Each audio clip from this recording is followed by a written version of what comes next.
behind those who don't know of the final day. We live in sleep, those who don't know, we live at dawn. We are driven by the bee machine, wild bee machine that never stops. Machines reascending through the skies, our sovereignty, behind those who don't know, on the final day we live in, save those who don't know, and we live and done, we are driven by the big machine that never stops.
You want explanations,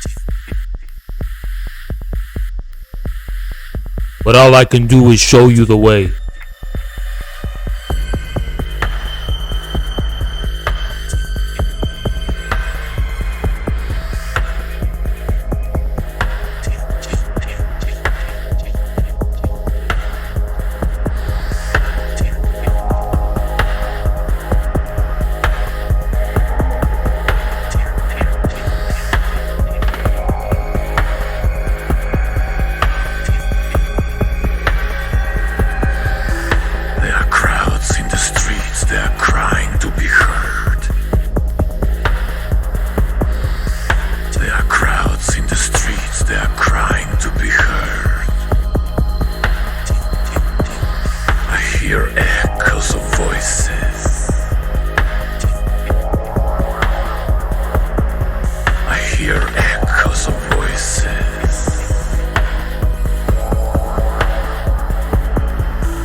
We will be debating Mr. Girl today.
day is left.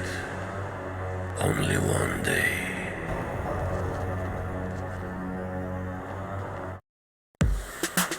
Appreciation. Lost and haunted refugees are chanting in a circle.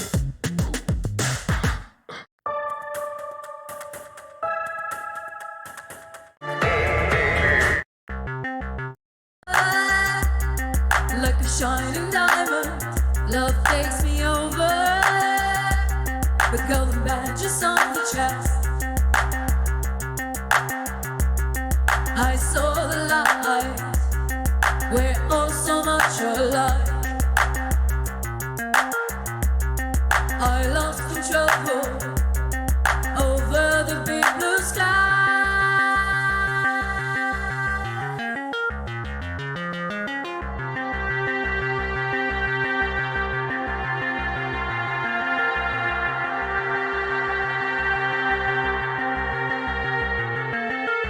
We're rising higher. Come, don't look back now. Let's reach the stars before the sunrise.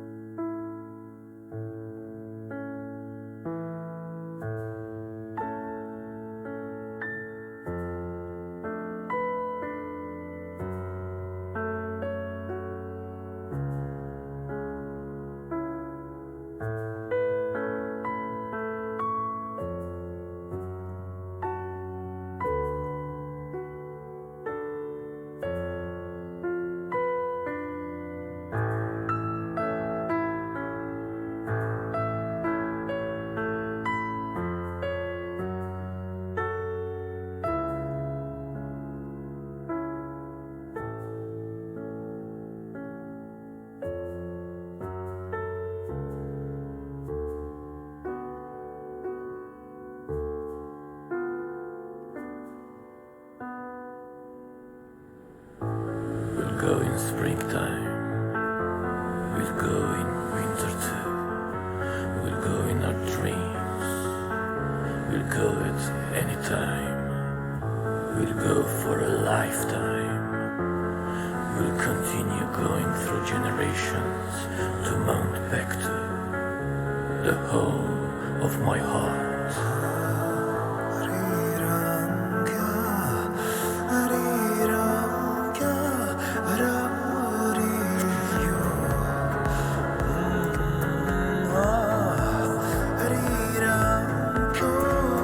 Thank you so much, Nikita Liga. Shout out Nikita Liga. Everybody go give him a follow. You guys go better follow that guy, Nikita Liga. Shout out Nikita Liga. Romanian communist based in Romania. Big friend of the show, big friend of the collective, big friend of the Infrared Collective based in Romania.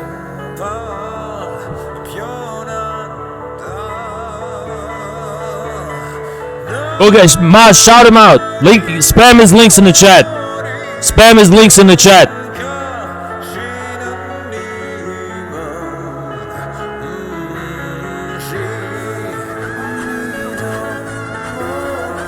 Holy fuck. Holy fucking shit. Anonymous with the 20. Holy fuck. Anonymous with the 20. Thank you so much, man. Appreciate you so much. Holy fuck, man. Thank you.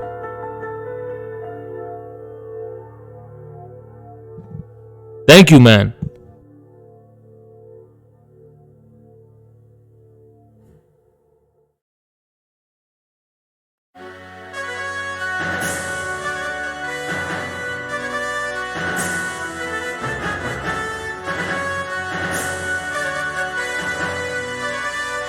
I'm gonna say one last thing about that Dylan Burns bullshit. You understand? Listen, for all my Romanian brothers in the chat, you gotta understand that here at Infrared, we are big fans of Vlad Tipis. Shout out Vlad Tipis. I don't know if I'm pronouncing that correctly. Hero of Romania, hero of history. Shout out Vlad Tipis. friend of the Romanian people, enemy of the nobles. You understand?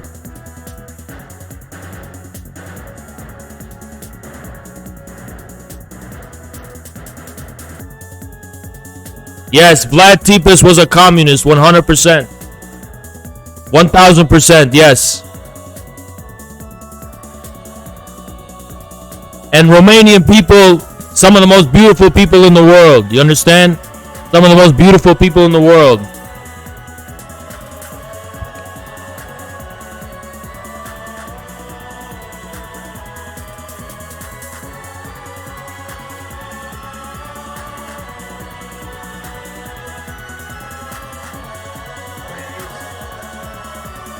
Thank you, Ragdish. Appreciate you.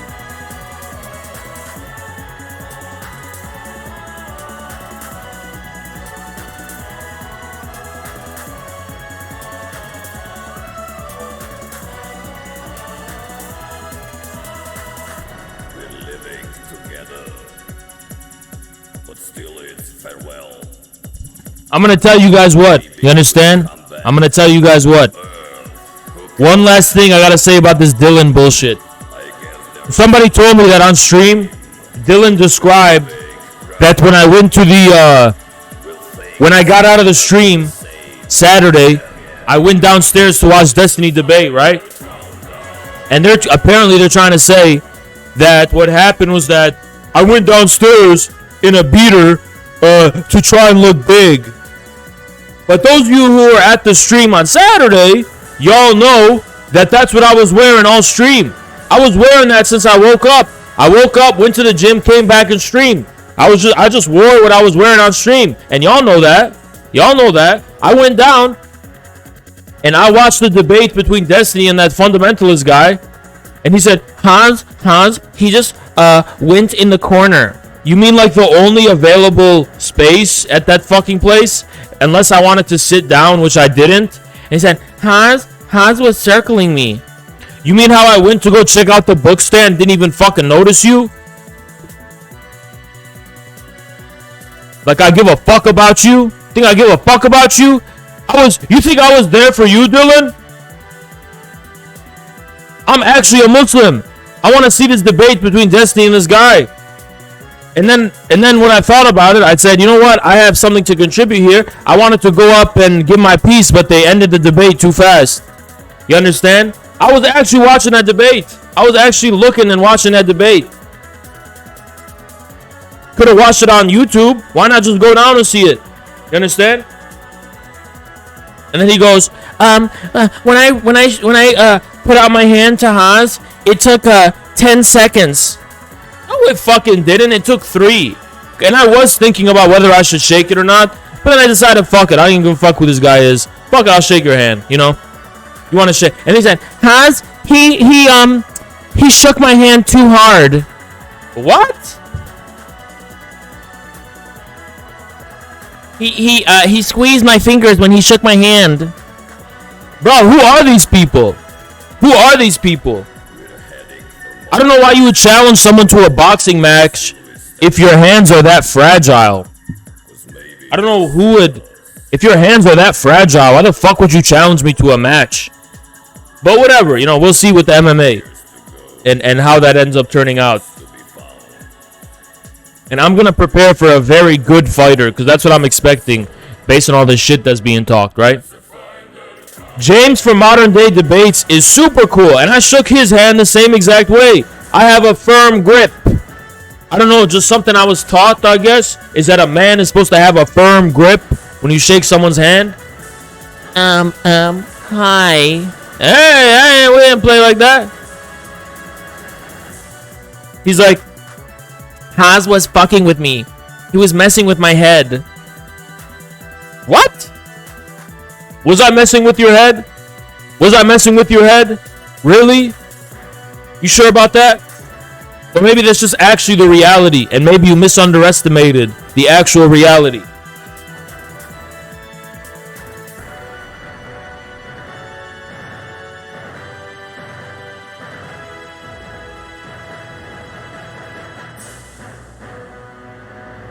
But what I want you guys to know most of all is that you're in the army now.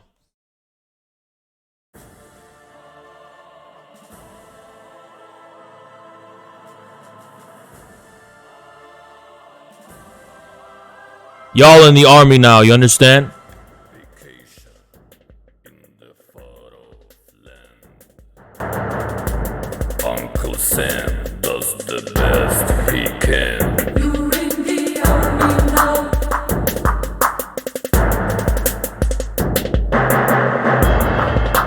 You're not just a viewer. You're not just a chatter. You're in the motherfucking army now. You understand?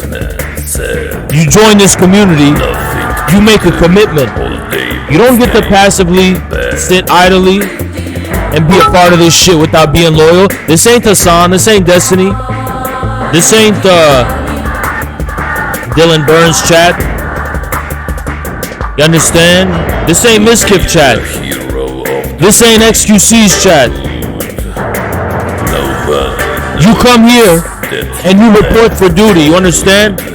You come here and you better drop and give me 10 maggots, because this is boot camp. You understand? This here stream is boot camp. And when the time comes for deployment, you make infrared propaganda, you spread the truth, you spread the word, you combat the misinformation, and you rep infrared, and you rep those gorillas and sons. And by the way, we're gonna get some merch soon. We're gonna get some merch soon, so you can rep infrared IRL. You understand? And don't worry, I'll never make ugly merch. I will never wear ugly merch. I'm gonna make merch that I would wear. I'm gonna make merch that I wear. You understand? Thank you, Net Evangelist. Reporting for duty. You come here, you report for duty. You understand? Because you in the army now. You in the army now. Hand grenades. This is an info war. This is an information war. This is an information war. There's streams of information coming out every single direction. I'm a master of chaos. I'm the commander of chaos. That's what they call me, commander of chaos. I'm the commander of chaos. All these different types of optics and information shit coming my way. I battle it all, you understand? I battle it all, combat it all. Assimilate, I'm a conductor. I'm a conductor. This is a motherfucking orchestra, you understand? This is a motherfucking orchestra, and I'm a conductor, you understand? Conductor of chaos, commander of chaos, you understand? Conductor of chaos, commander of chaos, every which way, you understand? Ain't nobody supposed to. I'm gonna tell you guys the goddamn truth. I'm gonna tell you guys the truth. Nobody's supposed to be and make it like I made it. Thank you, Boyd Byrne. Nobody's supposed to get big like how I got big. You understand? I'm a random dude from Michigan. I didn't get propped up. I didn't get coached. I didn't have these CIA people helping me out. These federal people trying to help me out and shit, coaching me on how to be a celebrity and shit like that. I'm a conductor of chaos based in advanced French fucking post-structuralist theory and shit. You understand where I'm coming from, right? I'm a dude who got educated, taught myself the occult ways of the ruling elite and use it against them. I'm a mystic. You understand that I'm a mystic? And the ruling elites, the CIA, they all employ occult, psychological warfare, mystical tactics. I mastered all that shit because I'm turning it against them. You understand? I took the source of their power and I'm turning it against them. You understand? I'm a commander of chaos, and I was not supposed to make it this far. I'm a commander of chaos. I was not supposed to make it this far. We're fighting the information warfare, and we are pushing P. We are pushing P. That's what it means to push P, you understand? We pushing P, and everybody else not P. Dylan not P. They all not P. Hassan not P. Destiny not P. Ain't none of them P, understand? We the only people here pushing P. And to be indoctrinated into infrared is to completely see the world in a completely different way and see that, you understand? And you understand what I mean by that, right? I said see that. Thank you, Chancellor. You know what I said, right? You just heard what I said. I said, you see that, right?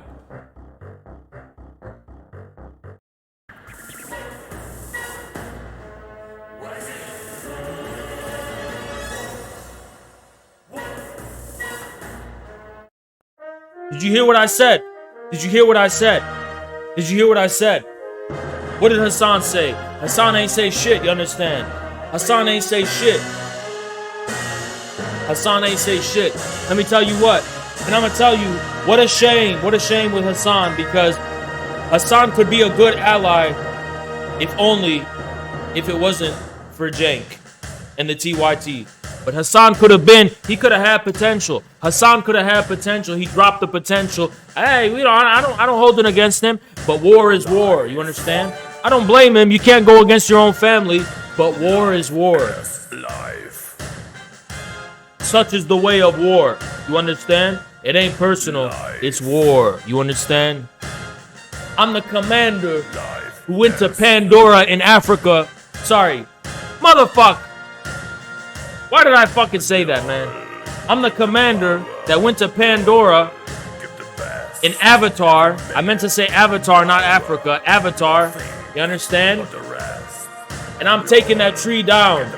Yeah, that guy was a hero, actually. That guy was a hero. He was a fighter for humanity. And those blue people, those motherfucking blue people, war is war. You understand? War is war. And those blue Avatar people, though he was not a capitalist, he was a fighter for the people, you understand? And the blue people, they were kulaks. They were hoarding the grain, hoarding the resources on Pandora. Let me tell you what happened. The commander, he went to Pandora. And those kulaks was hoarding the resources.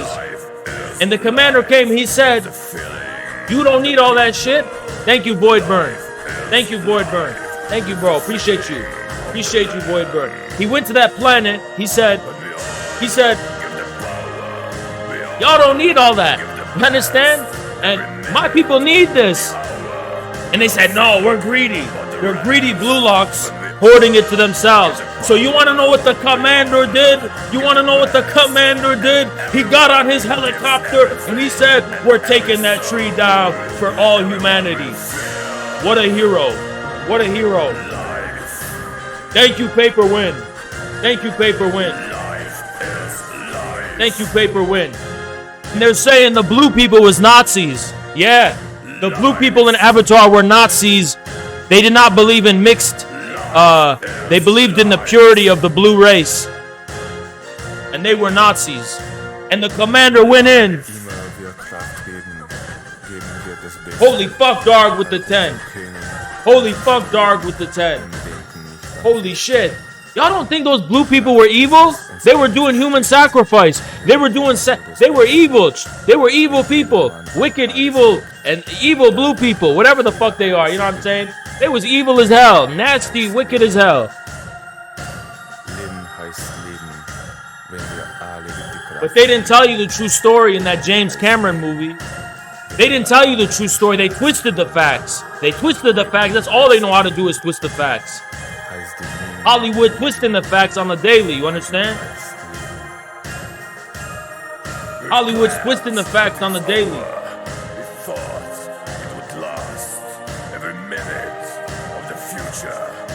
When did Hassan say I'm a DGG orbiter? When did Hassan say I'm a DGG orbiter? How dare he say that? How dare he say that? He was a TYT employee. He wasn't only an orbiter, he was an employee for TYT. He came on Twitch and he was a DGG orbiter for the whole time, and then he ditched Destiny. I've never been an orbiter. I've always been an independent, self-made man. We always had our own IGG. Ain't got no DGG. Always been an independent, self-made man. I gotta appease nobody, understand? Call me a fucking DGG orbiter. If you don't understand that infrared is its own thing, you don't shit about infrared. You ever watched this in your fucking life? We always been our own thing. Always been our own thing. Know the difference between, let me ask you a question. Can a hey Hassan, can a DGG orbiter do this? Let me see those tanks and gorillas. We're gonna have a march. Let's have a march. Hey, any other DGG orbiters, can they have a march? Can they have a march?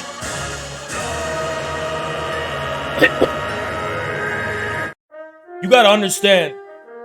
You gotta understand. Don't be coming here calling me a motherfucking orbiter. I got my own motherfucking army out here, you understand? I got the helicopters. I got those trucks carrying the R7 Semyorkas, you understand? Don't be coming here calling me a motherfucking orbiter when I got a whole fucking army on my own. I got tanks in this bitch. I got jeeps in this bitch. I got Apache helicopters and shit. I got aeroplanes in this bitch. Don't fucking come out here and call me a DGG orbiter like you know what you're fucking talking about. Boy, Voidborn donated $10. Engaging in polemics is not orbiting. Thank you, Voidburn. Appreciate you. Appreciate you. Now that's a diplomatic affair, you understand? When Khrushchev went at the UN and he's talking to the Americans, is he an American orbiter? Hell nah. Even though Khrushchev was cringe, you get the point. You know, when Stalin was sitting with Churchill and FDR, he ain't orbiting them. He's his own man. You understand? I'm my own man. I sit with who I want to sit with. I represent my own army. I represent my own community. We are our own thing, and we are taking over. And we just declared war on pedo shit being normalized on Twitch. We just declared war, you understand? I'm your commander, you understand? I'm your commander. Your only commander. Destiny not your commander. Destiny not your commander. I'm your commander, you understand? I'm your commander. Now we got diplomatic relations, pretty strained with Destiny, but you know what I mean? I'm your commander. I'm the only commander. You understand? And some of y'all, Zerka's your commander, and you're here right now because we're allies. And we're allies. But my people, I'm their commander. You understand? We ain't got no other commander we answer to. Always been our own shit. Always been our own shit from day one. You understand? We've always been our own shit from day one. And I'm saying you better be pushing P in this motherfucking chat. You better be pushing P in this community. Because let me ask you, chat, do you see it? I gotta ask you once, do you see it? I'm gonna ask you once, do you see it? I'm gonna ask you once, do you see it? I'm gonna ask you once, do you see it? And if you see it, you follow along the path. You follow the path if you see it. You understand? Let me tell you something. They're starting to call me motherfucking. Let me tell you why they say Haas taking L's. Haas taking L's because you got a fake W. I'm a platonic communist. Your W is shadows on the walls. It looks like I'm taking L's because I'm the Prince of Darkness of Twitch. I'm Twitch's Prince of Darkness.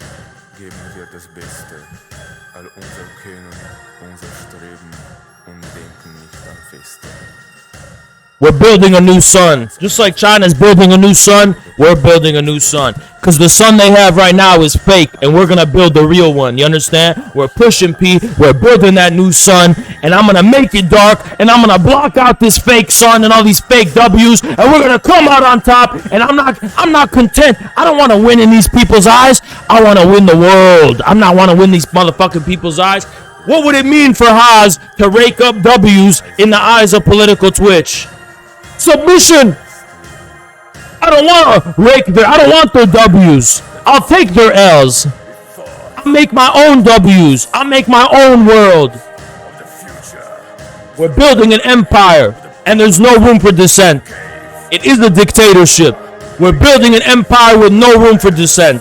No room for dissent in our empire, you understand? And we have our own W's, and we're building our own artificial sun. We're building our own sun. And we're pushing P. You want to know why we're pushing P? Because the more P we pushing, the bigger our sun gets. You understand? Let me see those gorillas and suns in the chat. Because our sun is a little bit darker. Our sun is a little bit darker. And it's more bright at the same time. Our sun is brighter and darker at the same time.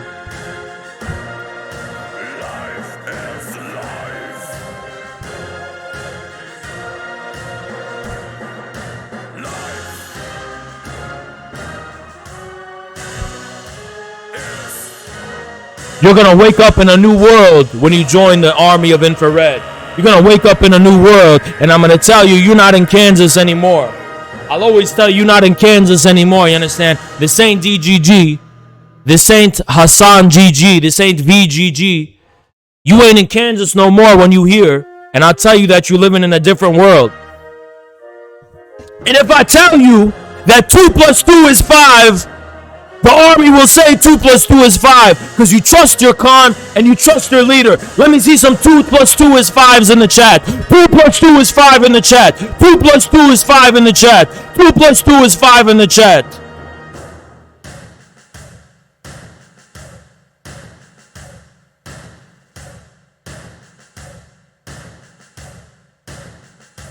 And what you gonna do about it, bitches? Y'all mad about it, huh? Y'all mad about it. Now what? What you gonna do about it? We're building our own sun. We're building our own artificial sun. We're building our own sun. We're pushing P. And this shit is P, you understand? What we pushing is P. We're pushing P. 2 plus 2 is 5. And what you gonna do about it? That's loyalty. That's loyalty. Because you trust your Khan. You don't know what I mean by that, do you? But you trust me anyway, right? And that's what it takes to be a soldier here. You trust your Khan. You trust your Khan. And you follow through.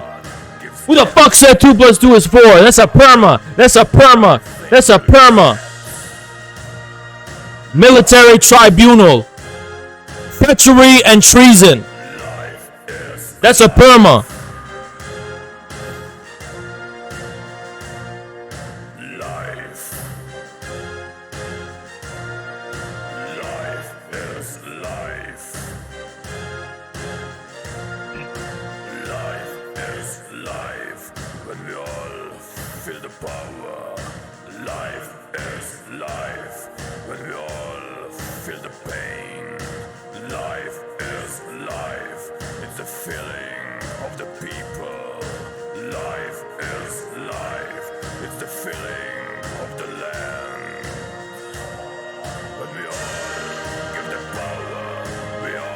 We're gonna enshrine on the palace we build atop the rubble of this world.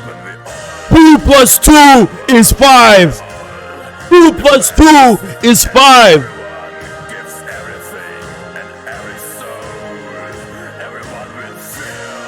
And you can't do a goddamn thing about it.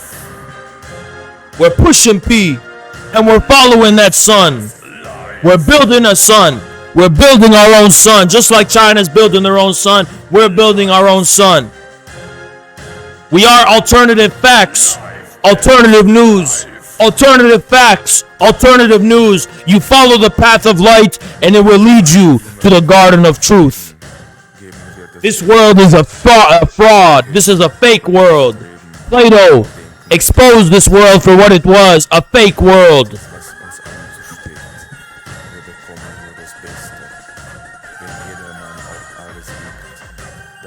Thank you, Gio. Thank you so much, Gio. You understand? This is a fake world with shadows on the walls. This is a fake world with shadows on the walls. So we're breaking out and we're building our own sun. We're breaking out and we're building our own sun. The demiurge cannot stop us. The demiurge cannot stop us. We're marching against the demiurge and he can't do shit about it.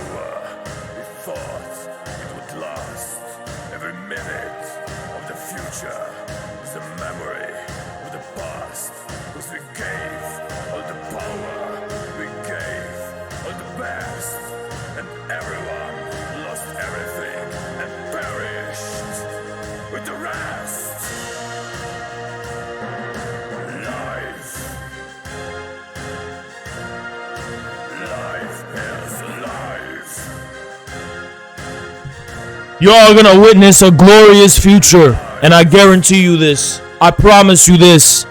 I promise you a paradise. We're out from the shadows. Gorillas will break out of the ground and reach the surface. And they will march thousands of miles in concert, marching together like gorillas and running up. The glorious freedom into the open air, and the gorillas will be free. And they will ride for eternity into glory.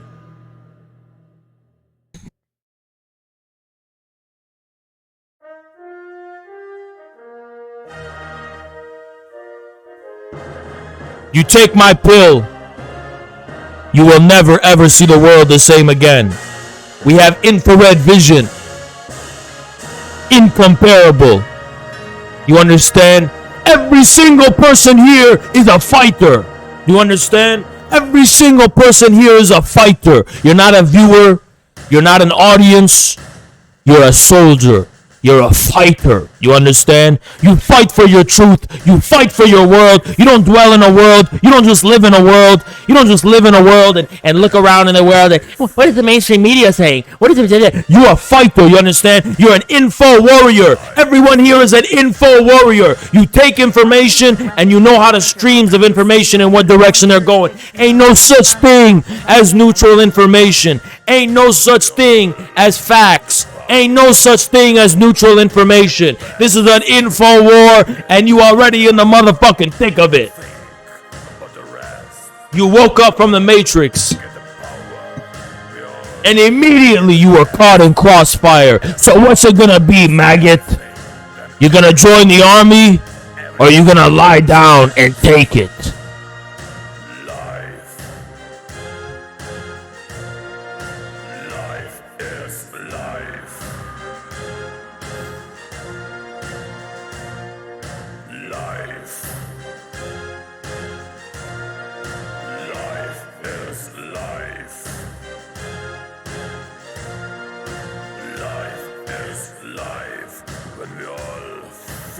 This country is awakening.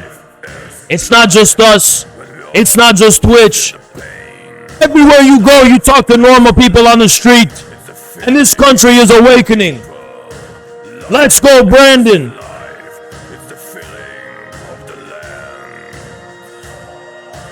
This country's waking up. And the time for us is now. And we're going to take over that Communist Party. And we're going to rid that Communist Party of the traitors and the betrayers. And if you're in this army and you live in America, you join that Communist Party. You join that Communist Party. I'll tell you why you join that motherfucking Communist Party. The government, the elites, they've compromised everything. But that Communist Party a little dusty. You understand? They haven't been paying attention. It's a blind spot. That Communist Party is a glitch in the Matrix. They've been neglecting it. Those federal agents, they've been ignoring it. They've been neglecting it. Now we're going to go and flood that Communist Party and take it over before the feds can even have the chance to respond. We found the vulnerability. We found the weakness. We found the exploit. The glitch in American politics, and we're going to exploit that glitch. And now it's a race against time because the government, the feds, and the deep state agents are already racing with us. They got glowies in that party trying to stop us already, but it's too late. We're flooding those gates. We're going to secure and take over that fucking party, and we're going to make it our base of operations of the war of the people against the elites. We're going to make it our base of operations. And we're going to secure that base of operations. And from that base of operations, we're going to wage a class war on behalf of the American working class.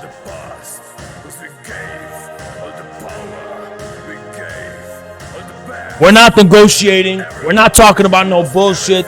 This ain't going to be Occupy again, because this time we're not negotiating. We're waging a war for the working class. We're going to join that party. We're going to run candidates. We're going to secure local power. And one by one, we are going to undermine the deep state from below. The elites, they work in the night of day. The Epsteins, the secret societies, and these occult practices that they're doing. An infrared came and works in the light of day.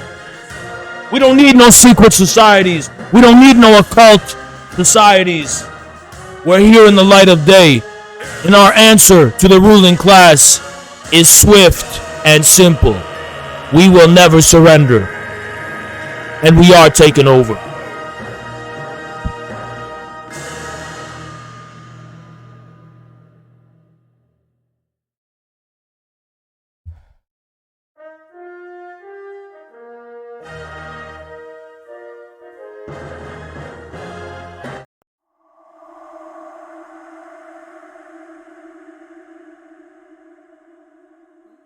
We're one with the sun, and we reflect on that. We're one with the sun, and we're building our own sun.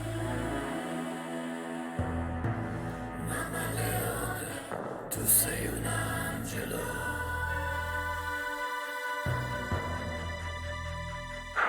Mamma leone, sei sempre stata solo per la povertà.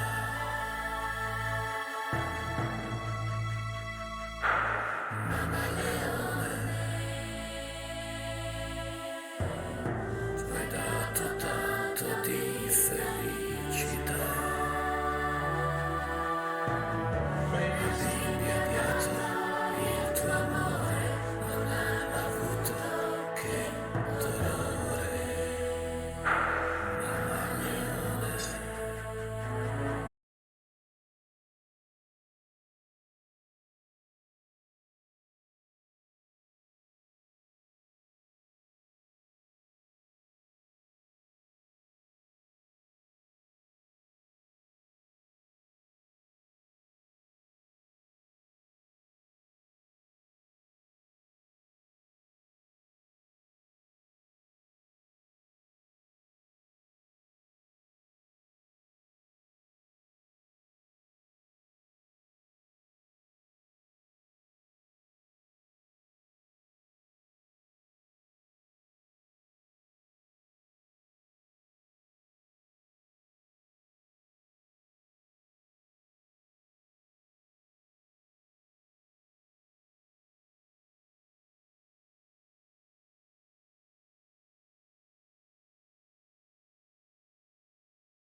The fuck is that?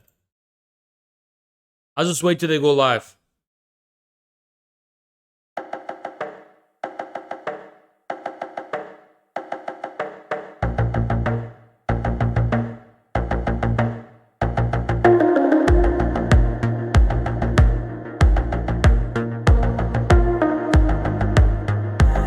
You know what the most pathetic channel on YouTube is? So tonight, drunken peasants plans on talking shit about me. But it's funny they talk shit because they're a YouTube channel with 111k subscribers and they average 5k views per video.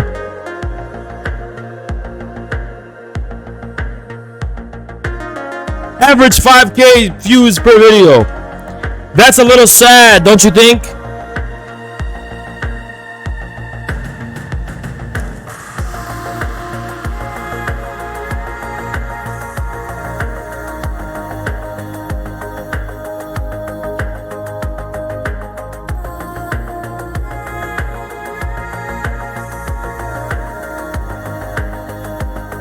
That's a little sad to me. Also, we got some news I'm gonna show you. You understand? If you don't understand that there's a plan, I gotta inform you there is a plan. You understand? I'm gonna explain to you why there's a plan. I'm gonna explain to you.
Do you understand the threads that are connected? Do you understand what's going on? Do you understand? Are you starting to see how it's all coming together? Are you starting to see how it's all coming together?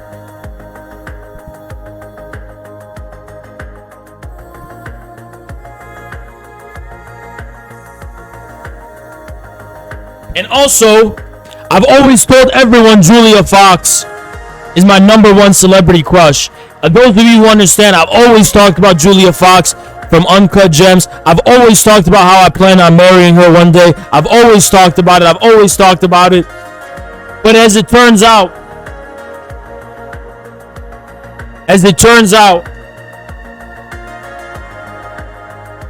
it looks like Kanye found her first. And this is the source of division. But I'm going to swallow my pride and just say, if there's any man who I would tolerate to have her instead of me, it's Kanye. So you know what? I'm gonna swallow my pride. I could start an issue about it, but I don't think I can. I don't think I can butt heads with Kanye, and I don't know. I don't want to. You know, it's not worth it. I was never on the Kim K train. I was always on the Julia Fox train. I was always talking about Julia Fox before anybody knew who she was. I was always talking about Julia Fox before anyone knew who she was. And everyone can attest to that. Everybody knows. It's in my Discord. I talked about it in the Discord. There's records to prove it. But Kanye got to her first. But you know what? If there's anyone who I'm gonna give permission and blessings, it's Kanye. If there's anyone who deserves her more than me, it's Kanye. But I want everyone to make sure you understand that I was talking about Julia Fox Before anyone knew who she was, I was talking about her. I was always saying Julia Fox, the number one celebrity, period, the number one, whatever, hottest, easily hottest celebrity there is. I've always said that shit. I've said that from day fucking one. I've said that from day one.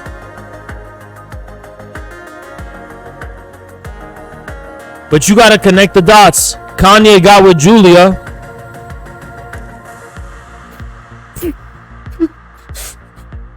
Yeah, I gotta be strong. I gotta be strong. He got with Julia, and he's going to Russia. You understand? So things are connected. These dots are being connected. You understand?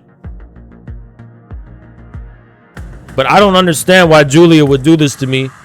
Because, fuck, man. You know what I mean? Damn.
herself up as the only Democratic alternative that could stand up to Trump at the 2024 election. And this entire scenario is made way more plausible. American politics is such a stupid fucking joke. Like, is this a comedy? She literally just does not want to go away. She literally just can't go away. She literally just cannot go away, can she? If the Democrats lose their majority in the House of Representatives, as they are projected. Let me tell you what, they're preparing Meghan Markle. I don't know if it's going to be for 2024, but 2028, almost guarantee she's going to run. To do so at the midterm elections later this year. Trump's been banging on about his intention to run for president at the next election. All of this makes a Trump versus Hillary rematch in 2024 much more likely. Choosing between Trump and Hillary again. I know what choice I'd make. Easily. No fucking way. Tucker's talking about it too. Good evening. So Hillary's back? Is Hillary back now? And welcome to Tucker Carlson Tonight. Not trying to be cruel this Wednesday, just reading the numbers. Joe Biden is the most unpopular president that the United States has had in a very long time. And voters dislike Kamala Harris even more. And that's a problem because this is supposed to be the new administration's honeymoon period, the part where everyone thinks they're great. So it's not getting better from here. This is as... Yo, last night, me and Jackson, we were walking and we sat down to catch up, smoke cigars at this one bar. We were walking downtown and this really drunk as fuck dude from El Salvador runs up to us and we talked to him for a little bit and the dude was so fucking based. He's like, I hate Biden. And back in El Salvador, we actually liked Trump. We preferred Trump because Trump left us alone and didn't give us problems. He was saying that kind of shit like he hates Biden. He prefers Trump. He wanted America first. He didn't like how America has to stick its nose in other countries. Dude was from El Salvador, you know what I'm saying? And it's like this fucking, where does this fucking idea come from that all these people are... Bro, everybody hates Biden, bro. I'm just telling you, everyone hates Biden. Everybody hates Biden. Beloved. Like, the dude was drunk as fuck, so he was just saying, like, what, you know what I mean? He was drunk as fuck. As the Biden administration is going to get. Smart Democrats can read the numbers, they understand this, and they're working on a solution. This week, two of them wrote a piece in the Wall Street Journal calling on the party to support Hillary Clinton for president in 2024. Hillary is the best positioned candidate to win a national election, they argued. She's also, they noted, younger than Joe Biden. Former President Bill Clinton agrees with this, or says he... Most El Salvadorians hate Trump. That's not what he said. He said back in El Salvador, they kind of liked him because he had good relations with Bukele. They would sit down and they had good relations. He said Joe Biden never sat down with Bukele because they don't like each other. He does anyway. Bill Clinton told People magazine that his wife is, quote, the most qualified person to run for office in my lifetime, including me. In fact, failing to elect Hillary in 2016 was, in Bill Clinton's studied estimation, an historic... You want to know the most disgusting thing about the 2016 election? Is how people were like, it's her turn. like she was entitled to the presidency, regardless of how popular. She's just entitled to it. We just all have to... It's her turn. Bro, who put Hillary Clinton as the ambassador of all women? Because whoever did that has set feminism's gain back 50 years, okay? Whoever was the CEO of feminism that put Hillary Clinton in charge of all women, what a big mistake, honestly. Feminism has just rolled back by 60 years because of that. National tragedy, quote, one of the most profound mistakes we've ever made. Unforgivable, really. Thank you, Charizado. Appreciate you, man. The good news is we now have a chance to correct that mistake. And you don't get those very often in life. Typically, when you do something rash or stupid, you've got to live with the consequences. I'm going to tell you guys the truth. If I ever find me someone who looks like Julia Fox, I will 100% marry her. I will 100% put a ring on her finger. Marry her, she'll have my kids. 1,000%.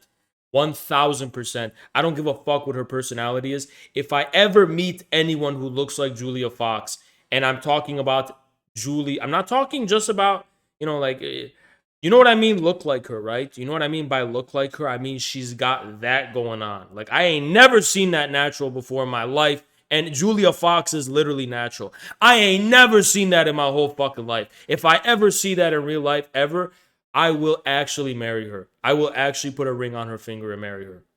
1000%. Probably happened to you. One night you're listening to Born to Run after too many drinks. The next thing you know, you've got Bruce Springsteen's face tattooed on your lower back. And I literally don't care about anything. I don't even know what am I looking at here? Is this nudity? You can't show nudity on TV, so it's probably fine, but it does look weird. You gotta understand. I don't care what her personality would be. She could be a serial killer. She could be a Satanist. She could be. I don't give a fuck. I literally don't give a shit. You know. Yeah, I gotta go to Italy, bro. I'm going to Italy. 1000%. I'm going to Italy. If I find me a Julia Fox, 1000% I'm marrying her on the spot. And I don't care her personality. I don't give a fuck about her sins. I don't. Literally, it's only if she looks like that. I will put a ring on it and she can have my kids. 1000%. 1000% on the spot. I will propose. 1000%. It's embarrassing. It's also permanent. Think of Hillary Clinton as America's national tattoo. Said her personality was pretty similar to her character. Damn. And she was so loyal to Adam Sandler too. And it wasn't just about money either. That's what's so crazy. She was so loyal to that guy. Fuck, bro. If I ever find me a Julia Fox, I'm gonna immediately marry her. Tattoo remover. She alone can erase the stain of our youthful bad judgment. God bless that woman. But wait a second, you say. Hillary can't win. She's yesterday's candidate. This country's got a short attention. Bro, where did they find her? That's what I'm trying to say. Like, where did they even find... Where do I find girls like that? You know what I mean? Like, where did they find her? Span. We want the new thing. Bro, who made Uncut Gems? Who the fuck made that movie? And, like, it's such a weird movie. Like, who... There's, like, celebrities in it and shit, and there's basketball players. Like, where did they find these people? Those brothers? I gotta talk to them and see if they can find another one. Because, you know what I mean? Like, I really feel like they found a gem. They found the gem. The gem of that movie is her. Swear to God. I ain't never seen nothing like that in my life. My whole life, I ain't never seen nothing like that. And Hillary Clinton isn't new. She's been around forever. She's not that hot. Bro, you are a fuck. She literally, like... Where have you ever seen that? If I saw that IRL, I would literally give up on life. If she rejected me, I would literally just stop streaming and I would stop getting out of bed. If I saw that IRL, I would literally faint and collapse. I'm not even kidding. I would literally faint if I saw that in real life. If I saw Julia Fox, someone who if I went to a club and let's say she before the film, right? And I went to a club and Julia Fox was at a club and I saw her, bruh, I would faint. I'm not even kidding. I would faint. I'm not even kidding. And I will lose my mind. I'm not even kidding. Like, what the fuck, man? I ain't never seen that. And by the way, I've been in LA for a long time now. You understand? I've been in LA for a long time now. Bro, listen. I have never seen, I've been to clubs here, I've been to bars here. I ain't never seen nobody here in LA that looks anything close to Julia Fox. Tarek, you are a fucking idiot. Ana de Armas. Bruh, you like what? Where does this come from, right? Because you know what? All you, listen, y'all, you just, all you face people, I don't get you, you know? It's like, that don't even make sense. It don't even make sense to me. Like, yeah, Ana de Armas, she's hot as fuck, whatever. Nah, bro, listen. You guys act like body doesn't matter when body's the most important thing. Matter of fact, actually, I'm going to be honest with you guys. When she's got a body and no face, and then like a worse, really bad face, for some reason, I'm really turned on by that. You want to know why? Because it's like, you hit it quick, and it's like dirty as fuck, and it's like, you just hit it. There's no romance at all. It's like, you know what I mean? I love that shit. Like when she's got a really pretty face, there's got to be some romance and stuff, and you got to like, you know, there's got to be some like stuff like that or whatever. But when she's only got the body and the face is not happening, bruh, she's been rejected a lot of times in her life. She's kind of got a little bitterness in her and shit. But she's also got like, I don't know, I can't explain it, bruh. I'm gonna tell you the truth. I'm gonna tell you the truth. Body's way more important. I mean, not for romance or whatever, but I'm gonna tell you the truth. Like, there's something so fucking visceral about that, you know? There's something so immediate. Like, when she's only got the body without the face, it's like, for some reason, they're just more vicious in bed. They're just more like, you know what I mean? They're just more like fucking active. Does that make sense? They're just more fucking like wild. They're more wild. Yeah, they're more wild. That's what it is. They're more wild because they just go all in. It's all that. You know what I mean? They just go all in and they got no limits. They got no limits as far as freakiness. They got no limits as far as freakiness. They're not as delicate. Yeah, exactly. That's it. That's exactly it. That's exactly it.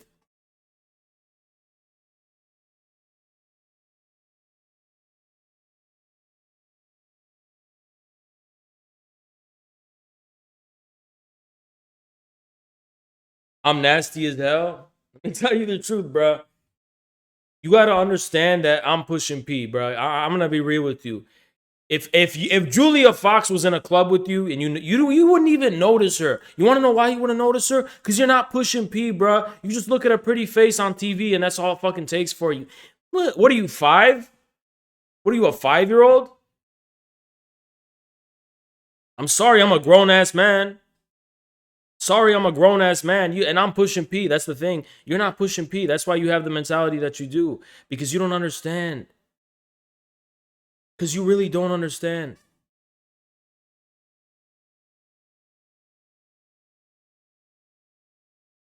Am I a barbarian? In many ways, yes. Actually, yes. But here's the thing, right? Here's the thing.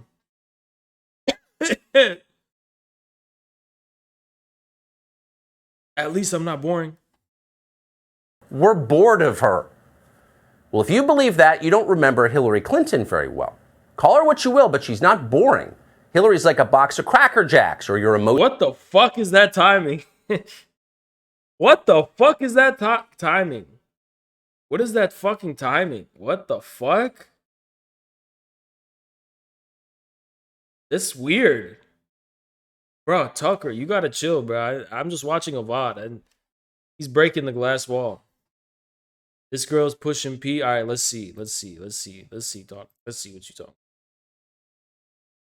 Bruh, this is a candidate for the fucking Russian Communist Party. I mean, she's beautiful, and I would marry her.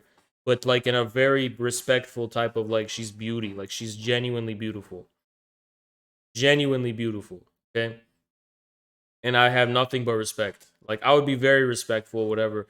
I would not be a barbarian, like, this is pure beauty. This is, like, this is purity and this is beauty, okay? This is purity and this is beauty. Like, I'm not good enough for this. I'm going to be real with you guys. I'm not good enough for this. I'm corrupt. If you're a good traditional man with morals and shit, you deserve a woman like this. I don't deserve this. I legitimately does not deserve a woman like this. And you know what's so sad, guys? If I had a chance with someone like this, I would ghost her. Because and it would kill me inside. But I'd be like, I literally do not deserve you. I literally do not deserve you. I have such inner demons and brokenness of my soul that I just do not deserve this. Okay? Yeah. That's what I would say. I don't deserve it. I'm too corrupt. I'm too corrupt. That's the truth, okay? It's the truth. I'm not gonna lie to you guys. I'm not pure enough. Emotionally volatile niece who goes to art school. She's full of surprises. You never know what you're going to get. There are days when Hillary seems like a sensible Midwestern Methodist who grew up Republican in a suburb outside Chicago. I literally have a ring stuck. Bro, why did I literally cannot get this ring out? Fuck, man. Shit. Oh, I got it out. Yeah, I got it out. So this ring, you can't put it on your middle finger or it gets stuck. This ring. Okay? And this was a ring that was, how much was it? It was cheap. It was like 9,000 for this ring. Pretty cheap ring, 9,000. Now this one is still kind of relatively cheap. This one was about 17,000 for this ring. It's made of pure diamond, not pure, it's like diamond, whatever. It's got stuff on it, trust me. Like this one was about 17,000. You know what I mean? This one right here, pretty cheap, you know, within the ballpark of like, for a necklace, it's pretty cheap. It's like 32 grand for this one. And that's like a peasant price. Like 32 grand is like what? That's how much like a Toyota costs, right? So that's like a peasant. That's peasant money, okay? That's peasant money, okay? Like minimum 200K is what you aim for when you have real drip, right? But I'm kind of poor right now because my subs are low, so I gotta settle for less. I gotta settle for way less, okay? Chicago. That's the biographically accurate Hillary Clinton. But it's hardly the only Hillary Clinton. During the years she spent in Arkansas, for example, Hillary often played the loyal daughter of the American South, a Southern fried Dixie lady with a spunky feminist twist. That was the character she was portraying when we first met her 30 years ago this month. Look, how does Tucker just maintain the hairline? Is it a fake hairline like mine, or is it a real one? And how does he maintain it? It was during the 1992 presidential primaries. Listen to her accent here. You're looking at two people who love each other. This is not an arrangement or an under. This is one of the most evil men in the history of the world. Not even gonna lie. This is legitimately one of the most evil men in America.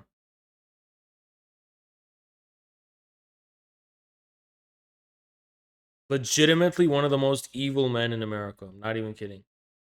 Bro, it's like, first of all, there was an airplane called the Lolita Express. Why is it being called the Lolita Express? It's like, you know what I mean? It's not a conspiracy, okay?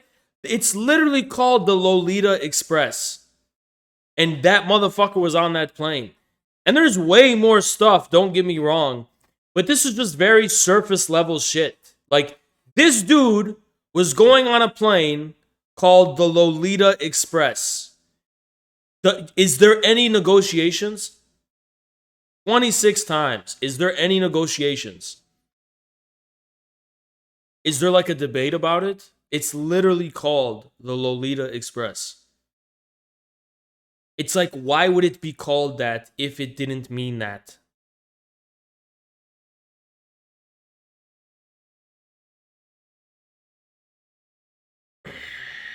It's so fucking weird. It's like we know this though. It's like, how do they show their face in public? We know what plane. Bill Clinton, why were you on the Lolita Express? Well, you see, I didn't know what the plane was called, actually. I didn't know that they were calling it the Lolita Express. I just went on that plane because I wanted to get a suntan. And it's like, what? Tell me what the excuse is. How does it get... I hate how people don't treat it like it's not a fact, though. I really hate how people make it seem like it's like, oh, this isn't like a non-negotiable fact. This is just like, maybe there was illicit activity going on. Oh, really? The plane is called Lolita Express, and he was on it 26 times. And you're making it seem like it's a maybe. It's not a fucking maybe. There is a 100% chance that Bill Clinton was involved in some kind of child abuse. It's a 100% chance, okay? It's not like oh, that's pretty incriminating. No, that's like literally proof. Like if they produced video evidence of him caught in the act, it would be the same level of as incriminating as that. I'm sorry, guys. Is it a conspiracy to just... It's like, why would it be called the Lolita Express? Can someone explain why it would be called that? The thing is that what people will tell you is they'll be like, well, maybe there's a lot of sketchy stuff. No, there's not a lot of sketchy stuff. There are signs pointing in the direction of, like, unless this is a coincidence of the highest degree, all of them are coincidences, you can pretty much treat it as 100% certain fact. Okay? I don't see why anyone is trying to make it seem like there's a debate about this. There's not. It's 100% certain. It's 1000% certain. Okay? There's no debate. There's no negotiation. It's 100% true. If you, like, you know, there's other weird shit too that you have to look up yourself. A lot of other weird coincidences. But, like, I wasn't born yesterday, okay? I mean, I'll give you an Can I talk about the FBI's symbols of pedophilia? Can I talk about those? That WikiLeaks leaked. And, okay, I won't talk about anything. I mean, I won't say anything, but I'm just saying, like, it's pretty fucking, like, on the surface. You know, I don't know how anyone thinks that it's a debate or there's somehow not, like, a certainty about it, because there fucking is. It's pretty fucking certain, okay? Sorry to tell you. Like, the plane is literally called the Lolita Express.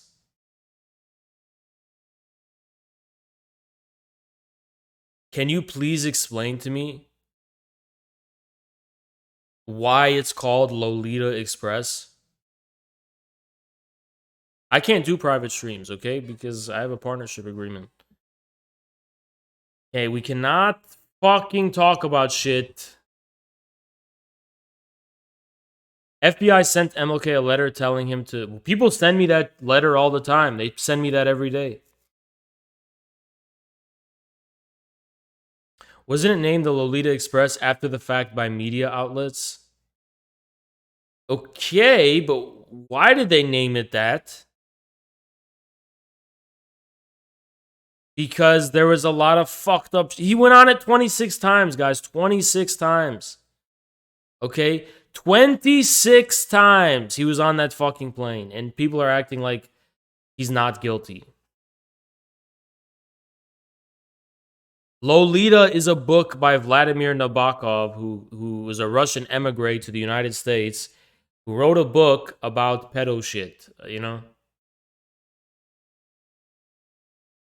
Yeah, and there are 26 we know of, actually.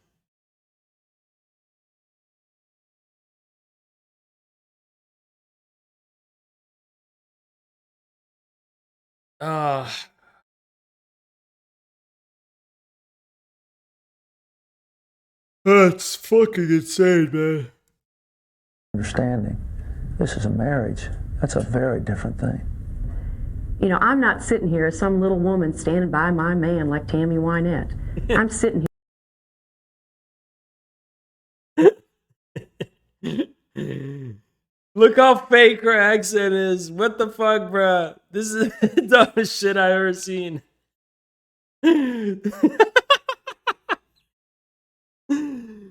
Bro, what the fuck? Let me listen to that again. What is that, man? Go on. Marriage. That's a very different thing. You know, I'm not sitting here as some little woman standing by my man.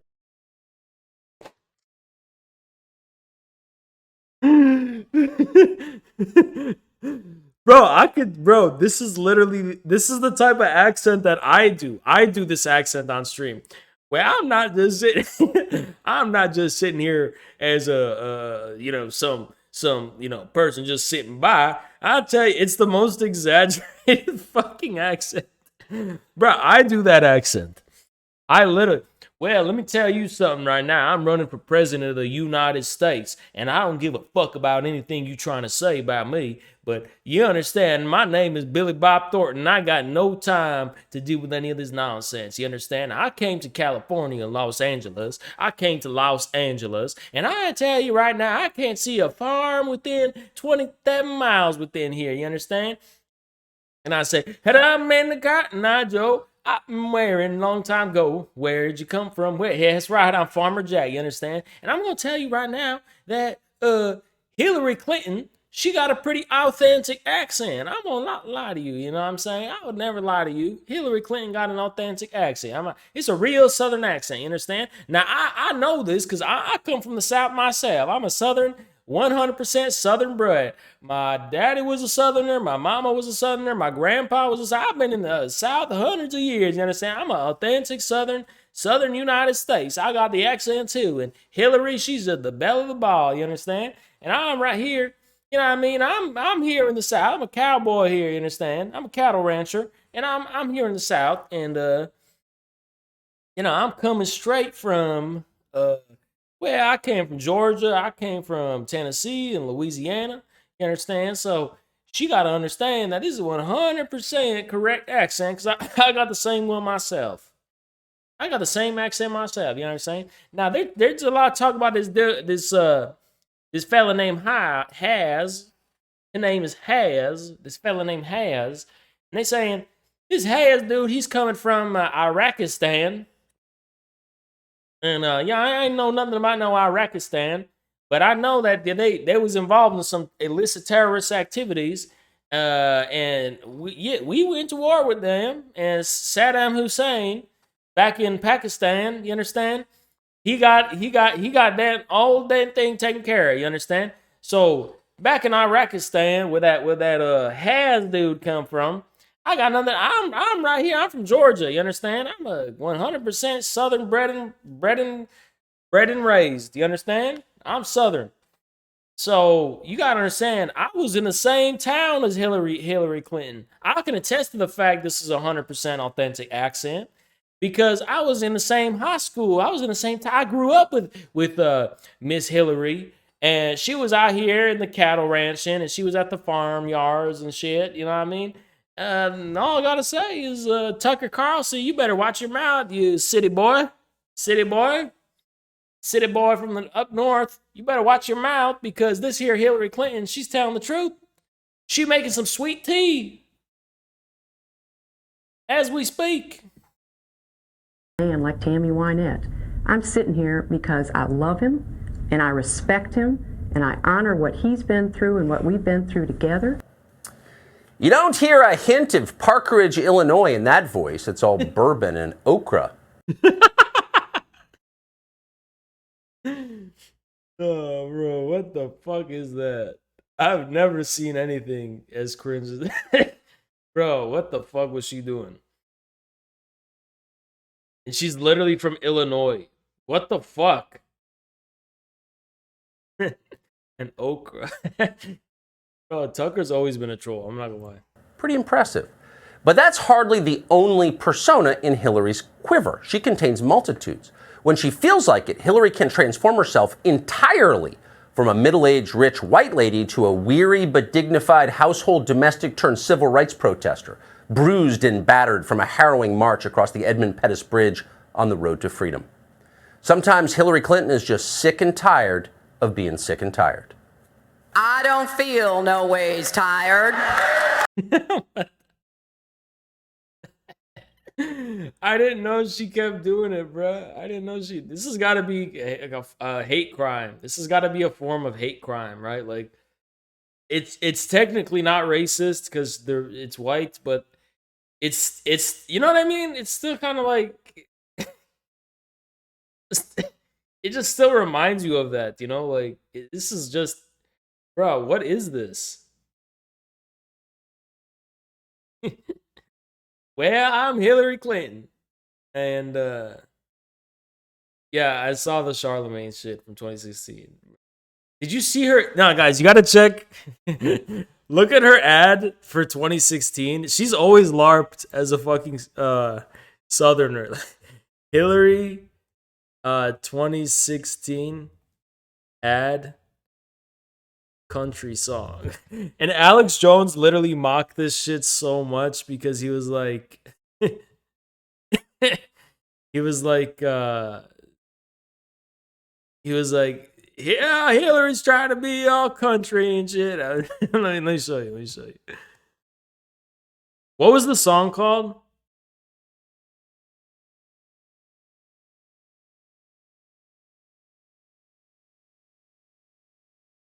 What the fuck is the song called? Does anyone have the song?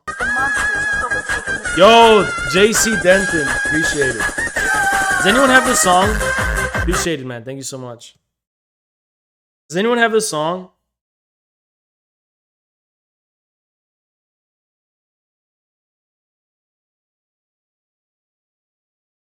Oh, it's... Okay, hold on. I think it's 2015.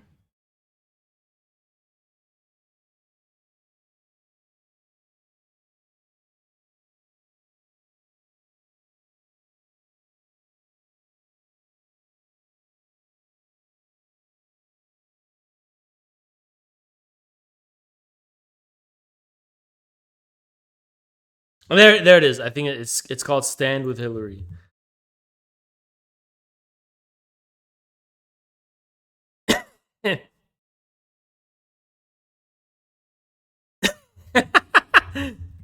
Bro, look, she's always LARPed as a fucking Southerner. Let me show you.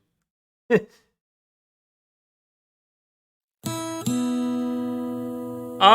going back right down to get some Southern sweet tea. And Hillary Clinton. Hell yeah. I will literally debate Bo Blacks. Yes, I will debate him right now. Yeehaw!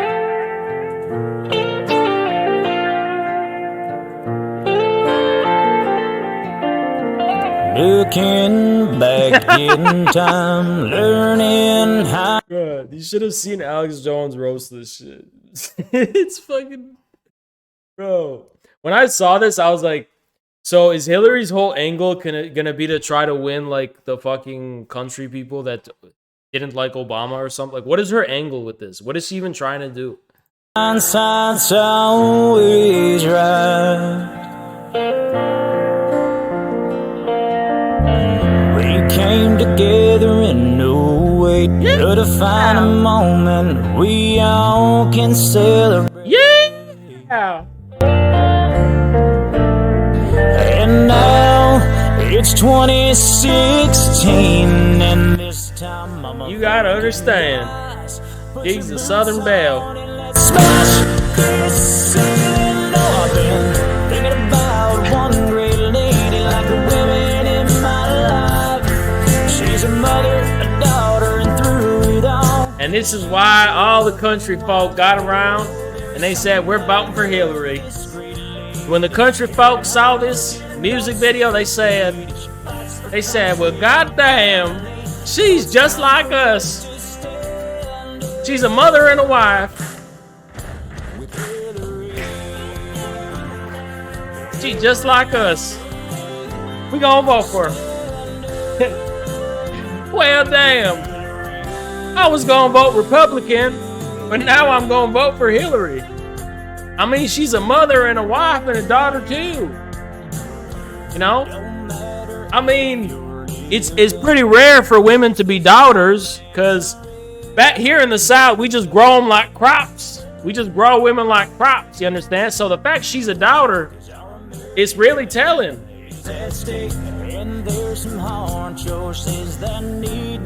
You understand? We're gonna bell the ball.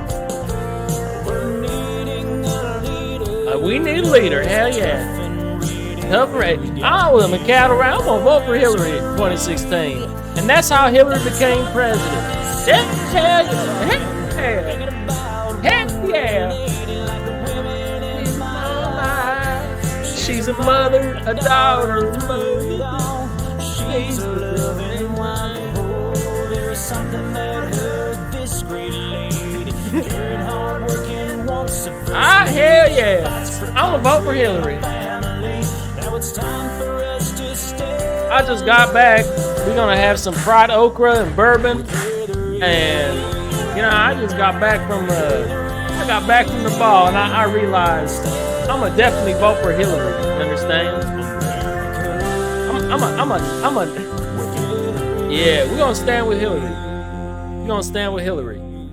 You understand? And that's exactly the strategy worked. As you can tell, Hillary's strategy worked because when all them Southern folks saw this song, they basically immediately dropped everything they was doing and they said, hey, yeah, we gonna vote for Hillary. She's just like us. She's so relatable. She's relating to us. Yeah. And they voted for Hillary.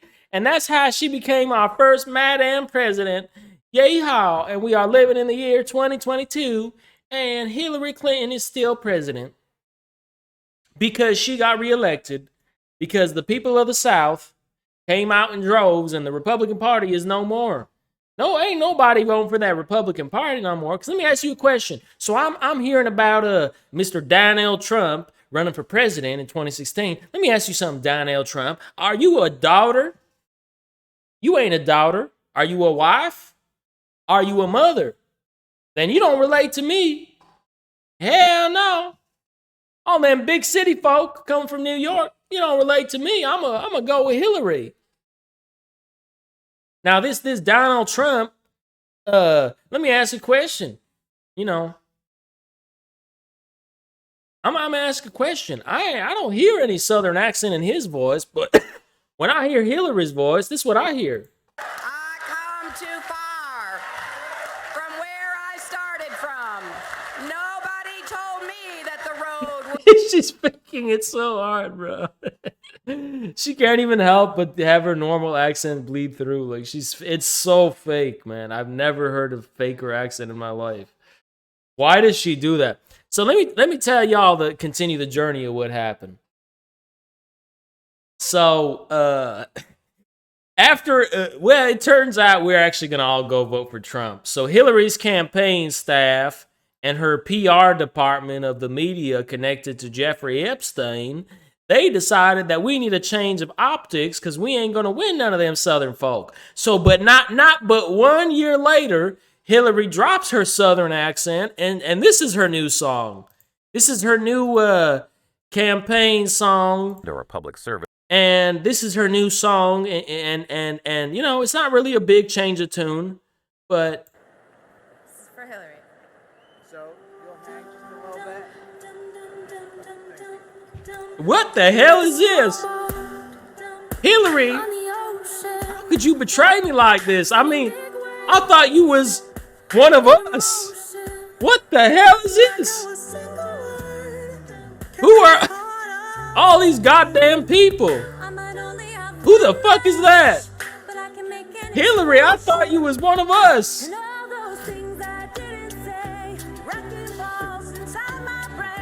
I hate this guy personally. I don't even know who he is. I genuinely hate this guy personally, just from seeing him. What the hell, Hillary?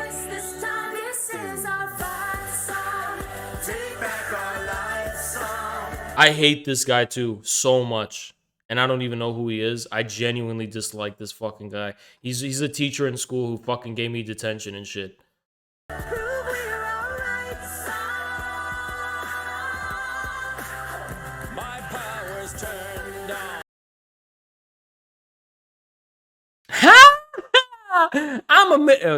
I am a middle-aged wine mom Karen, and the quirkiness of that man, that is so oh my god, he's just like Stephen Colbert.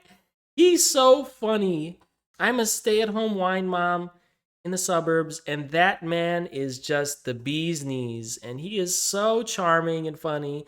Can I get that man's number?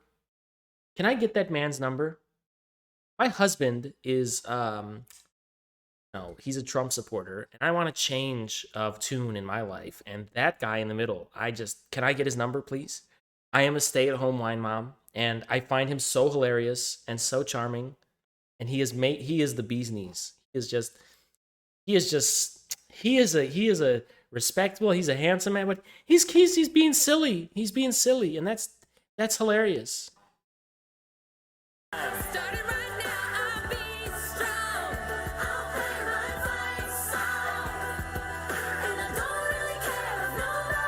I love how they treated this shit like it was a fucking existential battle. It was like the battle of fucking Middle Earth or some shit. Like, guys, we're on the front lines and we're gonna do it, guys. I've still got a lot of fight left in me. The way that they made this about feminism is the most fucking cynical shit. And I'm not a feminist, so I don't give a fuck either way. But it's the most cynical shit. In the fact that they made Hillary Clinton the CEO of women, it's literally the most fucking cynical shit I've like. If you know who Hillary Clinton is and how long she's been in American politics, what she represents, it's literally the most. Put it this way. So you guys ever watched those Disney movies, right?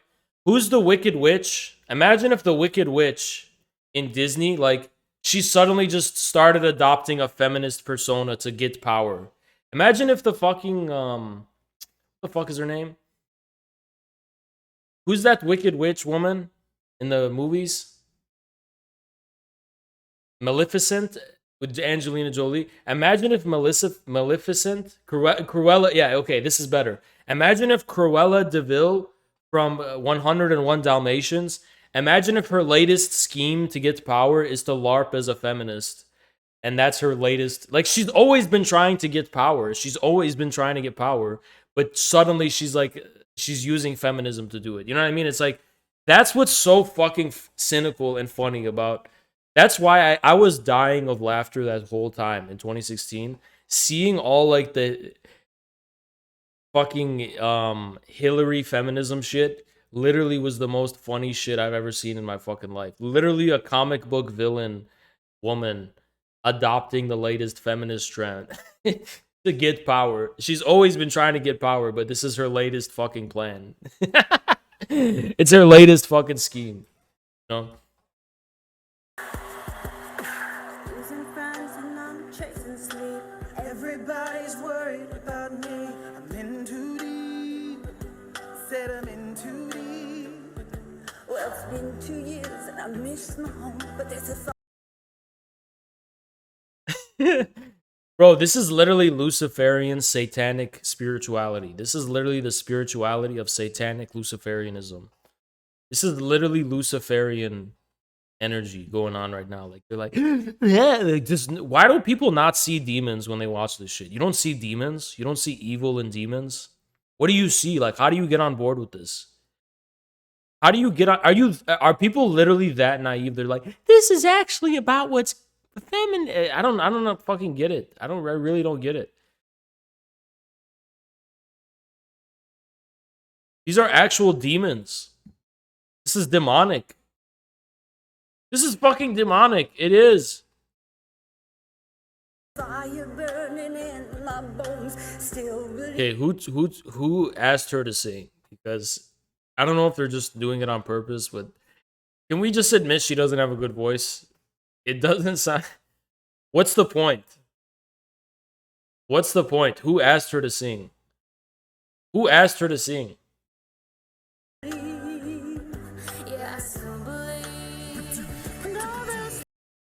Bro, the testosterone in this fucking video, like, every dude they've shown in this video is literally the fucking symbol of soy. Any man who appeared in this video gave up their manhood. Let's be honest. If you're a dude and you appeared in this video, you gave up any semblance of manhood you've ever had. Let's be honest, okay? And you know what's fucking... Bro, don't say Joe Sims coming up.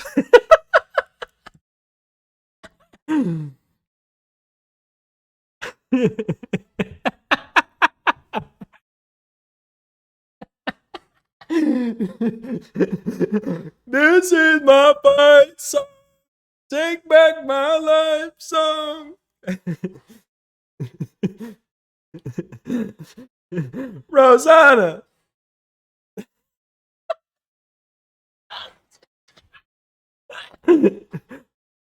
Alright, it would be a shame if someone edited Joe Sims into this video. I would never advocate for anyone to do that. That would be a shame if someone did that. Someone edited Joe Sims. Joe Sims in this video. That would be a real shame.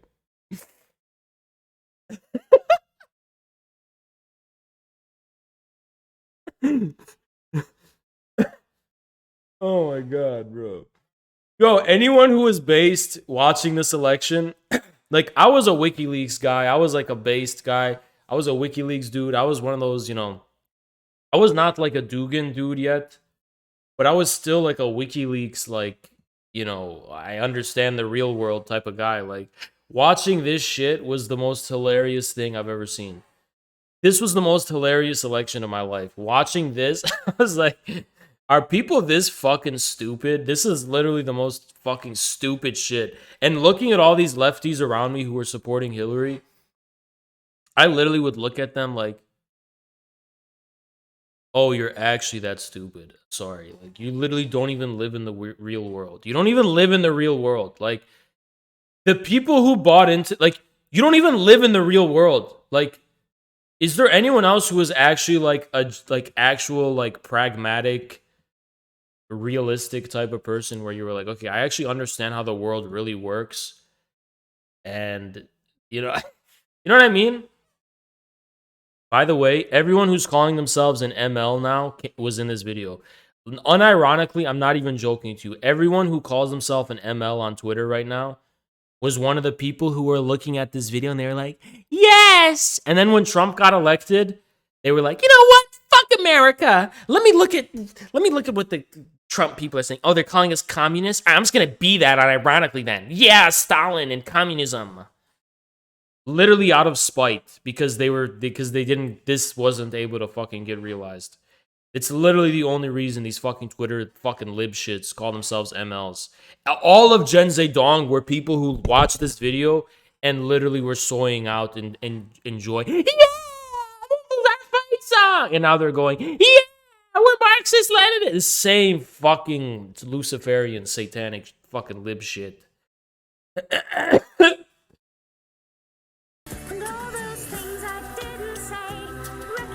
Oh, astaghfirullah. I'm not gonna comment on shit, but what the hell is going on, man?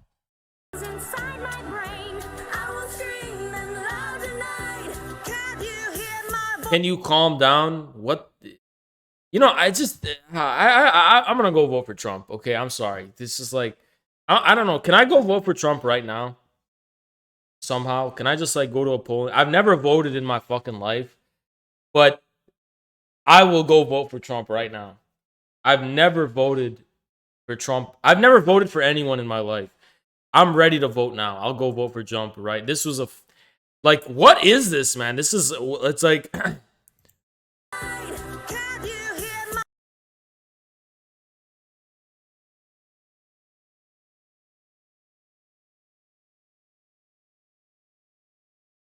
am I allowed to say the Arabic word for this? Let me just like get the exact translation so I know I can say it.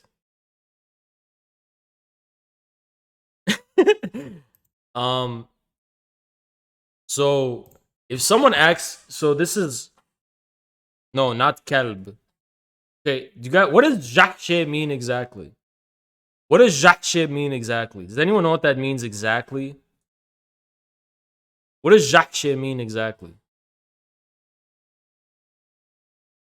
Because the way it was used when I was growing up is like a beastly person, just someone who's like a beast, not in a good way, but just like what, like uncivilized beast.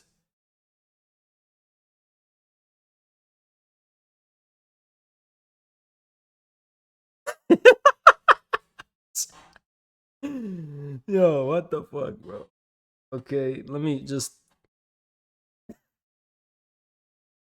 Like, it's like, this is literally someone who lives in a $5 million apartment in the middle of New York on Times Square, and now she's acting all aggressive. You know what? I'm a millionaire, but now I'm gonna roll my sleeves up and I'm ready to fight. Shut the fuck up.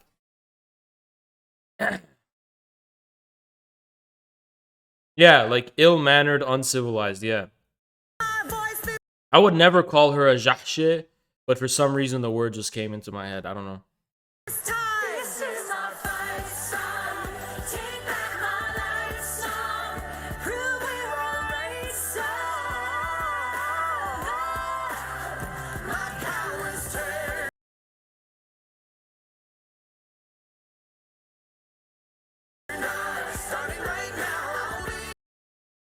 You want to know what? These are the people that rule us now. This is your boss at work. These are your academic advisors and your academic administrators and the people who rule you at work, and they're in charge of the local communist and socialist parties, and they rule us. They rule us right now. So everyone is celebrating right now. You're like, "Well, yeah, guys, Trump won." Yeah, and that was fine that Trump won. Except all of these people got more power than they could ever dream of, and they rule us now. They literally rule us now.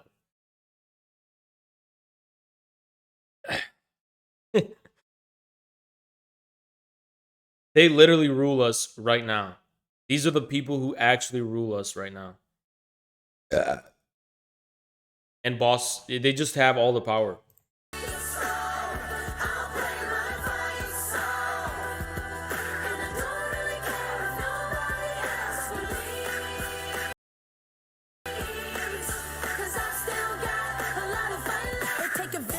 A child, prepare to run a nation. We got some hard choices, but together we're gonna make it. We living in history. America, take a bow. We about to show the world that women are equal now.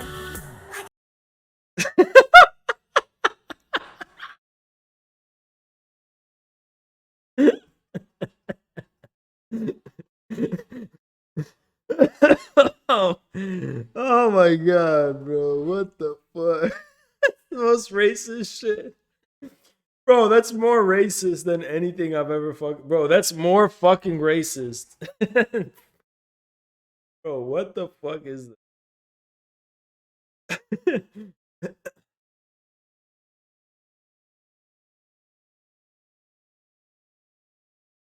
a small boat on the ocean, sending big waves. Oh my fucking god, this is child abuse. This is the most fucked up. This is actual child. This is. You know what? That kid is gonna grow up and be a snitch. That's just the truth. He's gonna grow up in all his classes in school. He's gonna snitch on everyone. He's gonna be the snitch. 1,000%. 1,000%. He's always gonna play the victim. When I was in middle school, the kids who were like this, that were raised by progressive parents, they always would like play the victim with me. They're like, Haas threatens me, and he's threatening me. And well, they didn't say Haas, whatever, but they were always like and they were always, obviously I'd never do that to women. You know, I wasn't raised that way, but you know, I was always in a kind of an aggressive. I wasn't always aggressive, but like, I don't know. In middle school, I was just like, I was a real one. I was a real one, and these type of dudes would always play the victim with me. They would always play the victim. And always snitch and be like, huh? And I wouldn't even do anything either. They just, you know, I'm an aggressive beast.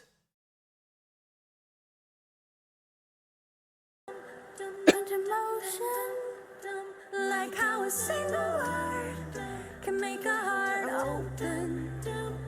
I may only have one match, but I can make an explosion.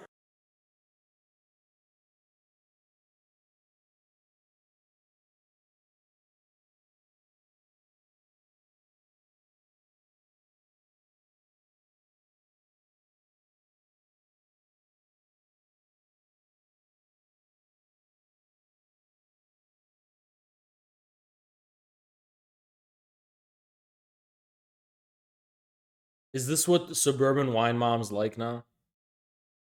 That's what they like that shit. They're like these middle-aged suburban wine moms. They're laughing so.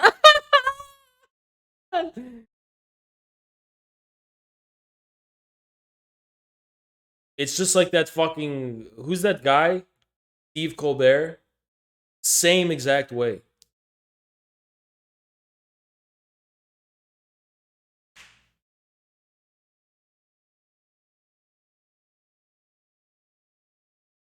He is a true feminist and a gentleman.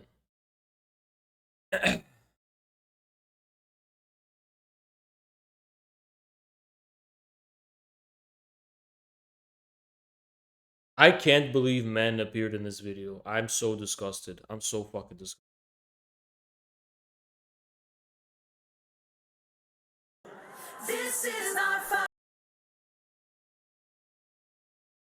I'm so disgusted by this shit. Not gonna lie. Take back my life song.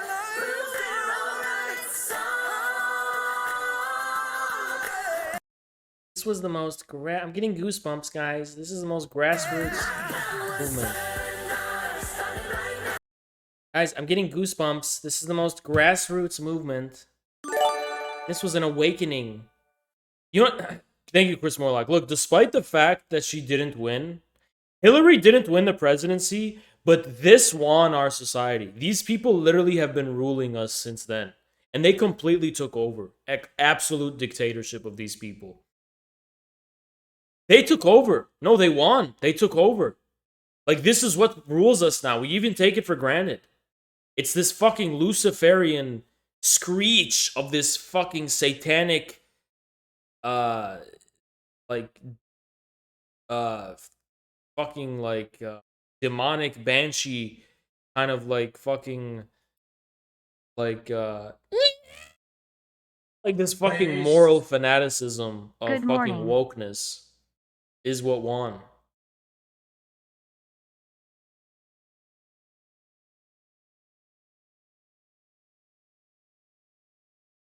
Yeah, it's like this is fascism, by the way. This is the sentiment of Nazism. This is the Nazi sentiment. I'm not even gonna lie to you. Like, why are they so aggressive for? What are you aggressive for, huh?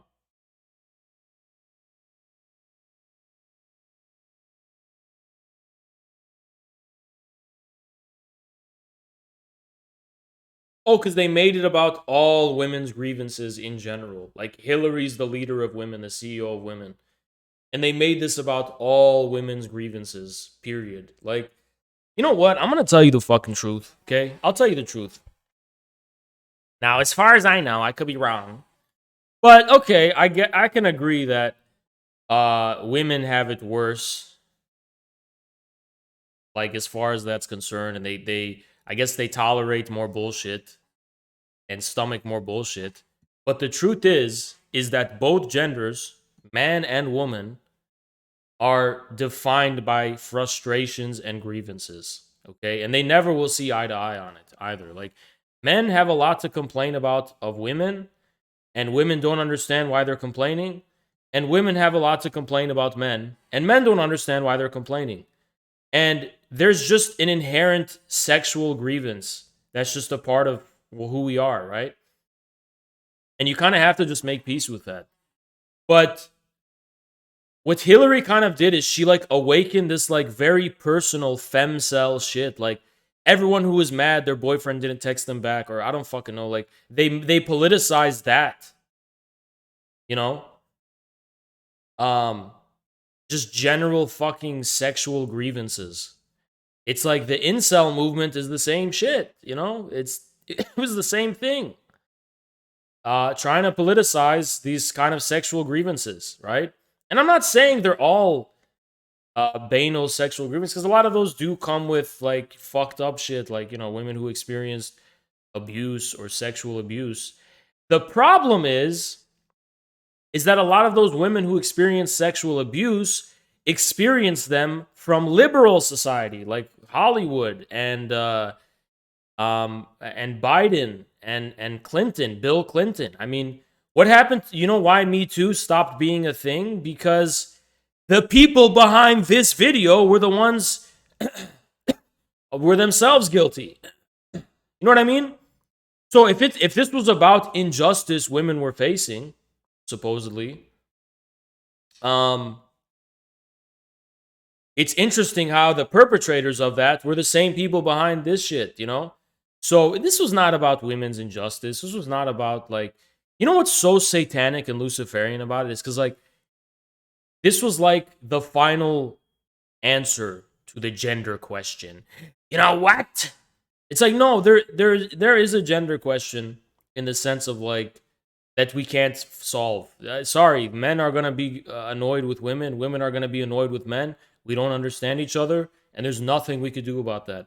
But here, they're just trying to have this, like, messianic, religious up feeling, like, you know what? And it's just a complete psychotic deranged. It's literally the incel movement. It's the same shit, but the female version. Why did no one point that out, by the way? Nobody fucking pointed out that this is the female version of the incel movement. It's the same shit, okay? The Women's March was not about women's rights. The Women's March was not about injustice against women. The Women's March was animated by the same level of fucking politically expounded sexual frustration as fucking the incel movement. And I'm not scared to fucking say that. The Women's March is literally on par with the incel movement. That's the same sentiment. The presidential election had nothing to do with men and women, and nothing at all. Nothing at all. It had nothing at all to do with it. There was literally no factor whatsoever. The media made it seem like this is about women versus men. No, it's not. There's so many female Trump supporters. It's about class and geography. It's not about fucking sexuality or gender.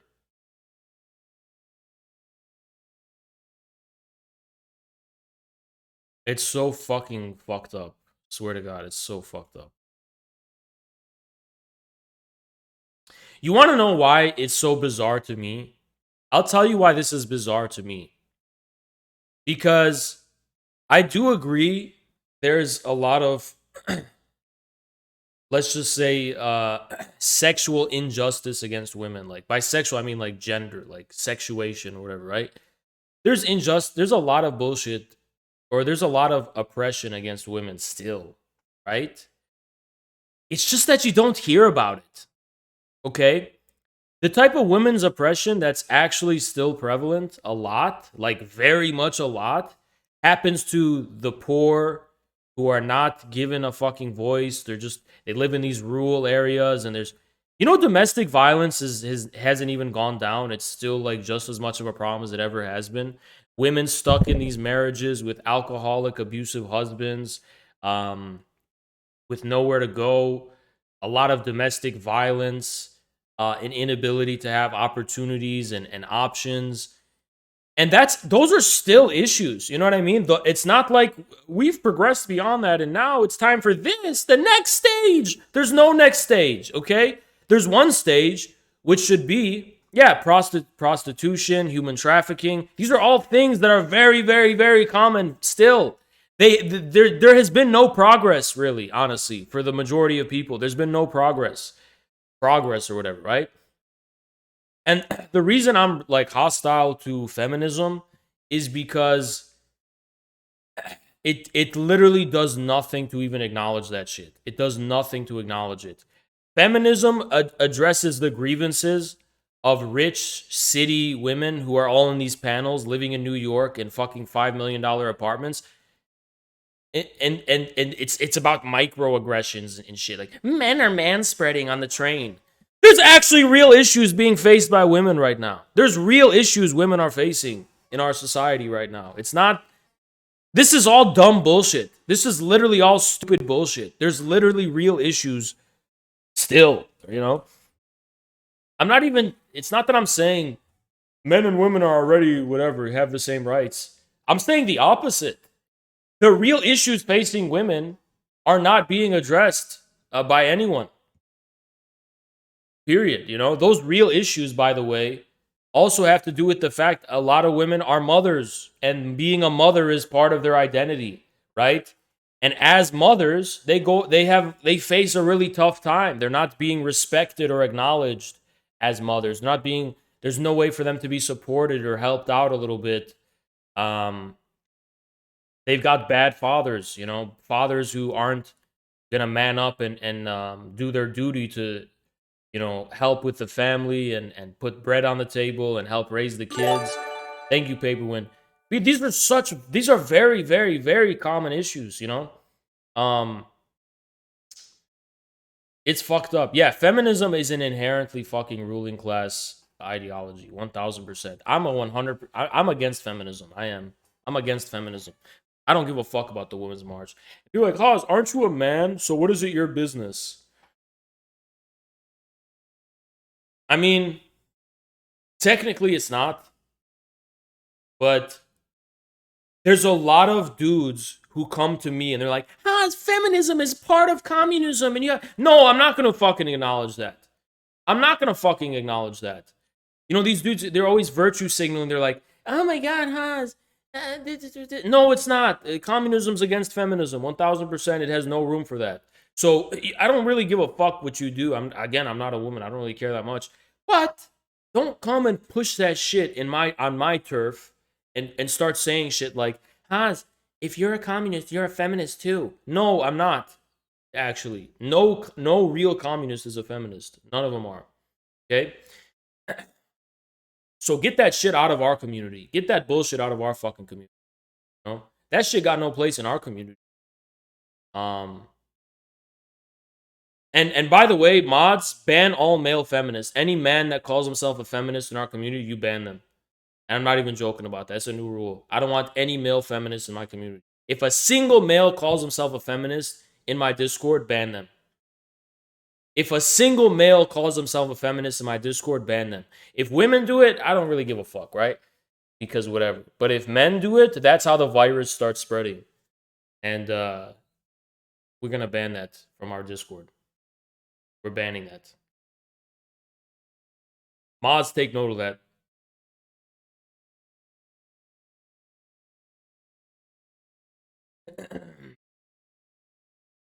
I'm not dealing with that bullshit, right? And this video is absolutely disgusting. I'm actually physically sick watching this video. This is actually the most ugly, sickening video of the 21st century. And I'm going to order some protein.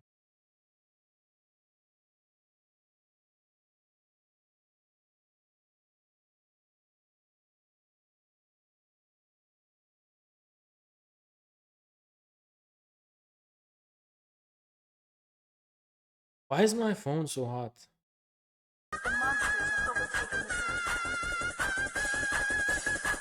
Mom Bello! With the 25! Holy fuck, bro.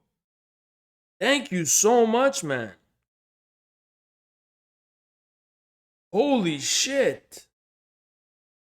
Bro, thank you so much. Holy fuck.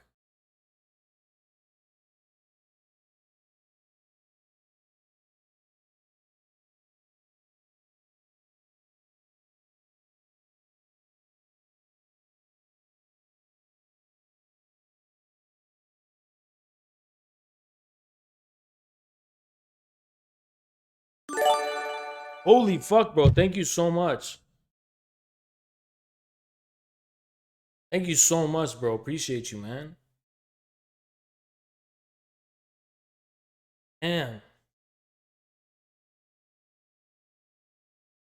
Damn, man. I'm so glad we're back, guys. You know, that week I was banned, I was so depressed. You know, I was actually depressed. Like, physically depressed. Like, I couldn't even get out of bed. I'm so glad we're back. The energy's high again, you know? Let's finish this disgusting video. This is actually a sickening video. Let's finish it.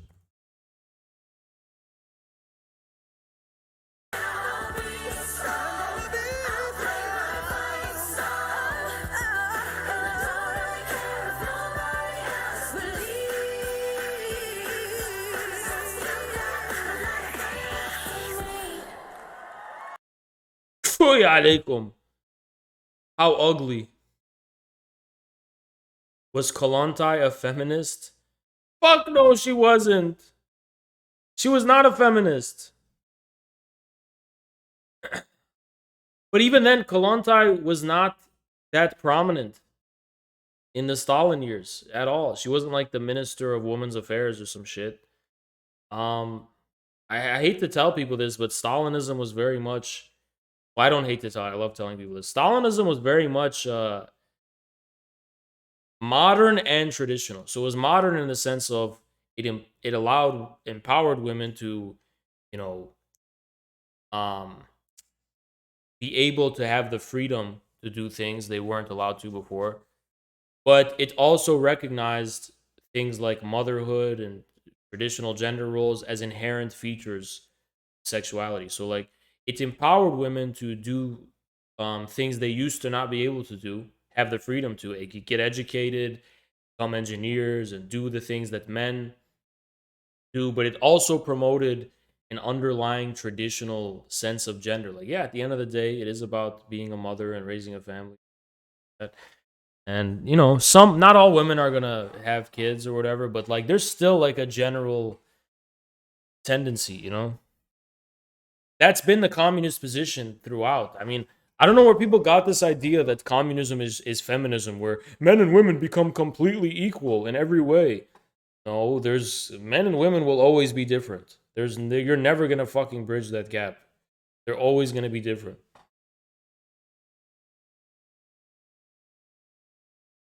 Gloria Steinem was a fucking CIA agent, 1000%. Huh?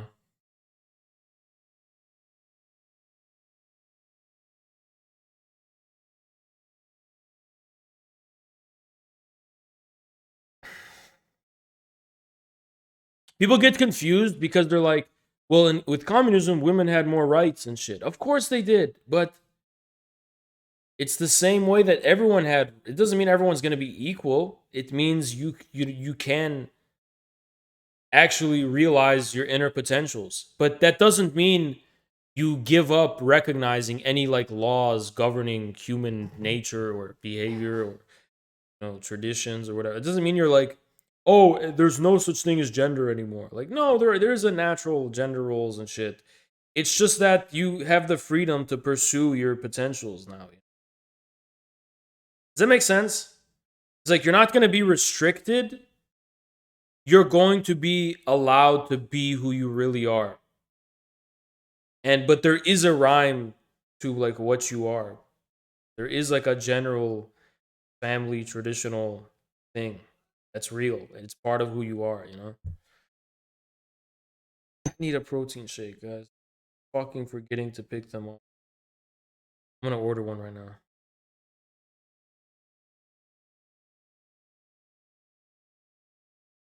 Like an ocean, throwing big waves in the motion.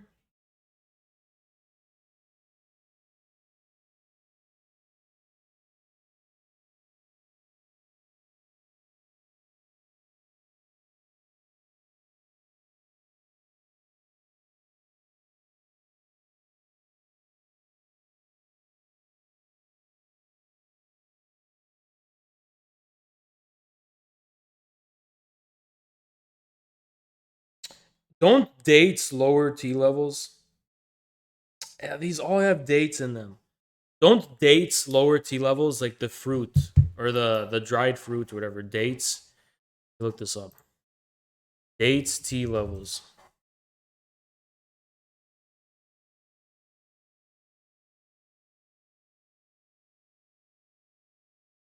Date palm.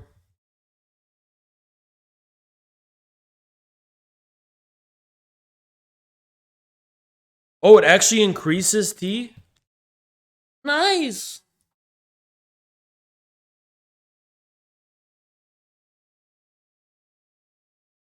It's cool.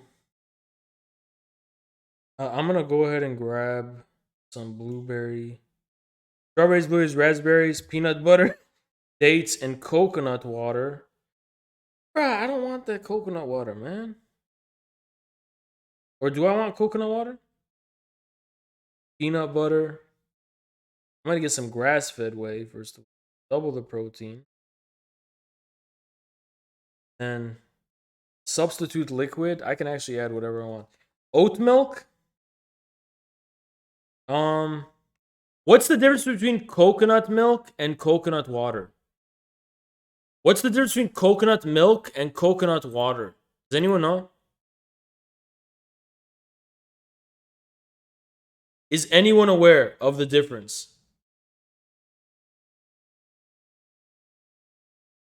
What is the difference? Isn't both of them from cracking a coconut? Milk has more fat.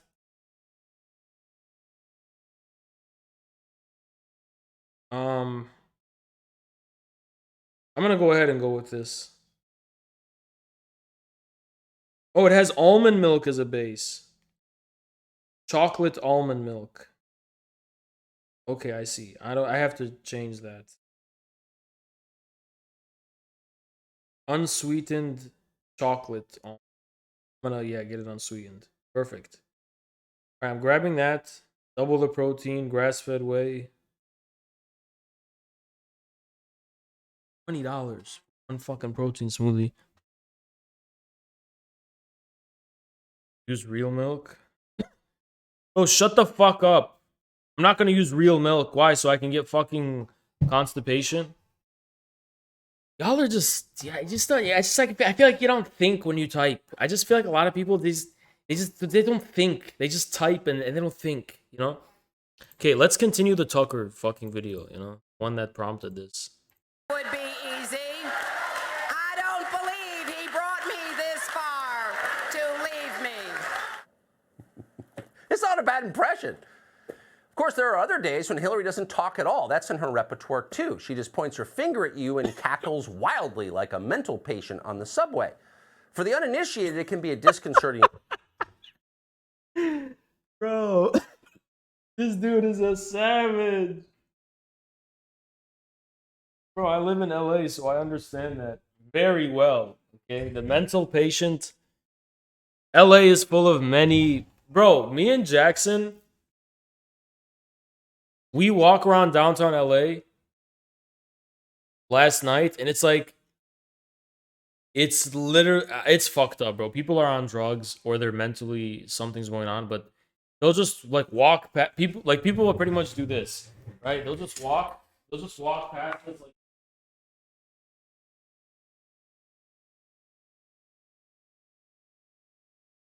like that or something, and they'll sometimes they'll actually stop next to us and look at us like, and it's like fucking scary. It's not actually scary, but it's fucking disturbing. It's like you would, bro. And you cannot walk around downtown LA without that happening. Just telling you, like people will just. It's a the police. It's fucked up, bro. It's a fucking zombie apocalypse, bro. 6th Street was the same way. What is going on with this zombie apocalypse? Hey, what's going on with that shit, bro? There's a fucking zombie apocalypse. It's Bloodborne. You know how Bloodborne is? It's like the first thing that starts it is alcoholism. So the dude that we talked to from El Salvador, he was drunk as fuck. He was walking around with bags of alcohol, and he was not completely far gone. He was like a little. This is like in Bloodborne. There's stages to it, right? And then, but some people are just so he could still kind of talk, but he was still super weird and like just very strange, right? But then it get when you can tell they're on more type of drugs from alcoholism, that's when it starts to get like scary, you know, like disturbing, right? Fentanyl, that is so fucked up. So fucked up. We have to rescue our people. This is our people, guys. These people that have fallen to this, these are probably normal people that fell victim to this. You know what I mean? These are probably normal fucking people.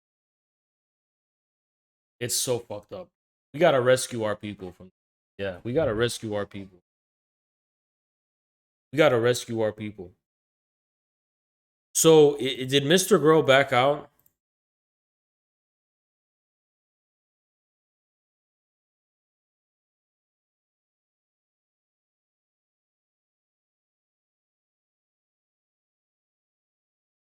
He's not even live. He did? No, it wasn't resolved. Dude already has 10K followers. Experience. Is she casting a spell? Is she going to bite me? You're never sure. But her staff isn't worried. They think it's all part of her secret sauce. It's one of the reasons everyone loves Hillary. Here's the cackle routine. He said no to debating. Check Discord messages. Rev, what do you mean check Discord messages? What Discord message? I don't have any DMs. What messages are you talking about?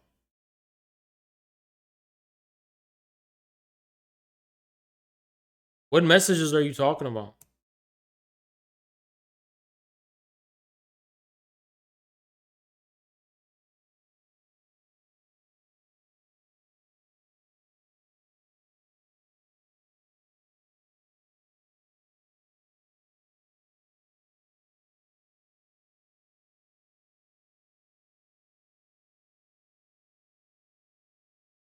I just tagged you. Check screenshots in general.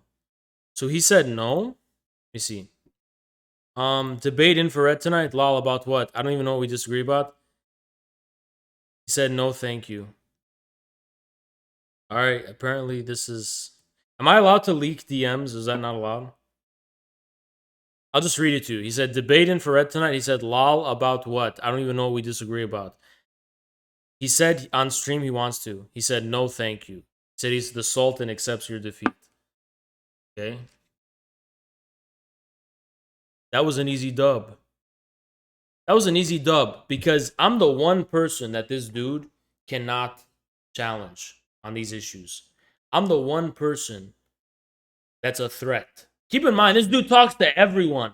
He talked to everyone. He's scared to talk to me. Why is he scared to talk to me?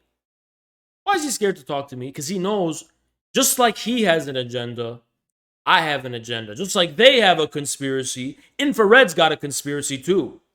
They're the conspiracy of Satanism. We are the conspiracy of traditionalism. Perennial wisdom and tradition. We have our own conspiracy. Understand? I'm Ra's al Ghul. This weird federal shit coming in from the government or whoever the fuck else pushing this pedo shit. It's a conspiracy. I have my own conspiracy. The conspiracy to defend children, traditions, and families.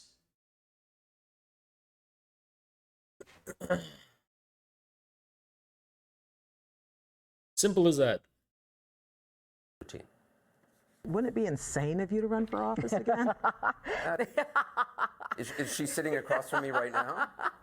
Well, I don't know why that's funny. I mean, did you have any in-person? What the fuck, bro?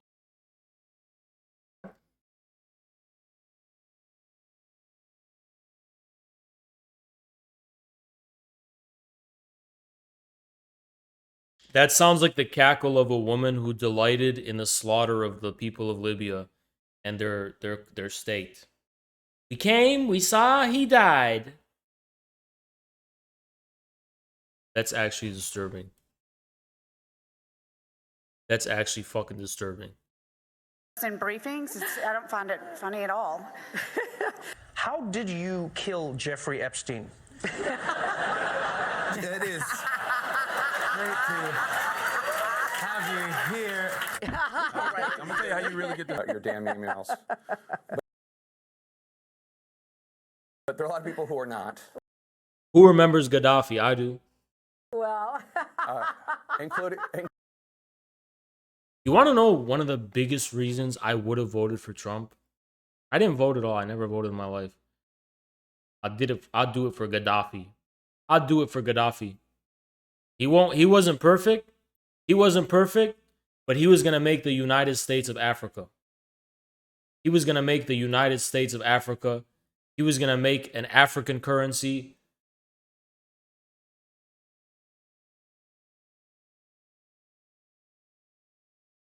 I would have done it for that.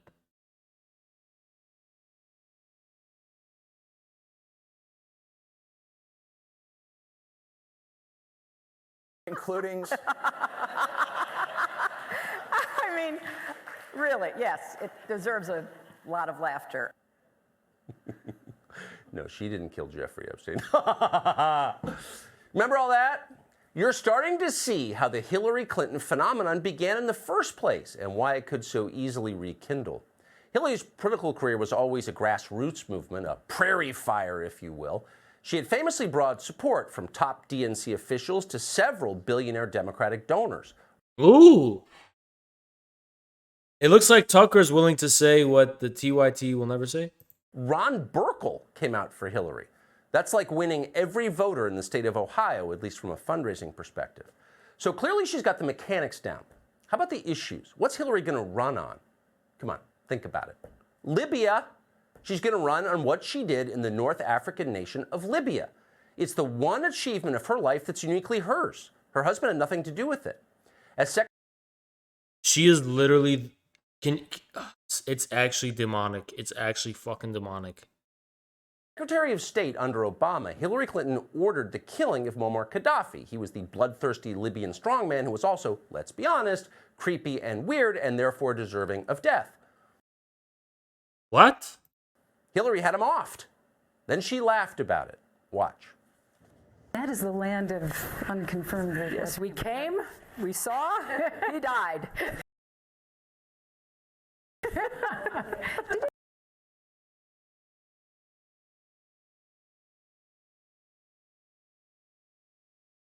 it have anything to do with your visit? No, I'm sure it did. We came, we saw, he died. Pretty funny. But then what happened? Once Hillary killed the leader of the country, how'd the country do? Well, I can't show it to you, Wes. Let's see. We'll tell the story in pictures. Here's the capital of Libya before Hillary Clinton decided to introduce the Libyan people to a little thing we call human rights. The city looks fine, but underneath there was no freedom. There were too few Soros-backed NGOs. She changed that. Now, here's that same city, post-Hillary. Those people in the foreground are African slaves. They're being sold as property in the now thriving slave markets in downtown Tripoli. You know what's fucking crazy? Hillary's a feminist hero. Sorry, she's a hero of black rights or whatever. And yet she is responsible for the reintroduction of actual slavery, racialized slavery in Libya. No, they don't look very happy, that's true, but at least Gaddafi's gone, so on some level, they're free. They've been liberated by Hillary Clinton, despite the fact they're now enslaved. That's called progress. It's worth something. In fact, it's a pretty good campaign slogan. Hillary 2024. She'll do for us what she did for Libya. You can imagine the posters and T-shirts and coffee mugs. Somebody's going to need to get those slaves to sign a consent form. Put that on the list. But all of a sudden, Hillary Clinton for president is starting to sound a little less crazy, isn't it? In fact, it's starting to sound inevitable. There are really just two questions left to answer. Why did Hillary lose last time, and who would she run against 2 years from now? Let's take the first question first. It's got the simplest, most obvious answer. Hillary Clinton was cheated out of her rightful destiny in 2016 because unseen forces of evil. She was entitled. She deserved it. Deserved the presidency. Oh, come on. That whole democracy thing. Shut up.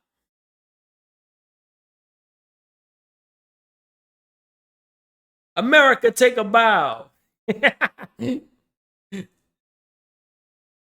Shut up with that democracy thing. Okay? It's her turn. Worked furiously to undermine her because they feared her strength and goodness. Come on. You knew that. Hillary Clinton certainly knows that. Watch. The Russians, let's say WikiLeaks, same thing, dumped.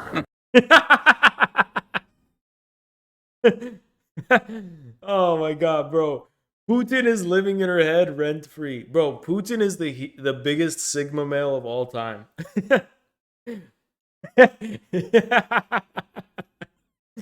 Bro, Putin will live in her head for the rest of her life.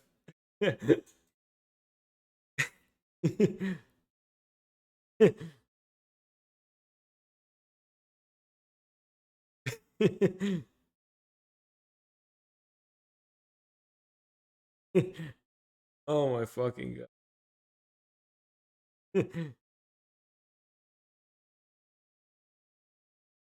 Oh god, bro, Putin's so based. He's so based. Like for every Hillary, there's a Putin. I'm not gonna hear and I get it. Internally, Putin's a different story, but just on the world image, the world stage, it's like, isn't that beautiful? For every Hillary, there's a Putin.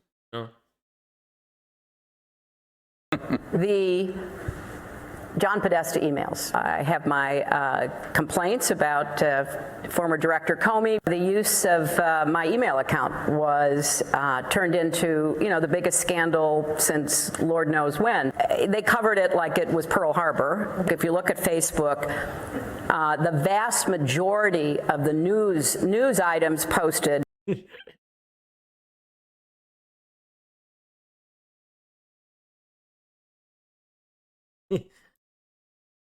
were fake. There's all these stories about, guys over in Macedonia who are running these fake news sites. I inherit nothing from the Democratic Party. I also think I was the... What's funny, like, isn't she just coping? Why didn't they have the copium meme back then? Isn't she just coping?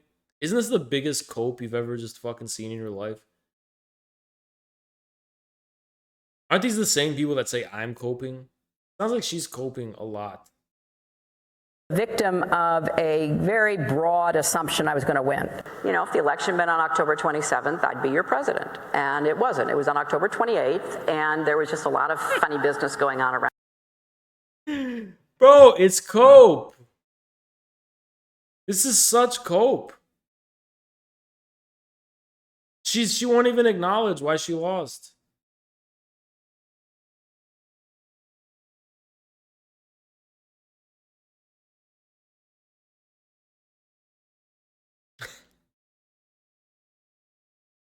Around that. So the Russians, WikiLeaks, Jim Comey, Facebook, Democratic Party saboteurs, and the citizenry of Macedonia. Those are the people who did the funny business that was like Pearl Harbor that prevented Hillary from becoming president. That's who opposed her last time, obviously. Who's going to oppose her this time? Well, for the answer to that question, we turn, as we always do, to Mr. Tom Friedman of the New York Times, who is both a Pulitzer Prize winner and a certified moron. In that paradoxical way that's familiar to Washingtonians, Tom Friedman is just dumb enough to get a lot of things right.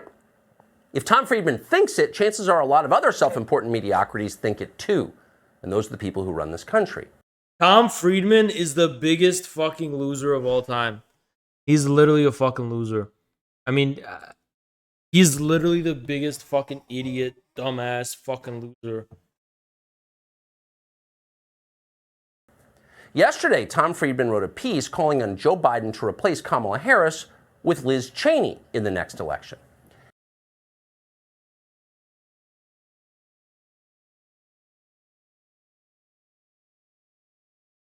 Now, if you're not Tom Friedman or his friends, this might strike you as ridiculous. In fact, it might seem like yet another sign that our political class has reached peak decadence and exhaustion.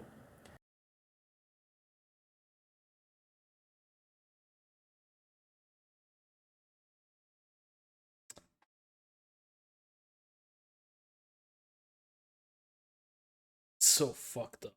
So fucked up. If they're pushing a Cheney in the next presidential cycle, maybe they've run out of ideas. Well, of course they have.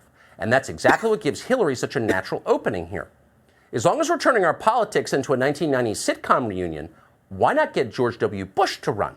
That's not a crazy idea. He's got the time to do it. Oh, no. No, he's back. At this stage, Bush would much rather run with Hillary than against Hillary. They're personal friends. On most things, they agree vehemently. But having a Bush and a Clinton on the same ticket wouldn't work. It's just too obvious. Maybe W could be convinced to take one for the establishment and throw on the Republican jersey one last time. He said, Bro, do you guys remember? Who's that guy that Hillary ran with? Her VP was supposed to... Dude, okay, I'm sorry. I'm gonna say some sexist shit. I don't give a fuck. I tell it how it is. I don't give a fuck. Tell you something. Of course, I'm not really being sexist. Of course, it's a joke. Okay, joke. But can you imagine being a man, the vice president, a female president?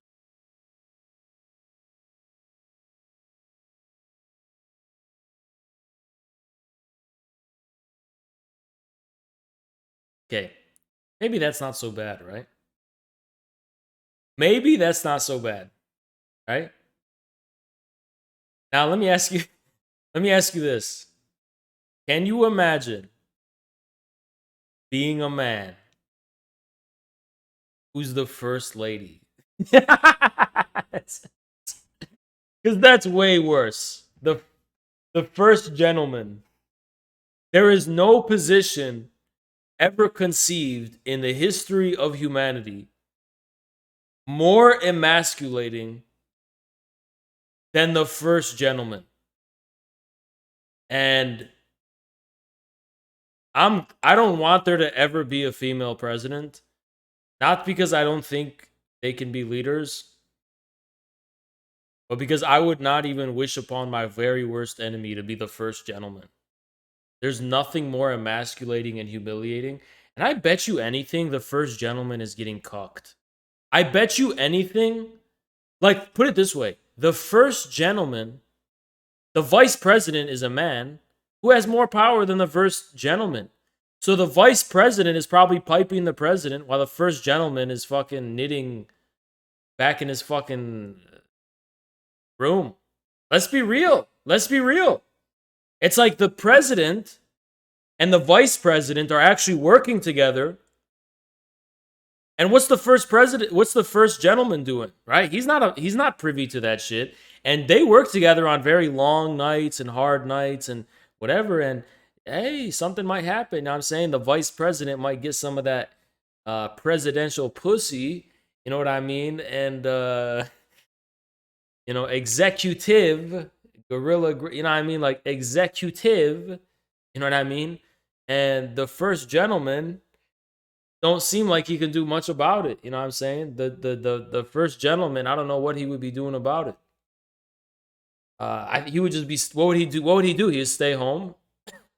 Ain't nothing more humiliating than that. There's nothing I can think of more humiliating than that. Being a first gentleman. What would you do? How would anyone respect you if you're the first gentleman?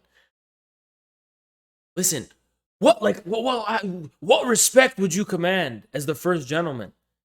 If you're the first gentleman, you're going to meetings with men and business meetings and shit, and you're shaking other men. Who are you, man? You ain't no man. You're not about your business. You're not a boss. You're not a boss. You're not a boss. It's like you're a pet. You're a court jester. Hey, that sounds sexist, but you know what? It's like when the roles are reversed, it's not demeaning for women to be the first lady. It's just not. It just seems like it just makes more sense, you know? It's not demeaning. It's just a different role. I'm sorry, bro. Listen, the male role and the female role are going to be there either way. So the only difference is that this will be a cucked male. It's not like the female president is going to have the power of a man. Personally, she's still going to crave some of that, vice presidential.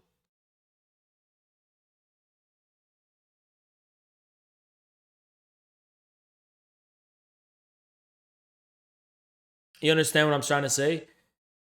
So you got to understand. It's not about men versus women. It's just when you put men in these positions of emasculation and they're still identifying as men or whatever, you're just really fucking humiliating. It's fucked up. It's fucked up. It's so fucked up. 75, but that is a full presidential term younger than Joe Biden, which by current standards qualifies as fresh new leadership. George W. 2024, time to give the younger generation a chance.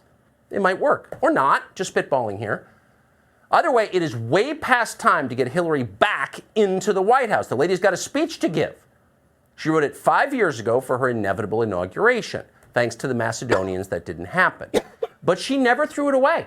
She still got the speech. Last month, she read a portion of it on NBC News. Watch. I dream of going up to her and sitting down next to her, taking... Oh my god, bro, it's better than reality TV. What the fuck, bro?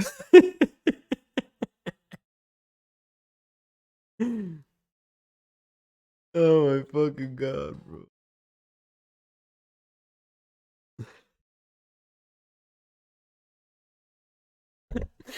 Bro, she's literally like a fucking villain. She just always has some new antics up her sleeve. It's literally like Corella DeVille. She just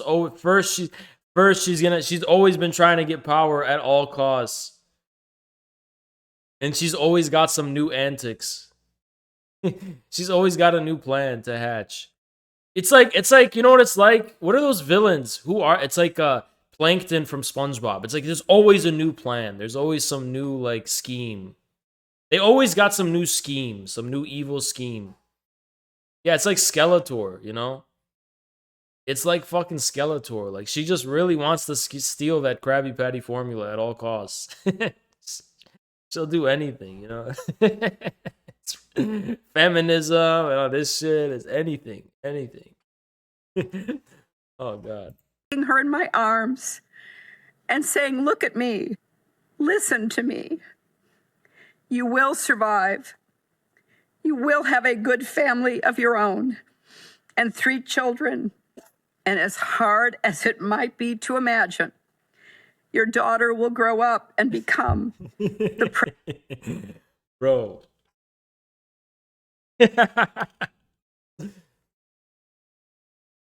Oh my God, man. Fuck. President of the United States. Who's she crying for? Herself. In case you're confused by the context there, that was... Bro, if you understand the international perspective, like when people see that shit, they're like, what the fuck, bro? It's like, I don't know who Hillary is, but she killed Gaddafi, you know? What the fuck is she doing? The dumb shit she's doing, you know? Hillary telling her deceased mother that everything's going to be okay because Hillary has been elected president of the United States. No more tears, no more anxiety. We're going to make it. We've got a woman in the White House. Bro, Evan told me, he's like, Africans love Trump in Africa. Like, he stays in Africa for some program. They love Trump so much. I mean, they don't love him, but like they like him and hate Hillary. You know? They just like Trump, and the reason why is because it's like, imagine if you live in a third world country or something, and you just see like Hillary cry on, like how, what would you think? You know. A lot's happened since Hillary Clinton wrote those words. It's a different country now than it was 5 years ago. But Hillary Clinton hasn't changed. Her primary interests remain exactly what they always were. She's still talking with endless and undimmed enthusiasm about herself. We don't know what's in the rest of her victory speech. We're going to have to wait until January of 2025 to find out. But one thing we can safely assume, it ends with a cackle and a finger. Hey, Sean Hannity here. Hey.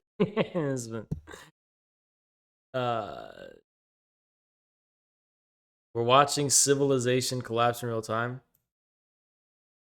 Good evening and welcome to Tucker Carlson Tonight. We want to begin by noting something obvious because this... Okay, we're gonna watch this after. First, let's watch some Asian boss videos.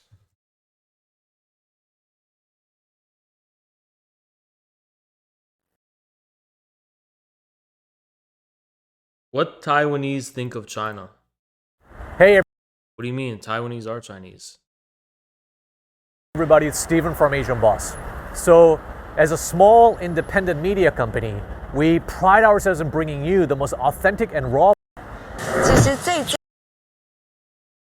台湾的新闻蛮常被国外的媒体报道的。那平常有在关注一些相关国外的报道吗？有的，多多少少有注意。有，我非常重视就是国外对台湾的报道。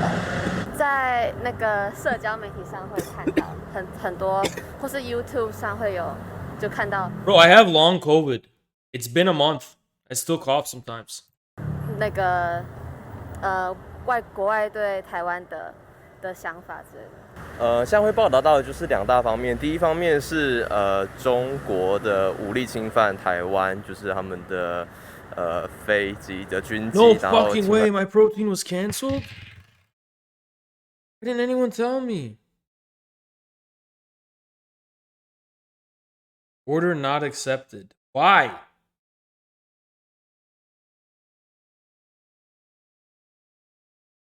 Is there a payment problem? What's the fucking issue? Bro, I am fucking...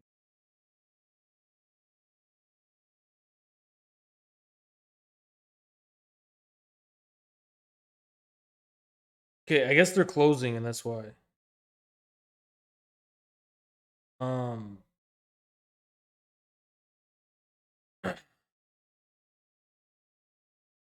Hillary did it.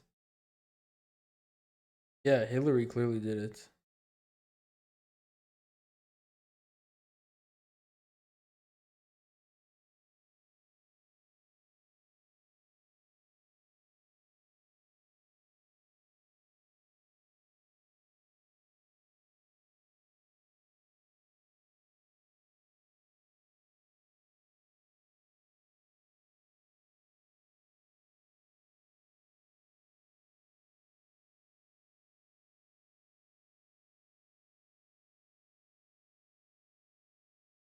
Fuck me.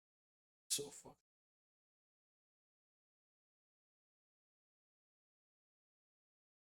Protein. Oh, there is protein. This is perfect. 2.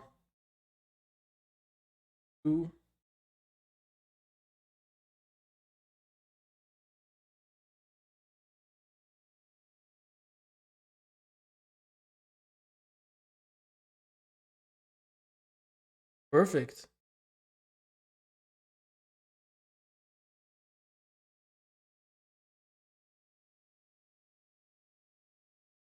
Okay. Whey, okay. I didn't know it was this easy.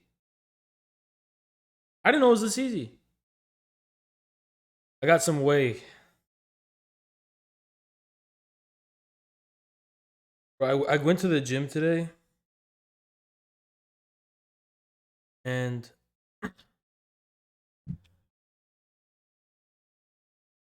went to the gym today.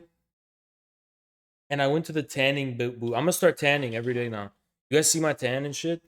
I'm gonna tan every day. Tanning tomorrow too. 到我们的航空领界线，然后第二个就是台湾的半导体。那各方对台湾的主权有很多不同的立场和见解，像中国大陆很清楚地表明台湾是他们的一部分，但是我们也经常在西方媒体听到说台湾是一个独立的国家。所以作为一个生活在台湾的当地人，你觉得台湾媒体传递的讯息比较偏向哪一种？我觉得都有因为台湾是一个民主的社会，所以很多不同的立场跟方式都大家可以接受这样子。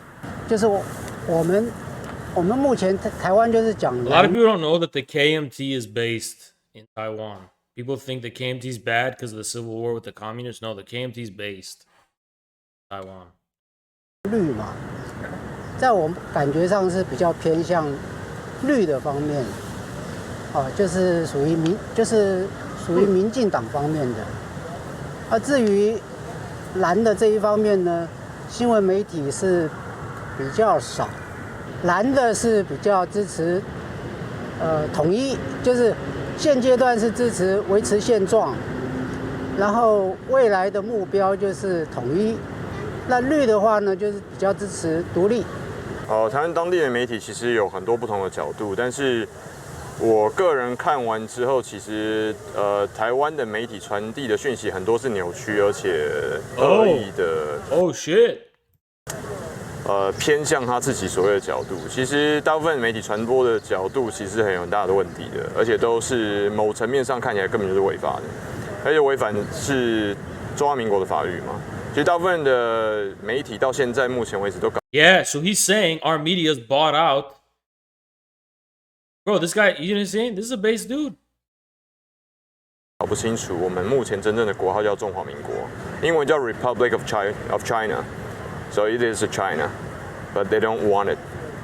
所以大部分人都搞不太清楚这件事情。那 The lying fake news media in every American-funded media. 所以我觉得媒体连这件事情都搞不清楚的时候，后面他们传递的讯息，其实可信度多少，就各凭自己的了解跟认知了。如果以台湾的媒体报道来看的话 That's a patriot. 我觉得大部分台湾的媒体是比较主张台湾独立的。那也因为现在，我想台湾的媒体目前，我不认为是非常公平。Wow, so it looks like all these people they're randomly reporting most of them seem to be against independence, and they're complaining about the fucking fake news media trying to push for independence. It looks like there's some kind of agenda for independence that's not coming from the people. It's just coming from the fucking media and the people funding the media. 很的报道啦，所以我想，在台湾的人民应该听到了很多，大部分是属于台湾要独立的讯息吧。这应该是我们蔡总统传达出来的讯息。他也没有说台湾是中国的、啊，但他也没有太表明，因为他也不敢表明自己的立场吧。我觉得可能因为有 This is 政 a 治 younger 的 person. 有 This is like probably a child or something. 政治的利益关系，所以不敢去讲自己该想讲的话。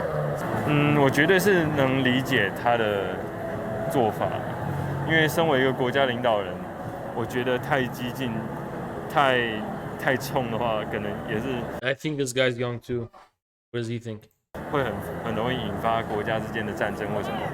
那你个人觉得台湾是独立的吗？还是你觉得我们是他们的部分？我自己个人认为台湾是独立的，但是我不认为台湾在这个国家被国际还已经被认可，对，就是还没有到达officially 独立。对我来说，我觉得跟中共的密切关系绝对是能带来经济很好的成长。但是我又不希望台湾原有的这个民风淳朴的这个好的文化被他们破坏掉，因为我非常知道，如果他们统治了之后会变怎么样子，所以我还是希望我们能够保有言论自由跟台湾这些很。There's literally free speech in Hong Kong. Okay, Hong Kong protests were cracked down on because of violence and illegal violence. It's not because of fucking free speech. You can do whatever the fuck you want in Hong Kong. They literally have their own laws. It's just when you have fucking insurrections and violence and shit, yeah, that's what forced there's gonna be an intervention. No, they were not brutal. Protesters were brutal. 对，我现在还在观察，就是如果香港真的变成了很可怕这样，或者说是新疆已经沦陷了嘛，新疆就是已经。So it's like these people are being brainwashed by the Western media to think China is like this really scary place. It's so fucked up. You know? It's all coming from the brainwashing Western media. 很可怕。那我现在就是还在看香港这样。我觉得台湾一定是独立的国家，我们就是一个独立的小岛，但我也不会，就是我也不是所谓的台独立场。我觉得其实维持现状也蛮好的，因为我们现在该有的权利或者是什么，然后国际上其实也是蛮认可我们的存在。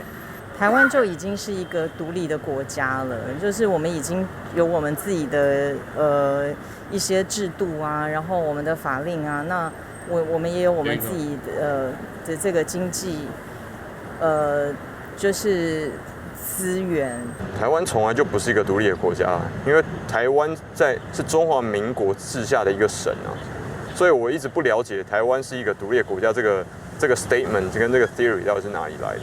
就算在目前民进党执政的状况底下，中华民国宪法也从来没有动过一分一毫啊。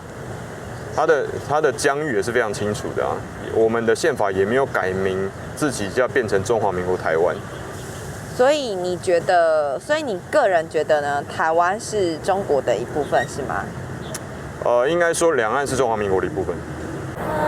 因为我觉得我们也没有太依靠像我们也没有太依靠他们的资源，或者我们也有出口给他们，所以我觉得我们算是可以独立自主的一个国家啦，对啊，因为大陆的话也蛮仰赖我们一些，比如说科技业啊或什么的资源，所以我觉得我们可以算独立。那你觉得台湾有多少人的想法会是跟你一样的？我觉得应该有60-70%吧，应该有吧。因为年轻人，对，我觉得应该有个60-70%。所以你身边的朋友啊，你的同温层也是这样觉得？差不多，都不觉得我们是中国的一部分。对，应该基本上是这样。那你个人对于中国大陆的观感是什么？对他们的人民或是政府有没有什么印象？其实中国大陆，我觉得这几年发展的真的是很厉害，然后也是蛮快速的。他们在硬体建设上是真的不得不佩服，特别是在无论是他们的桥梁，或者是建造，或者是高铁的建造，任何。Like if you listen to fucking these Westerners, you'd think like it's Taiwanese people, like they're just their opinion is overwhelmingly like they're viciously anti-mainland. Like, bro, what the fuck? Just watch this video. 还有包括武器，这些都是硬体建设蛮厉害的。但是在软体方面，譬如说人民的素质、教育，特别是医疗，那么还有种种的一些环境卫生，这些可能就会需要很加强，要非常加强了。是，我觉得人民 I'll tell you why these people are a bit more based. Because the Chinese Civil War. W. Thank you, Apex. Appreciate you. Because the Chinese Civil War was a war between brothers. These were the same people. They went to fucking school together and they were the same people.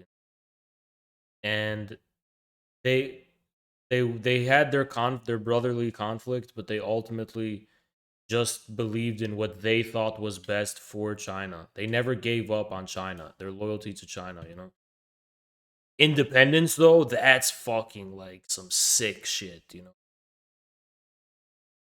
That's the ultimate betrayal, you know? It's like, if let's say there's a family dispute and brothers are quarreling, imagine if someone brought up the idea of let's dishonor the father. You know, when brothers quarrel, you're not supposed to dishonor the father. That's, that's the ultimate betrayal of everything, you know? 人民就其实蛮友善的啊，因为其实我觉得就是中国人并不差，就我觉得我并不讨厌中国人，我比较讨厌他们的政权。首先我不会叫他中国大陆，我会叫他中国。然后我的印象嘛，第一个我没有去过中国，然后第二个是 Yeah, this dude's so cringe. I could tell he's cringe. 第二个是厌恶，第三个是 You know, you could just tell. You can kind of just tell, like, it's like a nerdy whatever dude who's like, it's like you could tell. You could just fucking tell, you know, like it's same as America. 恐惧，因为当这个政权，对，有人会说你要把这个政权跟下面的人分开。This is like DGG in fucking Taiwan, you know. 但是当整个政权他一直整天到晚在威胁你，整天到晚在跟你说要打过来的时候，你很难不对他产生防卫心，你很难会想要说我也要去了解你。那很多人会说我们的文化上很相近，像我们讲一样的语言啊，然后其他也有很多类似的习俗。那作为一个台湾人，你觉得你和中国人有什么关联吗？我想某一程度的文化应该还是有一些相似点。那当然每个区域当然有自己的在地的一些文化，那这个可能跟他们也有比较不一样的地方。现在目前的论述，很多人说，台湾人是独立的民族，或是独立的什么？不好意思，目前台湾人的主体是汉人。如果一个人他不是台湾原住民的话，以目前的政治论述来说，他是没有资格讲他自己是台湾人的，因为我们都是汉人啊，大部分人。That seems reasonable to me. 台湾 This is like if Americans LARPed. Well, it's not as bad because it's not the same type of history. But it's like, imagine if like you had these. Let me put it this way, guys. Imagine they set up Chaz on a Indian reservation, and I'm pretty sure Native Americans prefer to be called Indian. That's what I've been told. But imagine they tried to set up Chaz on an Indian reservation, and then white people started identifying as Native Americans. Pretty cringe, isn't it? 目前的所谓本省人 To like fuel their specific political agenda. 都不是本省人，真正的本省人是原住民啊，就如同美国人在屠杀印第安人的时候，然后堂而皇之的把美国人冠在自己头上，是一样的道理啊。就是说把这些人口全部干掉了，以后主体就变成我了。所以这个我觉得还是主要台湾现在的问题啊。这才是真正的转型正义要讨论的事情。就我认同，我们都是一个华人大家庭，我们是个种族，我们应该 help each other， 我们要 gather。我们在经济上或者说是政治上，我们都应该要互相合作，在帮彼此。像最近有一个电影叫《上汽》，他虽然是中国人演的，他们也想要打入中国。Ezra told me about this movie.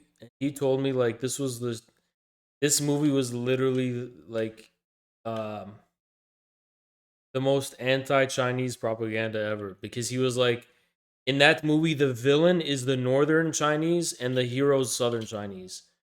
And the idea is basically like the independent, like fatherly authority China is like the North, right?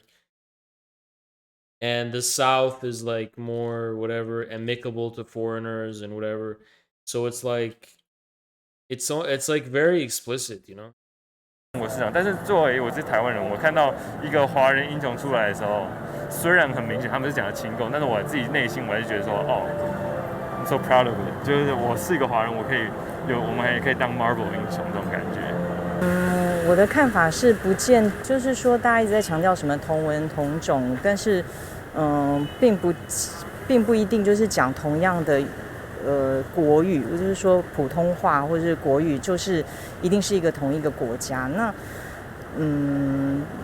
比方说，那加拿大他们也是讲英文，不是吗？那跟美国的之间的一个关系，就是所以我一直觉得说，他们一直在强调同文同种，我们都是同样的祖先。可是，毕竟已经就是分开这么久了，我们都有创建我们自己的文化了。那，一个这么民主自由的国家，怎么可能会跟他们一样？那你觉得年轻的台湾人和老一辈的台湾人，在中国这个议题上面的看法，会不会有世代上的差距？哦，那肯定会有世代上的差距啊，因为老中青三代的这个想法都不同，老有老的想法，中间年代有中间年代的想法。现在年轻人我们没有办法去，因为他们接触的这种会不会打过来？但是他每天这样的威胁，然后加上新闻诱报，不管是亲中还是不亲中，他只要报说每天又有100多架飞机飞来这边，一定会对我们的心理因素造成影响。因为我觉得日本、美国还有国际，还有澳洲，还有一些欧洲国家，他们现在都已经，我觉得他们都已经有在帮台湾发声，而且我觉得这么多国家都站在台湾的立场，我觉得也会给他们一些压力吧。对他们来说，如果他们要武力犯台的话，他们一定有要消耗很多资源。那他们可以做的事情其实很多，就是什么经济封闭啊，他们可以做台湾软手段吧。就是不是硬手段那种武力犯台。Yeah, we're gonna watch the social credit one after. 经济资讯战之类的，他们不需要真的用到很难看的手段，我们其实很有可能就会投降那种感觉。我想他们必须要这个非常要考虑，因为如果他一发动战争，这不是一个非同小可的这个事情，因为战争的代价是很大的。更何况现在，如果他一挑起战争的话，所有的包括联合国，他们都会进行制裁，这样，所以这种代价他们自己要去承担。当然，谁都不希望战争，因为战争确实是很残酷的，而且战争它会让经济马上倒退，譬如几十年，这个都有可能。他所付出的惨痛代价，必须要人民自己都要来承担，并不是当权者或者是政府来承担，这样。我觉得可能有大概40%到50%的人就觉得不在乎，而且我有问过这一些部分的人，我就说，那你觉得如果真的发生战争的话，他们其实有点消极，说那打了就打了，所以他是觉得他不在乎的前提是在于，就算打了那我又能如何？那另外一半的人是说他们很在乎，然后已经把很多东西，像是财产啊跟资本都已经转移出去了，都离开了。那他甚至有多个不同国家的护照嘛，跟公民的身份，所以对这些人来讲，他们根本他随时要离开都没有差别，而且他是不会以台湾人的身份在台海战争的时候离开台湾。我觉得习近平主席是一个有冷静头脑的人啊，但是冷静头脑并不代表他不会下战争的决策，这我们要把它分得很清楚。所以习近平他会不会开战，我觉得取决的原因有2件事情。第一件事情是美国的态度，另外一件事情是台湾人目前在民主直选的状况底下，会做出错误的判断，进行全台独的公投，这种变更政体跟片面布达自己政治状况的改变。如果我们有这种片面改变政治现况的行为的话，台海的确有可能会发生战争。但如果没有，我觉得目前台海的和平还是可以期待的。我觉得担心一定会有啦。可以说一下为什么会担心吗？因为毕竟我们现在过得好好的啊，那如果你突然中国就突然一个飞弹打过来，也是蛮可怕的。那你担心的程度有多少？就是你是大概轻微的担心，或者是你真的非常焦虑这件事情有可能会 One 发 of 生。 the tactics of America is just spreading fear. Like, oh, China's gonna launch a missile. Like, fuck, man. 发生。就其实也说不准因为现在事情就是还没发生啊，所以硬要说担心的话，就是轻微担心吧。I think I got sunburned from that fucking machine. I'm gonna step in that tanning machine tomorrow. 那你觉得中国真的对台湾发动战争的可能性高吗？我觉得其实不高因为如果真的中国硬要干的话，其他国家也不会就是放着不管，像是美国。所以你相信，如果真的发生，美国会来帮我们，你不会觉得说他只是说说的而已。我觉得会啊，如果他不来帮的话，大不了我们就唱中国国歌嘛。我是希望说，两岸的领导人呢，都能够用智慧的方式来处理这么严重的事情。和则两利。如果发生战争呢，想想看，发生战争一定是在台湾本土，死的是谁？是台湾子民，不是大陆人，也不是美国人，也不是日本人。我希望政治人物呢，要好好的负责任，不要把我们推到这个深渊里面。台湾也不要一味的靠美国、日本来帮你撑腰。美国它是以利益，不是美国啦，全世界国家都一样，都是以自身的利益为至上。先谈自身的利益，然后呢再去讲别的。当台湾的利益已经比不上大陆，已经比不上美国所需要的利益的时候，是不是像阿富汗、像土耳其的库德族一样，随手就可以丢了？所以我是觉得，台湾人啊，就像我刚才一开始讲的，要自立自强。那因为外国人大多只能从媒体报道认识台湾，那还有没有什么关于台湾的事情是你希望其他外国人也可以知道的？我想要让国外的人知道，台湾确实是一个非常民主的非常民主自由的一个国家。那这个那他们可能对台湾 I'm not taking jawline pictures. I want to see my sunburn, or not my sunburn, my tanning burn or whatever. My neck is like burning. This is my gym. Gym that I go to has a tanning bed. Got pale as fuck. Enter. I'm tanning again. And I'm gonna use it again tomorrow. You know, I tan, I just look way better. 的人文，包括这个所谓的谦虚哦。Burns is talking shit right now. Of course he has to. 礼貌 He's 这些 fucking low on viewers, as usual. Fucking irrelevant clout chasing fucking orbiter. And he freaked out. Why I was guess he Epstein angry used to about donate it? to him. He thought that I validated his entire group as being trash because I suggested they live on a trash island. And I don't know. So he's stuck up then. Yeah, I don't know if that was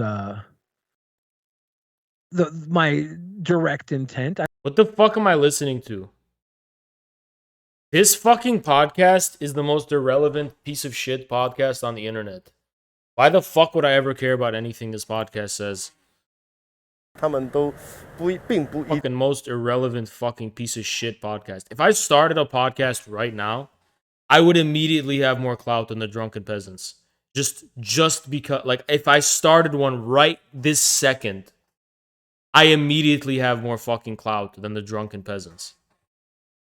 一定会有所谓的认同跟认知啦。台湾人我们才刚开始在了解我们自己，我们其实根本不认识我们自己，我们不知道自己是谁，我们不知道自己从哪边来，我们不知道自己的文化，所以我们才刚刚开始认识自己，我们才刚刚开始建立自己的身份认同。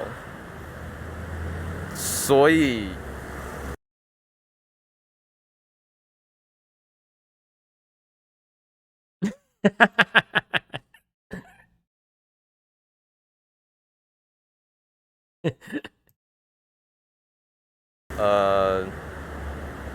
有兴趣的话，可以跟我们一起探索。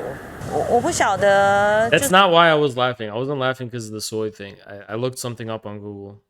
是除了政治以外外国人对台湾的关心是什么？那我觉得台湾的民众是非常友善的，而且我觉得台湾的民众是非常勇于接受新的事物的。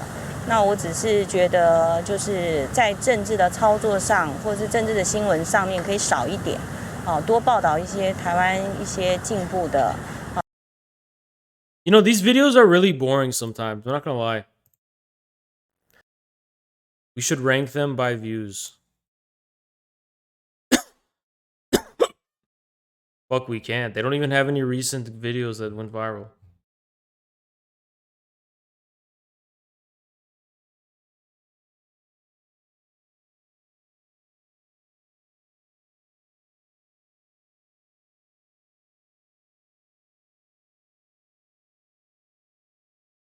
Oh my god. Okay.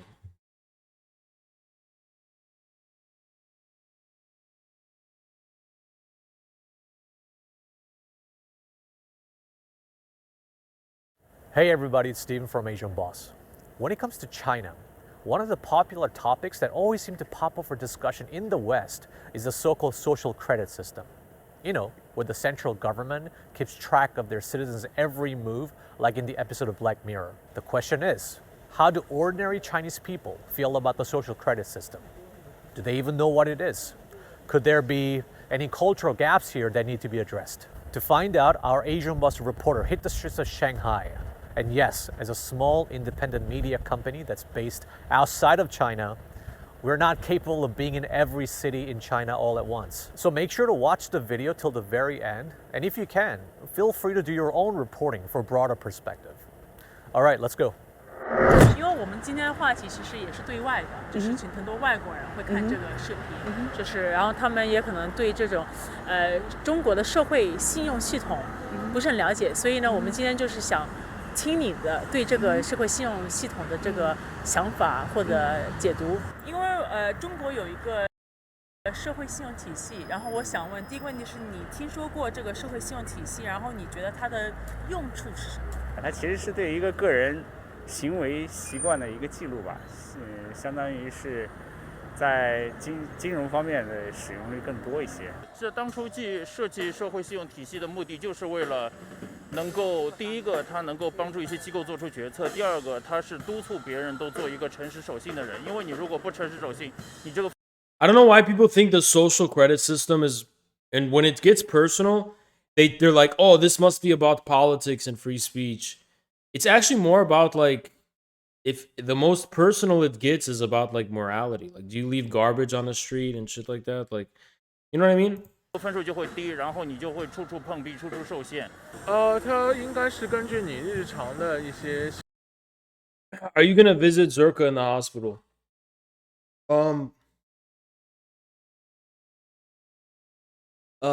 I'm gonna be rude, you guys. I haven't really been talking to Zerka, in general. He's just been doing his own thing, and you know, I don't know what I could do for him. You know, it's just one of those things. We don't really talk that often, you know.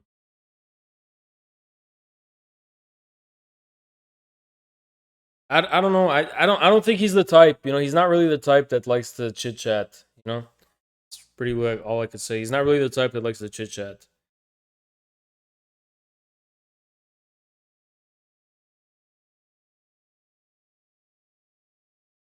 Like, if there's something I could do to support him, I would. Honestly, I would. But just me calling or texting or anything, that's just not kind of it's just really not the relationship we have. 行为规范，比如说你罚款有没有缴纳，如果没有缴纳会亏到一定分数，比如说你有没有欠款滞留没有还，这都是你的一些那个评分系统综合来讲。What happened? He just got surgery. He got surgery, and I don't know the rest of the details, but yeah, he got surgery. 但你如果有一个 It was not an emergency surgery. I don't think it was like he came to LA to see doctors, and it wasn't like on the spot. He was rushed to the hospital. He has multiple organs. What? Where did you fucking hear that?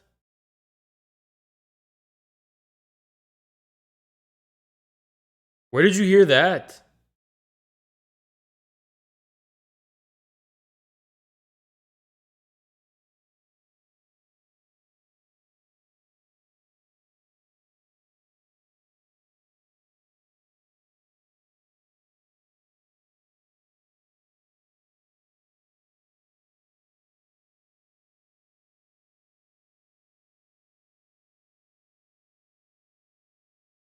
Clips from his channel.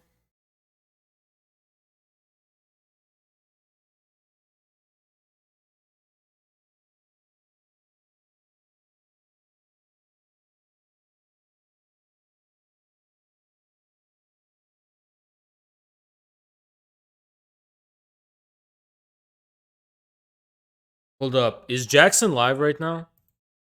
Because I think Jackson's been talking to him more than me. Give me a sec. Yeah, he's live. I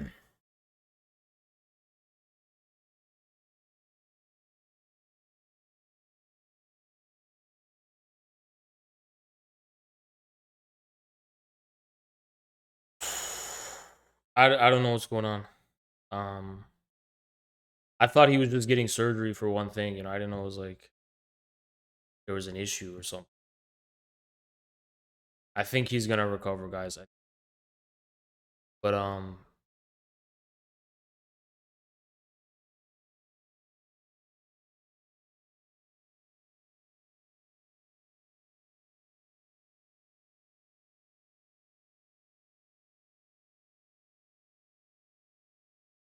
I really thought he's just getting surgery like for one thing. I didn't know it was like a issue.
Give me a sec, guys. I'm gonna go ahead and call him.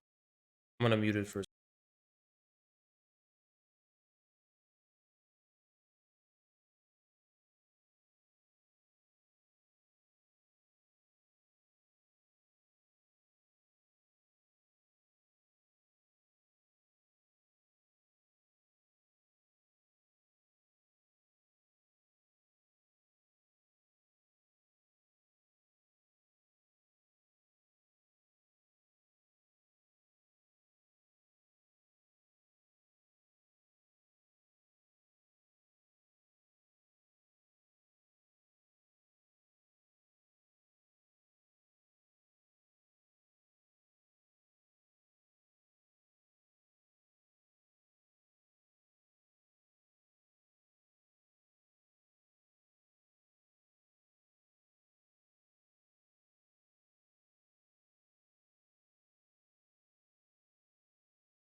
1 second, guys.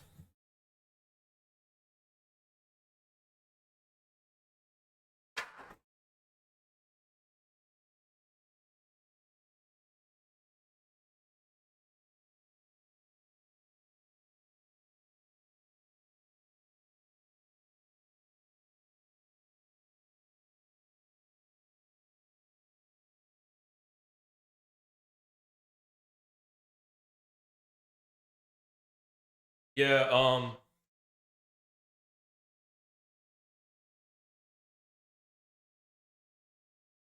uh yeah. Guys, remember keep it, keep your prayers, Um keep praying, Keep praying. Keep sending good energy, keep sending good vibrations, you know.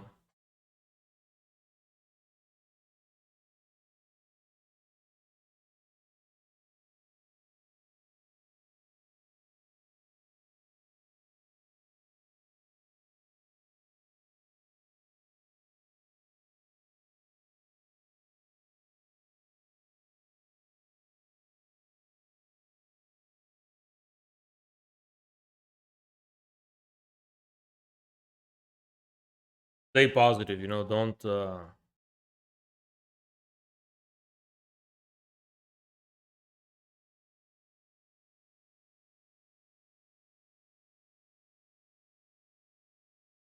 I think he's gonna recover. I think he's gonna be fine, and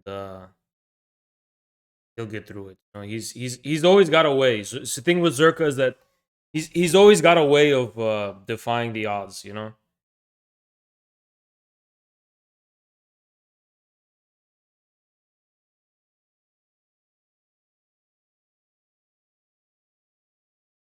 But I told him this too. He's like, you gotta eat healthy too. You gotta start eating healthy.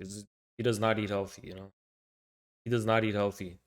You gotta stop eating that junk food and shit. It's really important.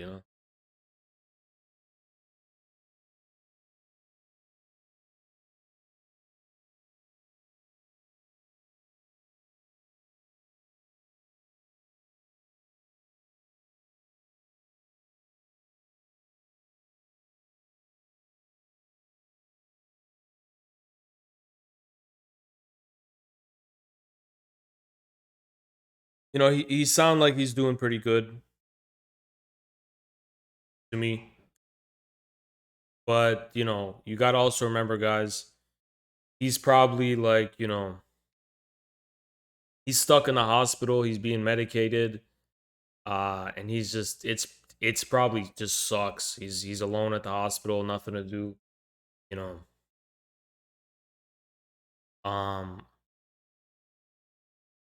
maybe I'll hit him up and see about like we could do a hospital stream, but I can like film it or something for him, something like that, you know.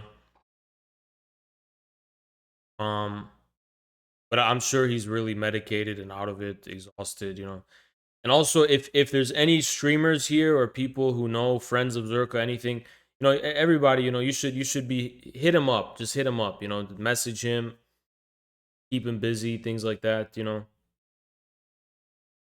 Um, it's a really good time to, if you know him, like send videos, uh,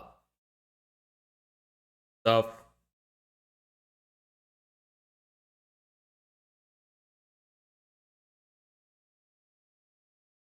Yeah, this LA trip it's it's fucked up. It's really fucked up.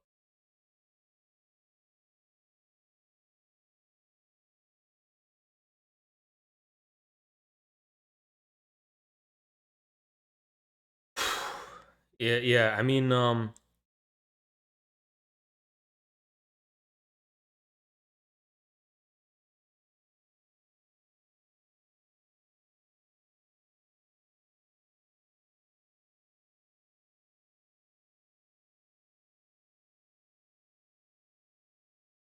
yeah, I really think he should be getting more support too. More support. Um, awareness and stuff. Like, you know, he's it's like this shit is not his fault, you know. So it's a good time for, like, you know, friends who were streamers or just people he knew or whatever, you know, to realize like the reason he's not streaming isn't because he's quit streaming or something like that. It's because he's been in the hospital. You know, he's been dealing with this bullshit.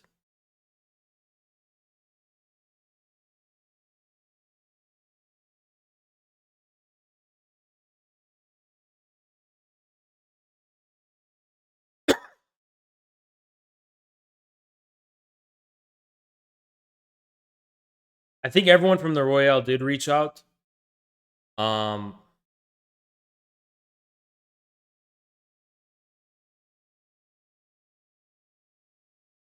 I had no idea there was a complication with where there was a problem. I don't know the exact details, but I didn't know. I haven't been keeping tabs, you know.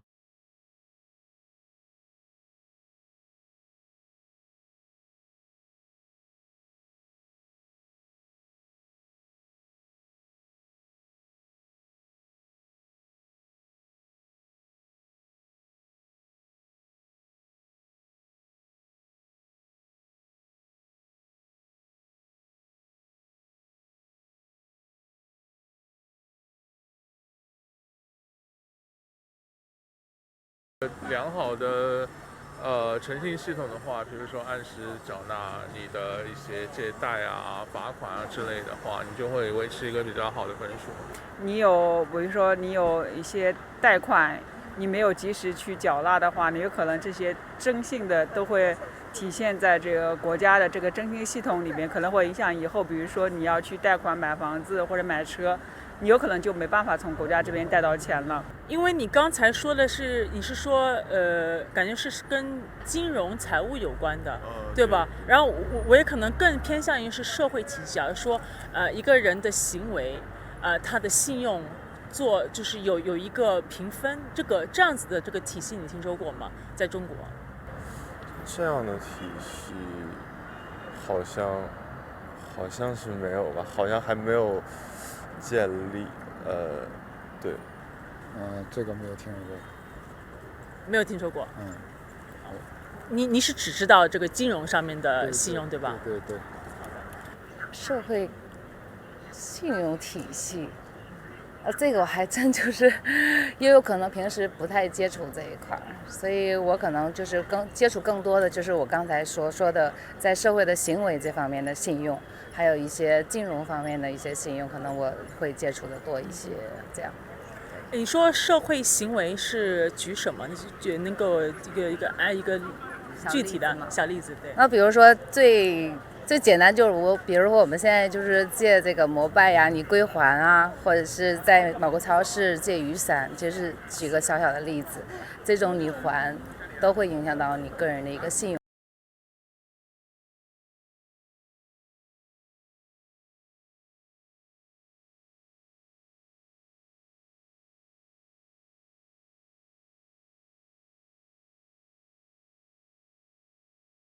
信用度的问题，我觉得是听说过是有，但是还没有很推广开来，感觉。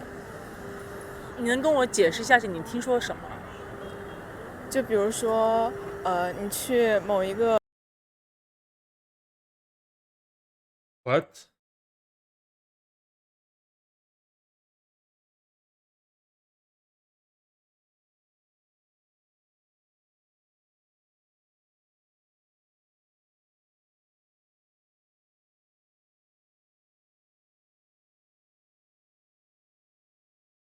餐厅或者去某一个地方，如果说你没有遵守那里的制度，然后他就会不允许你再次进入之类的。假如说，如果你发表一些，假如说在网上批评政府的一些言论呢，你觉得你的财务信用会被影响吗？或者你的信用会被影响吗？这个应该不是财务信用体系，这个应该是啥的，我也不懂。You know, it's so crazy thinking about what's happened in LA. Like, it's so fucking crazy thinking about like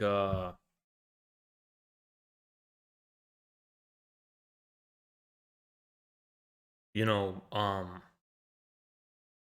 it's crazy thinking about how much has happened. I don't even remember a lot. Like we got COVID for a week, you know, both of us. I remember we did those streams and we were so sick. We did them in fucking LA.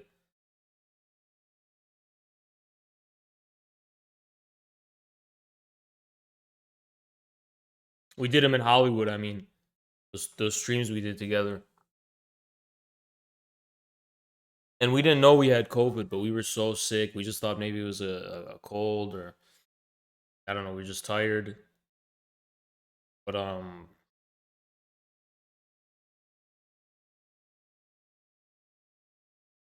yeah, and then we had that Airbnb.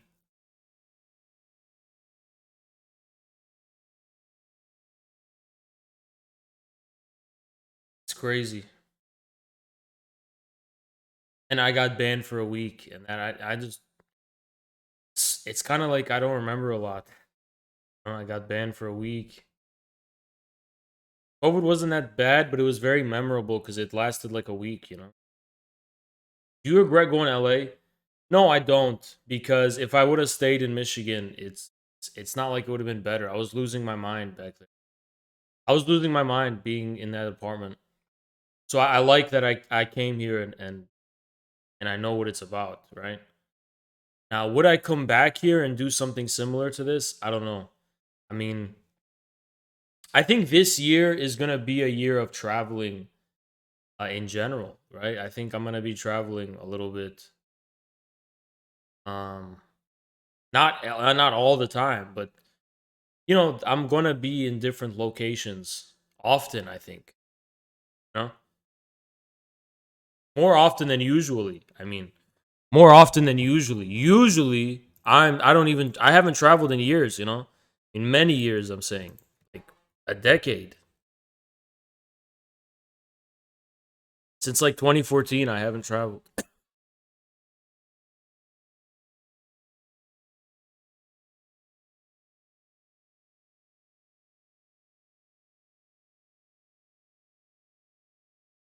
What?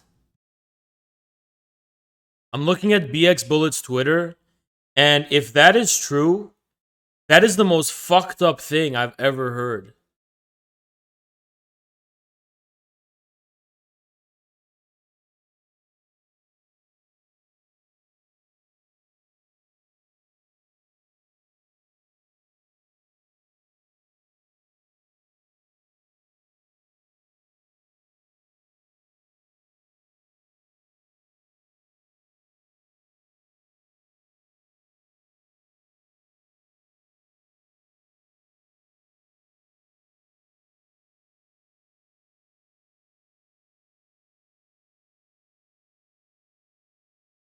What the fuck? Hold on. I don't know if it's gonna be TOS, so I'm gonna watch the video myself and see what's going on.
It is so fucking crazy how Twitch is not taking action about this.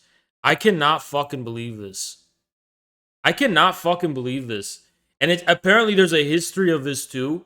And apparently maybe they're too busy, but they got the attention of that other person when I got banned for 7 days, and apparently that wasn't an issue. But this person is actually a sicko. This is actually a sicko. I don't know if I can like show this shit on stream. There's nothing like graphic, but I don't know if I could like. So apparently there's this person with a history of being a predator. And so years ago, BX Bullet, she has a daughter. She's a mother, right? And her daughter ran into the room without wearing a shirt. If this is what I'm interpreting correctly, her 3-year-old daughter. So Bullet immediately deleted the VOD and all, you know, and whatever. Ended stream and deleted VOD. But this person who supposedly, and I haven't looked into the details of this, but I kind of trust Bullet. She seems reliable to me. Has a history of child predation, apparently. He saved a video of this and used it to blackmail Bullet. And he's still here. And nothing's happened.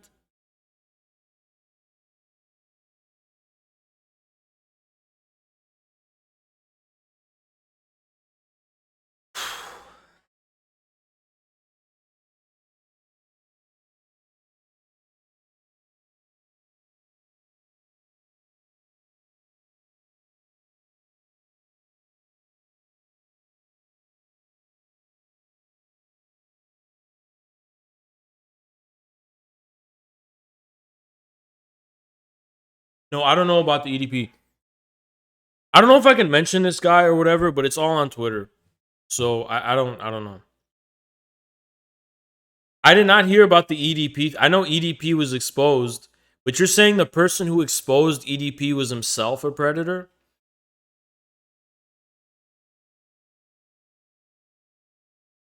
Why is pedophilia becoming so popular lately?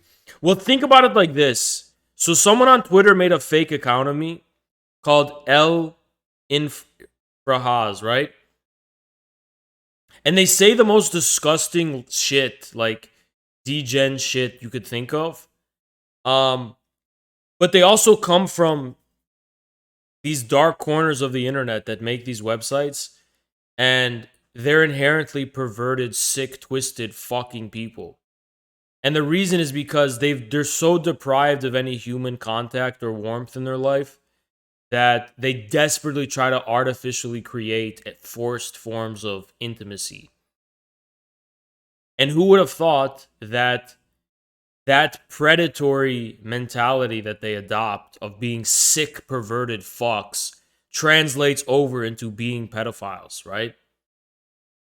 When you don't have any limits, they just don't have limits. They're sick, disgusting people.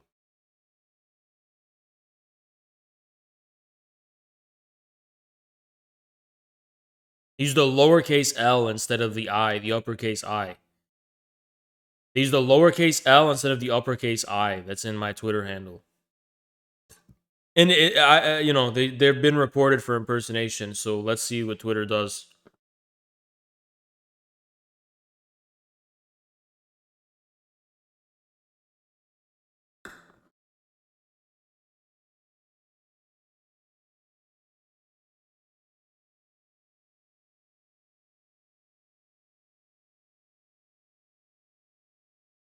反正我没有做过这方面的事儿，我也不太懂，因为我本身是一个比较信任政府的这么一种状态吧。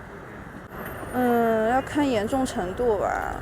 如果说有人管了的话，可能会涉及到这个，但大部分时间这种人太多了，管不过来的啦。每个中国人都会有这样子的信用体系吗？就是财务信用体系。这个应该是就是每个人如果是，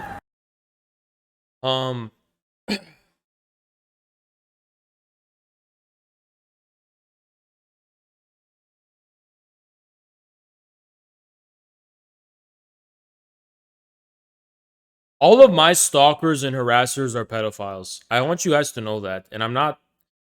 They come from that dark website, you know, the one I'm talking about, and they are legitimately all fit the pathology of a pedophile.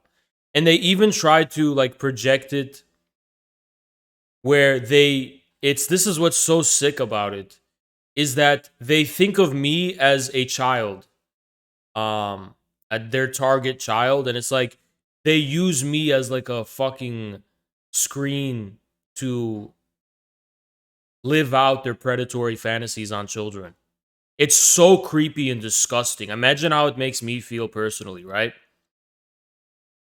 But they get so like visceral when it comes to me. Like it's to the point where I can smell them. I can smell these disgusting fucking sick people. These sick, disgusting fucks. Like they try to get so close to me, I could fucking smell them. Right? They're stalker. They're such fucking stalkers. But the thing is that they're actual pedophiles. It's a pedophile website. It's connected to a pedophile website. It's in one of the links.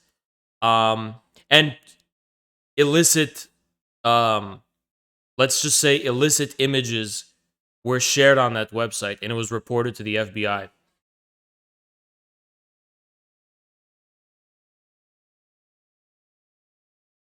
They're actually, it's so fucking disgusting and sickening.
I'm actually gonna consider my options legally and shit, and yeah,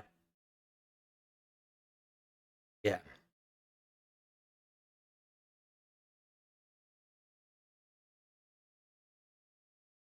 I'm gonna consult with some family lawyers and stuff, and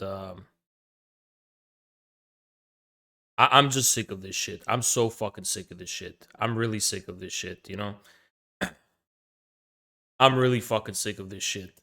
I'm sick of dealing with this bullshit. You know, it's been more than a fucking year of these sick, disgusting fucking people bothering me, doing disgusting shit, and there's a lot of illegal shit that's going on there too. So you know, one way or another, yeah, I'm fucking sick of this fucking bullshit. I'm just sick of this fucking bullshit at this fucking point, right? Um, and I'm gonna consider my options at this point.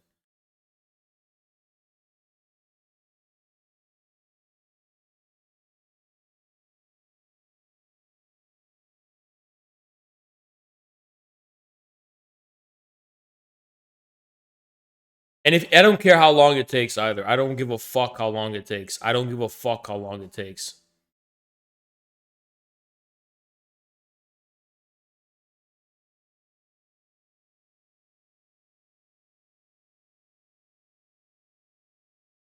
So much of my fucking problems come from one fucking place. One fucking place. I'm just fucking sick of it. I'm really just fucking sick of it. No, it's not that, actually. Those people don't even have a really an issue with me, actually.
You guys know that every single negative thing that's spread about me is a fucking lie? But you have to think like who would just randomly make shit up and about Haas and do that kind of shit. And these are the people who fucking do it.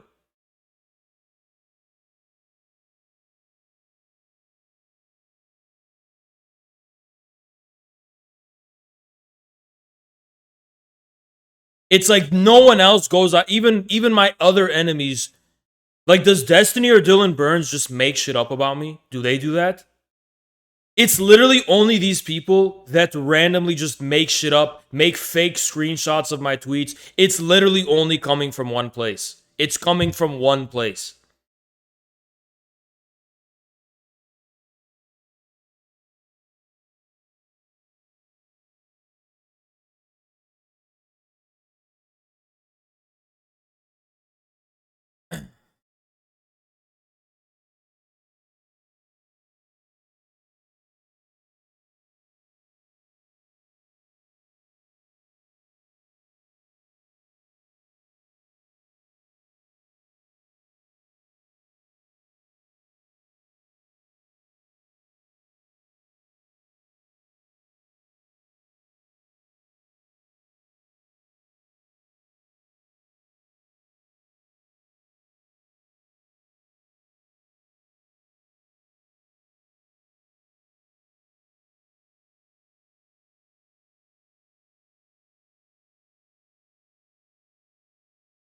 So I don't even know how successful I'm going to be, But I think I am going to take this through the process. And legally speaking, anonymity is not a problem when it comes to laws in the United States. It's not a problem. Because what courts will do is they'll issue a subpoena to actually find out the identities of these anonymous people on these websites through the court order. Just to investigate, by the way. Just to investigate. So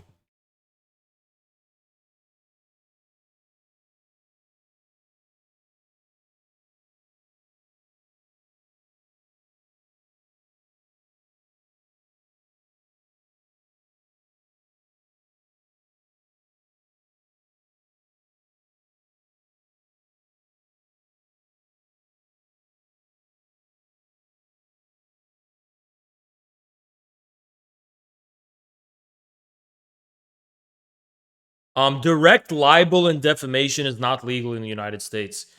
And it's not legal for any service. It's not legal on the internet here.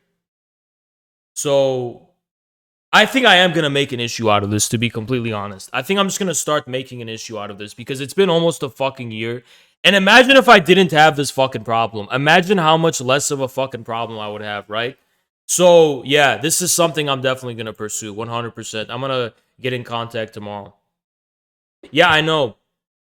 They do the same to Caleb, and I might talk to Caleb about it too, to see if he wants to get in on this as well. But yeah, I'm gonna set something up 1000% at this fucking point. I'm sick. I'm sick of it at this fucking point. You know? I'm really just sick of it at this fucking point. 用户的话，或者他开通的权限，应该是会有这样的体系。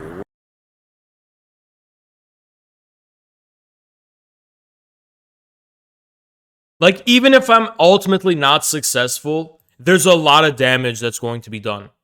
That is guaranteed, 1000%.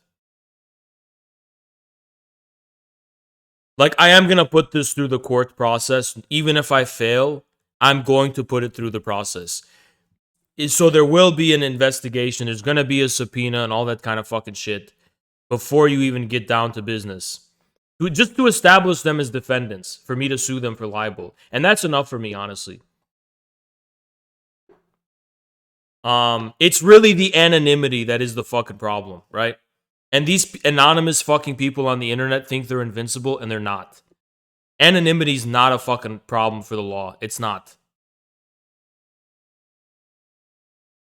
You can get the...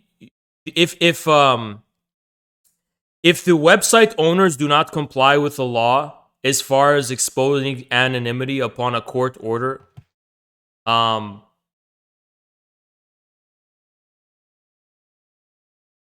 then they can be removed. Their hosting providers can be completely shut down.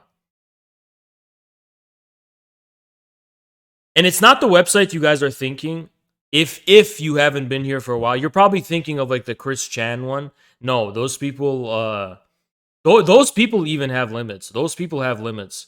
You know, I think those people are sick, but compared to the one I'm talking about, a literal pedophile website, those people are normal compared to the one I'm talking about. You know, the one I'm talking about is came from 8chan. If you don't know what 8chan is, it's even worse than 4chan. It makes 4chan look normal. And they have been stalking me for nearly a year now. But it's not just stalking anymore, like whatever. They're actively spreading libel, active forms of libel about me. It's where the Christchurch shooter came from. Those are the people who are fucking on my back. You know the mass shooters like Dylan Roof? That's where they came from. They came from 8chan, which is where this place comes from. So yeah, you better understand. These are very sick, disgusting, evil scumbag people. A very sick, disgusting scum of the earth. Absolute worst scum of the earth you can think of. Pedophiles, mass shooters, you fucking name it. That's where they come from.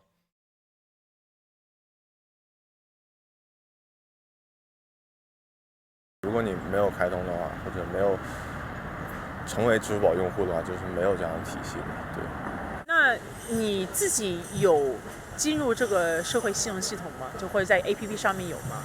假如说 And the issue is, coupled with my Twitter haters, they're starting to spread fake screenshots of my tweets and stuff and fake bullshit.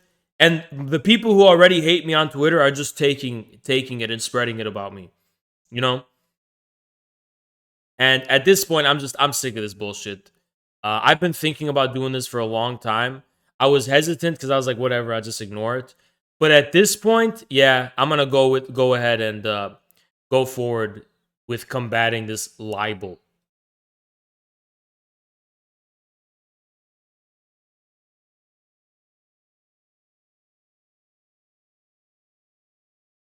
说芝麻这个你说的，芝麻信用我是没有的，因为我不用花呗什么。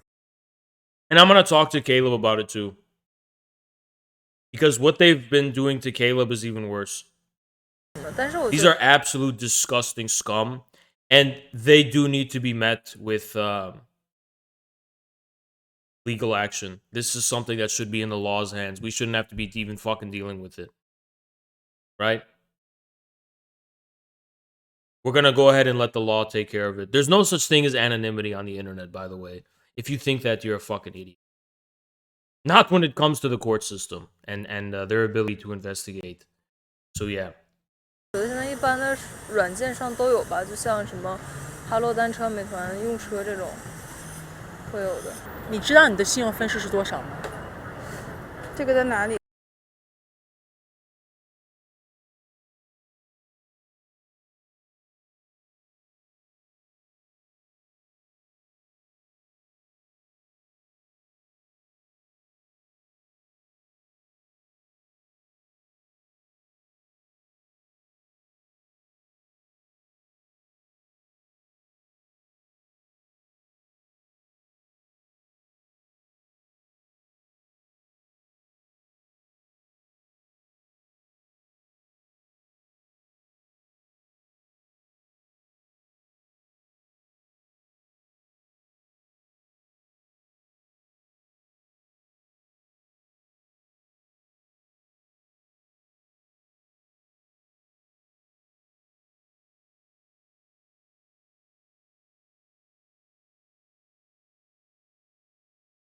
你看，就是说我只知道有一个芝麻信用。I gotta take a piss. I gotta take a piss.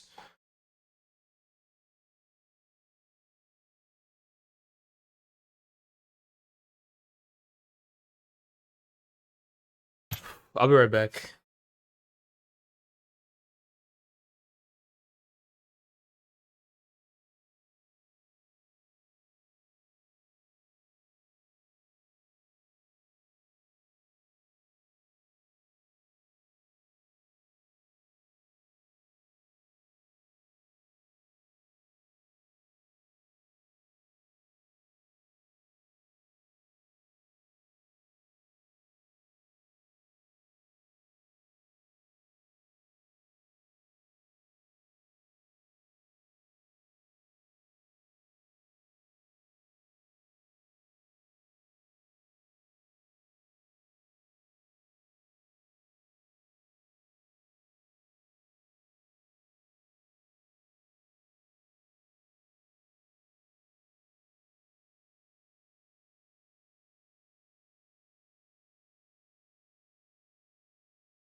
this is the cause to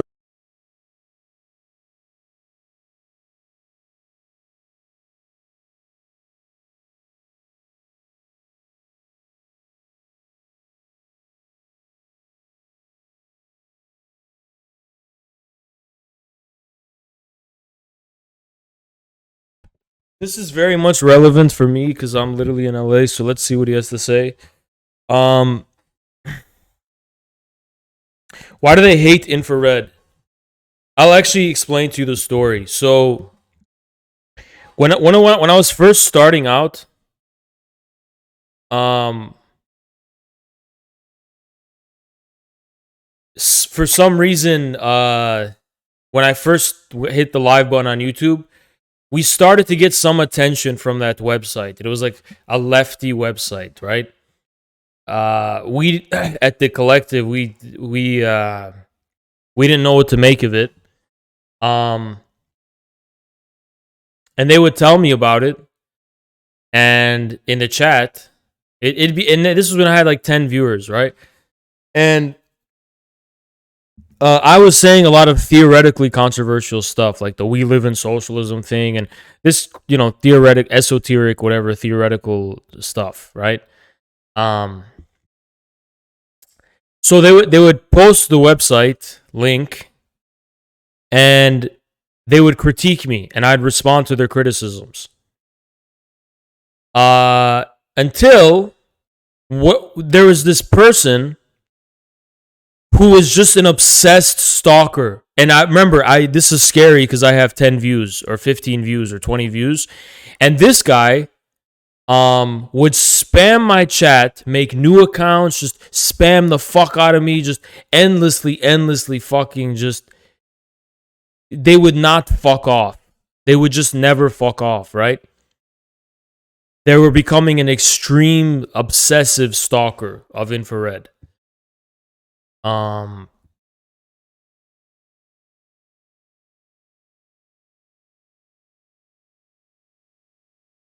Anyway,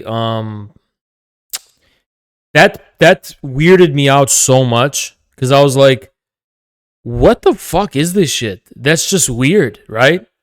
It's just very weird. So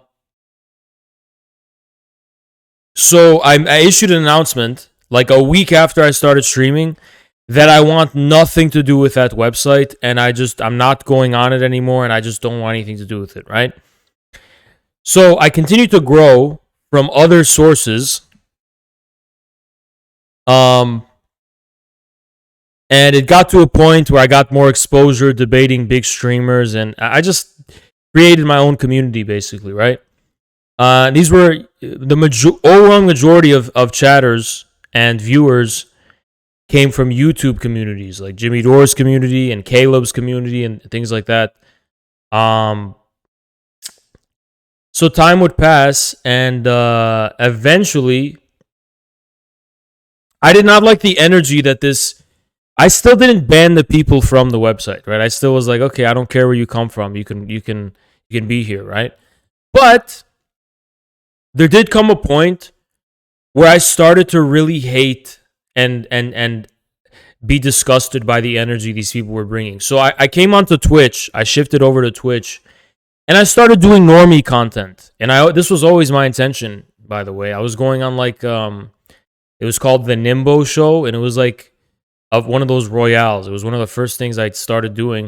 And there's just like normies there, right? And these people, they would just constantly bitch and whine and complain about e-girls. They hated e-girls so much because, I can't repeat the language they would use, but like they would just, I hate these e-girls so much, Haz. Why are you talking to these e-girls? And then they would fucking, spam like shit in the chat to scare the fuck out of everyone. Like, Stalin in the fucking chat, whatever. So at that point, I issued a blanket ban that anyone from that website is persona non grata in infrared. I don't want any of that fucking incel energy in my community. period, right? These because I'm trying to appeal to normies and I'm trying to make shit mainstream, and these are a bunch of gatekeeping weirdos, by the way, who have mental issues and they're obsessive types, perverts, deranged psychopaths, and I don't want that for my fucking community, right? And I would talk about this, right? Like, we're supposed to be a source of positivity and power, and we're not fucking edgy groypers. We're not groypers, right? We're not man children. I'm really proud of what we've become, to be honest with you. I'm really proud of what this community has turned out to be. I'm very proud of it. And I'm so glad we went through, we got past all that fucking bullshit, right? And I'm very, very proud of what our community, like, our community is guided by a sense of common decency and common sense that I was so scared was not going to ever be able to be developed, right? Because there was a lot of freaks that used to dwell here who wanted to circumvent all human decency and just be edgy fucking scumbags, and they had no sense of just being normal or anything like that. So I'm really proud that we got to a point where we never had to deal with that. Well, that provoked. So the thing is that this was apparently a wife that did refuse to be divorced. Okay, to say the least. So because I did that, and literally all I did was say, I don't want anything to do with you guys. You're not welcome here. I don't want you in my community. I don't want you in my chats, and I don't want anyone in my. I don't want you in the Discord or anything like that. Right? I don't want you. I don't want anything to do with you. All of a sudden, that led the website to basically declare war, more or less, and decide that they were going to dedicate the entirety of their lives, each and every one of them, to try and bring me down and do as much harm to me as possible. And that's where the obsessiveness, the stalking, and the harassment came in. So, you know what's so scary, guys? And this is what's so fucking, like, disgusting about this whole thing? I want to put it this way. Imagine you join a high school. You're a new kid in high school, right? And the first person you meet is a really creepy, fucking disgusting piece of shit person who's breathing down the fucking creep of the high school, right? And then I guess you just, they're the first person to talk to you, so you talk to them, and then you turn your back on me. Okay, this is not for me. I don't want to talk to you anymore. No. This relationship, if I can't have you, no one can. And then they decide you have to die because you exited that, what they perceive to be a relationship. That the path is that you have to die. That's what I'm dealing with right now. Okay? And it's really disturbing. It's really disturbing how it's like, all I wanted to do is just not have anything to do with them. Right? So fast forward, they're still in my chats. They're still spreading lies. They're still doing bullshit. Like, one of the first things they did was they would just, one of the things they said, how is a misogynist? This was before I even talked about any of this. They just, because I'm a man and I talk about soy boys, they hide behind women, right? These soy whatever scumbags. And they were like, Hans, what are your thoughts on women in general? And I'm like, oh, women, I hate them, of course. I was mocking the question. It's a stupid fucking question. Like, what kind of... You caught me. So they clipped that, and they used it as proof that I was misogynistic. We got him in 4K, guys! So shit like that would just go on, right? Then eventually... we eventually got banned for 30 days because I watched the documentary about Gaza by Abby Martin, and this was during the Sheikh Jarrah protests, right? And they clipped a part that they said was TOS. It's not TOS, but Twitch didn't care, and they report brigaded me and they got me banned for 30 days. Then the same day, the website also decided to spread child pornography on our Reddit. At which point we reported them to the FBI and their hosting service. Because lo and behold, they not only tried to put it in our Reddit, they were actually hosting it on their website. They were posting those images on their website and sharing them with each other. Which is a rabbit hole we had to uncover. So ever since then, those people have been the number one source of problems for me. Yeah, they have they have like parts of their website specifically dedicated to me, only me. And by the way, reported to the FBI, so you are a bootlicker then. Excuse me, reporting pedophiles to the FBI means you're a bootlicker, you disgusting scumbag, fuck, piece of shit. I'm gonna report any pedophile to the fucking FBI. Are you fucking kidding? Followed 20 seconds ago. Yeah, because these are the type of leftists who think that being a revolutionary means being a pedo. And that's where I draw the line. I'm not entertaining that shit. You understand? These are actual pedophiles, unironic pedophiles. These are actual pedophiles. So I just said I don't want to deal with this. We're just gonna report it to the FBI, whatever. But now that it's starting to be a source of libel and defamation, which I can take action, legal action about.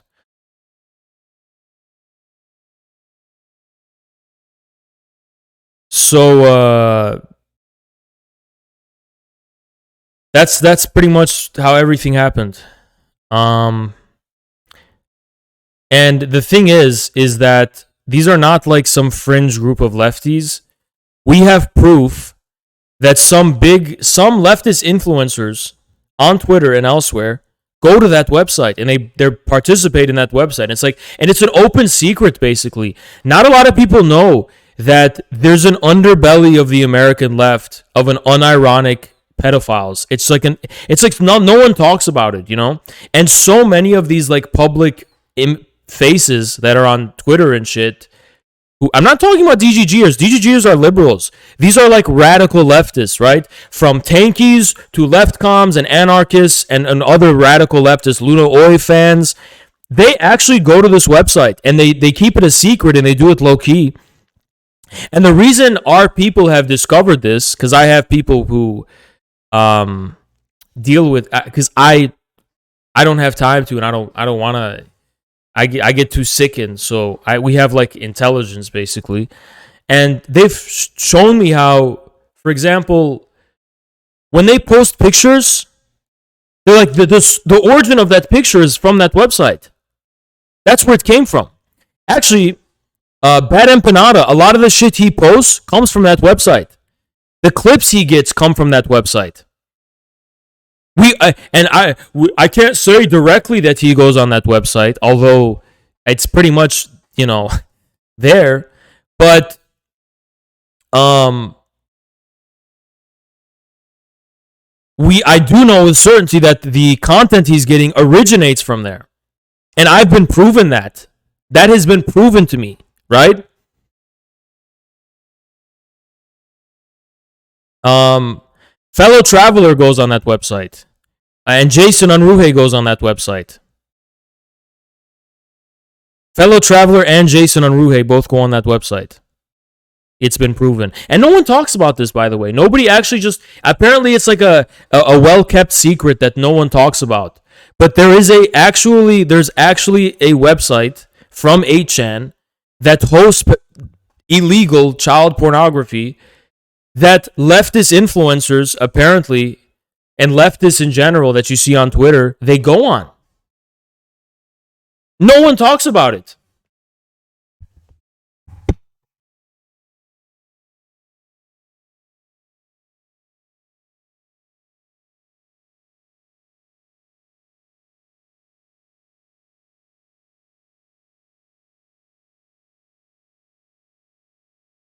It's like a dirty secret that everyone knows about, but no one actually just openly talks about. I've even heard, but I can't actually prove this. Someone told me that Vosh browses the website. That even Vosh goes on it and posts on it. Thank you so much, Bullet. Appreciate you. Appreciate it so much, Bullet. Thank you so much. And that fucking scumbag you're dealing with. Wow, I can't believe Twitch doesn't give a shit about that. And you know, Twitch is really fucked up in the way it addresses stuff because it only deals with things that's like a clip, right? That's just directly, right? But whenever it takes like 2 layers of explanation, Twitch doesn't give a shit, right?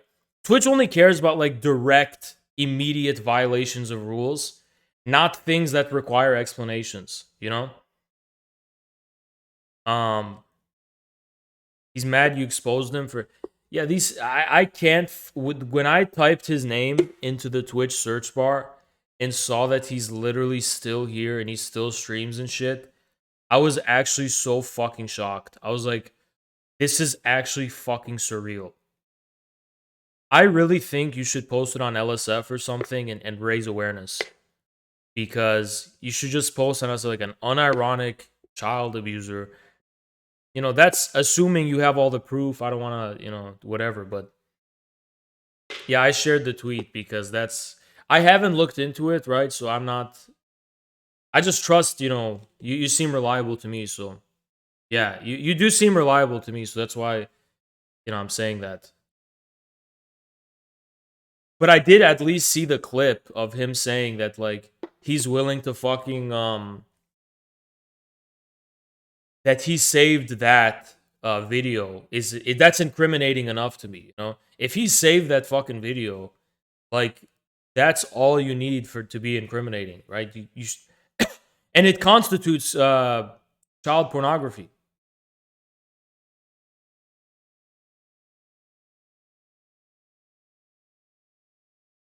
So that's, I mean, I don't need to be really convinced of anything to I don't think you would be making up the other stuff if you did something like that, you know?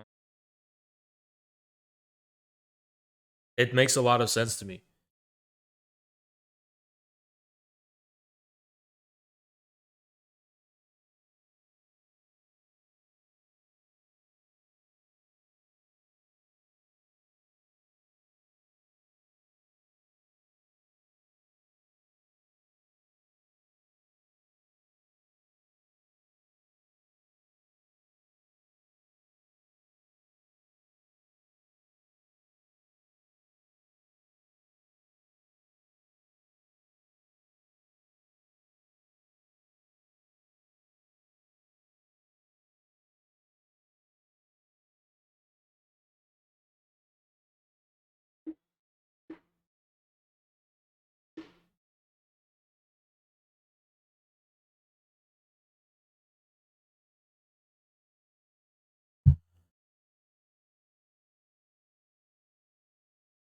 Sorry, I'm getting a message from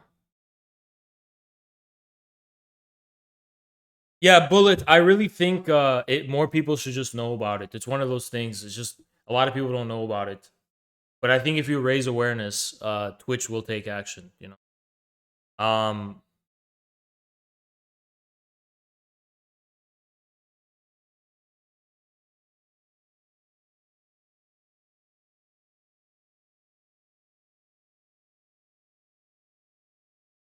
One of the things I'm so fascinated by and would love to know about, it's like the biggest mystery of all time, is how does Twitch like how does it work when someone's reported? Who is actually handling the process of like evaluating what to do and how to process it? It's like it's very mysterious to me. Like how does Twitch? It seems like sometimes it seems like it's automated, and other times it seems like it's AI, you know? And a lot of the time I wonder if it's AI, right? But sometimes it seems like it's a person doing it because it's so specific. So it's really hard to know. how do they even work. Sometimes it feels like there's not enough Twitch employees to handle the report requests or something. There's people who have outright violated TOS that I've reported, and nothing's happened, right? For using a Twitch esports team to lure kids into a Discord where he was sexually inappropriate with.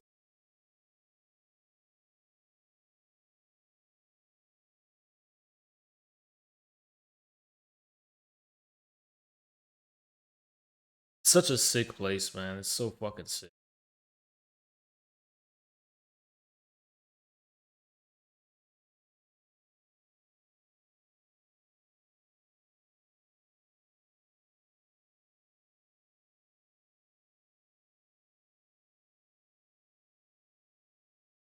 That's really disgusting. He swatted you? And Twitch did nothing that he swatted you? What the fuck?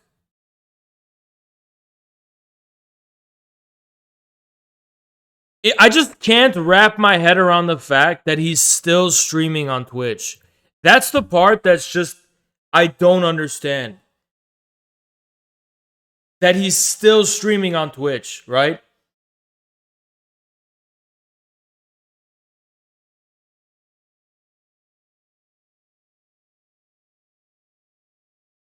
He defended the actions, can't beat his ideas, so you report him instead. What? The fuck are you talking about?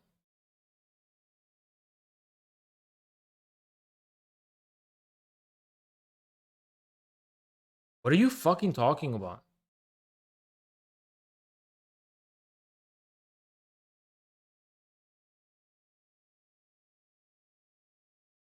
Yeah, see you later, Bullet. Shout out Bullet, guys. Mod, spam her link and stuff, you know.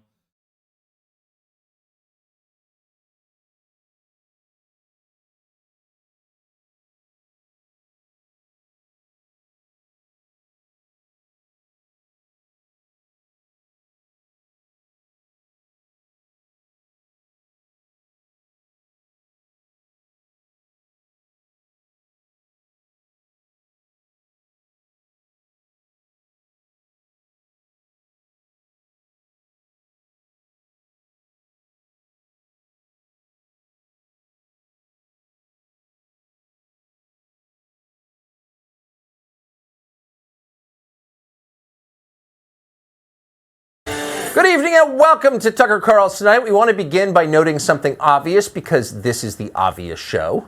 If you live in the United States, you may have noticed that I don't want to see any TOS.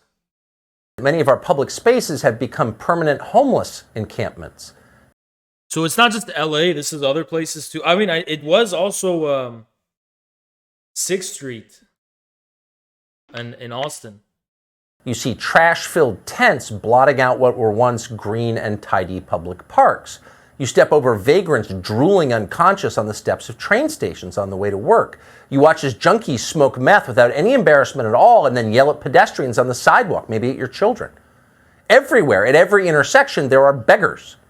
It's what we used to imagine India was like, but this is not Calcutta. This is New York and San Francisco and Austin, Texas. So the question is, what happened? And the short answer is, our leaders did this.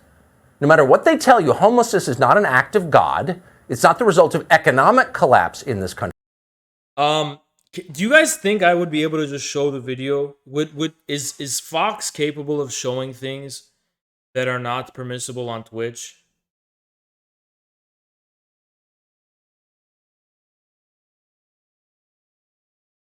It's fine. How do you know?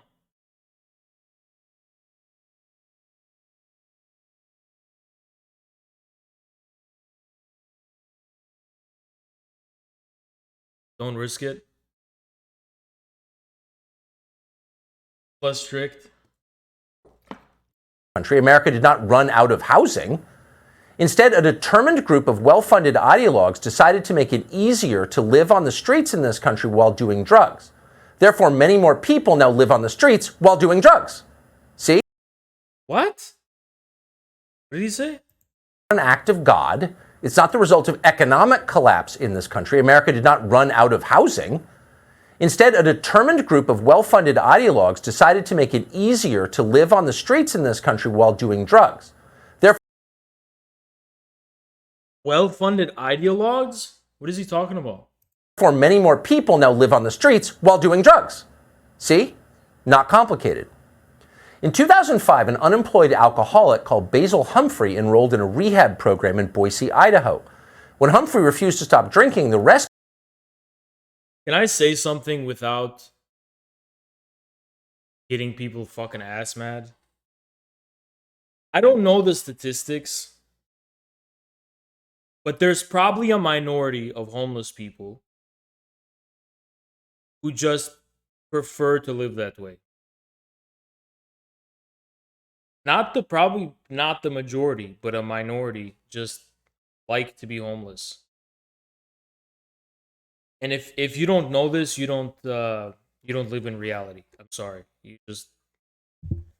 just being ideological and you don't fucking live in reality. A lot of homeless people literally choose to be homeless. Or I don't know about a lot, but at least a minority. At least some, you know?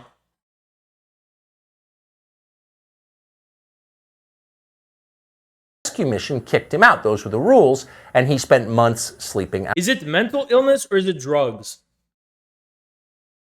outside, as so many do. Eventually, local authorities ticketed him for camping on public property. That was the law. The story would have ended there, except that a huge corporate law firm in New York City called Latham & Watkins took an interest in the case on the other side of the country. Now, typically, Latham & Watkins represents Wall Street banks and prominent Democratic office holders. But the firm wanted to change vagrancy laws to increase homelessness. Why did they want that? We don't know. But the firm filed a lawsuit on Basil Humphrey's behalf against the city of Boise. That suit made it to the Ninth Circuit Court of Appeals. In 2018, the court declared that cities have no right to criminalize homelessness. In fact, the court ruled cities have an obligation to provide free housing to the homeless at public expense. The Supreme Court later upheld that ruling. The case was known as Martin versus Boise, and it had exactly the effect that Latham & Watkins intended. City officials across the country no longer had an obligation to protect the public and public spaces from drug addicts who decided to live in them. At the same time, politicians suddenly had access to a massive new... I actually think that I'm not an expert. Don't quote me on this. I have to look into the crisis and pose solutions, but I think there's 3 things needed to solve the homeless crisis. Okay? Good jobs, affordable housing, that's no-brainer, but also, I don't know, a lot of people also don't talk about this, is general rehabilitation. Now, rehabilitation, like, I'm not just talking about in terms of drugs and alcohol, but also in terms of, like, treating the mental illness, getting them to become functioning members of society through some kind of training. But all in all, I'm going to give you guys my hot take. Homelessness should be illegal. It should not be legal to be homeless. You shouldn't be able to just live wherever you want. But with that, you also have to make it so you can't just leave people with nothing. It should be illegal to be homeless, which means people who are homeless by no fault of their own should be given the chance to be rehabilitated and given adequate housing and jobs. And the rehabilitation thing is so important. Yeah, they need to go somewhere, not just jail, okay? Yeah, like when Chinese cleaned the opium dens. Because I'm going to be honest with you guys. For those of you like, it's fuck you. Listen, I'm in downtown LA almost every day. And wow. You can't walk around with your family in downtown LA. It is dangerous. I mean, those drug addicts that are walking around, they're very unpredictable. And usually nothing will happen, but there's still an element of unpredictable. First of all, let me put it this. If I had a girlfriend, I would not be comfortable with her walking around alone in downtown LA. I would not. So I don't know how women do it, but I just would not be. I'd be really worried, you know. Downtown LA, it's just those drug addicts that are alcoholics or whatever walking around. They're extremely unpredictable. Yeah, I agree, Jennifer. I agree with that, Jennifer. But let's all agree that it is not okay for families to have drug addicts roaming the streets and dwelling in the streets. It's just not um it's not safe. It's very unsafe, you know? It's just you want to make your cities and your public places as safe for children as possible. Let's say parents become lose their children. You want a city where your child is going to be the most safe when something like that would happen, right?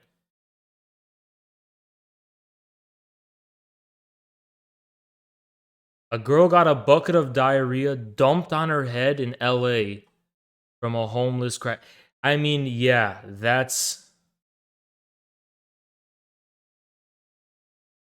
Why are you guys KEKWing? That's the most horrific fucking thing I've ever.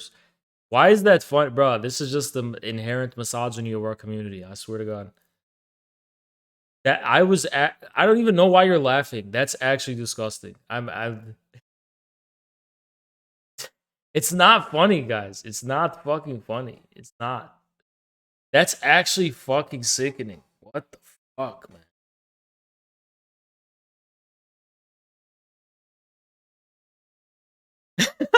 I'm okay. I'm gonna tell you something. If that happened to me, I can't tell you what I would fucking do. Okay? If that happened to me, let's just say if that happened to me, that's what it would take for me to just snap. I mean, if that happened to me, um, I would snap, and I would, I would,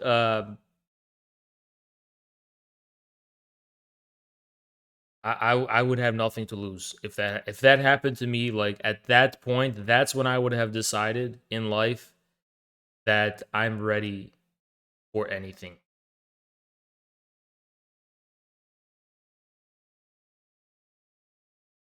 And it's not just the cult, the person doing it. I would be like, all of humanity is to blame for this.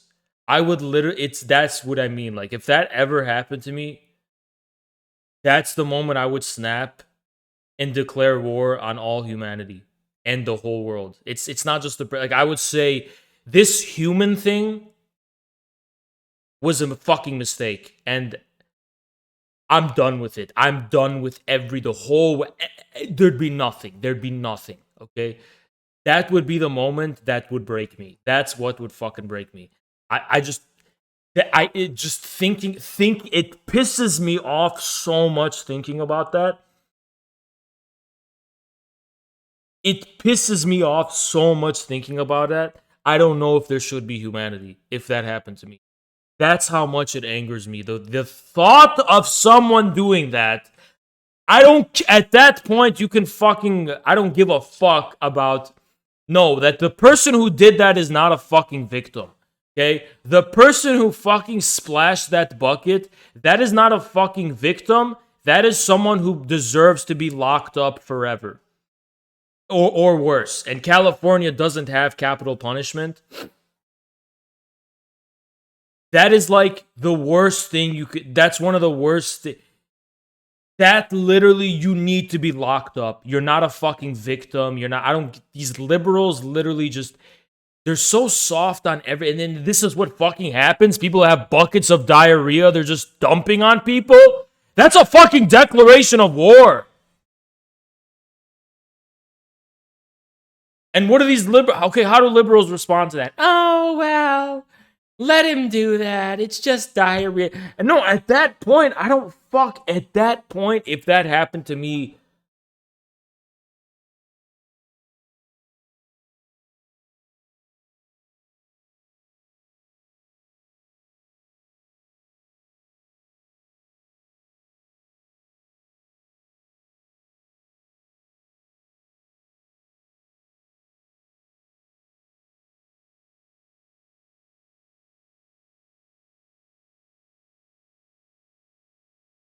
I can't fucking believe that's the shit that happens in LA. I don't know. I don't care how insane they are. I don't care how on drugs they are. If you do some shit like that, whatever is the highest punishment that's legal, you get that punishment. I don't give a fuck what your sob story is. I don't give a fuck about your sob story. If you do that shit, whatever is the highest punishment of the land is what you should get.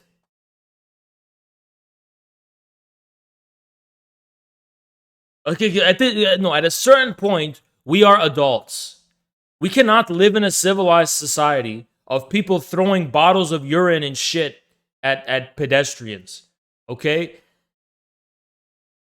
We cannot, at a certain point, you're a fucking adult. You take responsibility for your fucking actions. I don't give a fuck if you have a mental problem or you're on drugs. I don't give a fuck. Whatever your fucking sob story is, we're fucking adults. You fucking take responsibility for your fucking actions. You treated like a fucking adult for doing some shit like that.